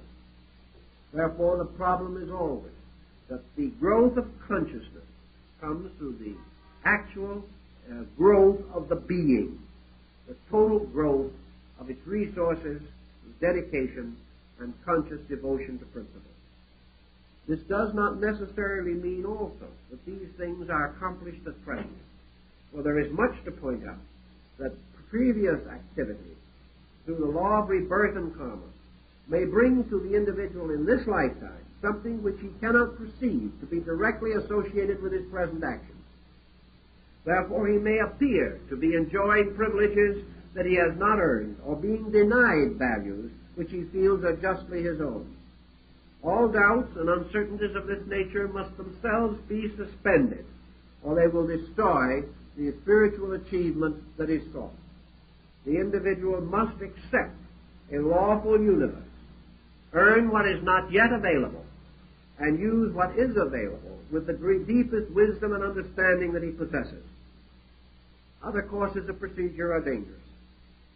But out of it all comes this realization that what we call the larger consciousness of man is an involved process of extending known values toward their infinites, or toward their ultimate development and growth, and of combining with these comparatively unknown factors, all of which combine together to fulfill the ancient admonition, be ye perfect. And in order to attain such a state of perfection, the consciousness of man must increase and extend beyond its present attainment. Well, I think that's all we can do for this time, so we hope to see you again in the near future. Thank you.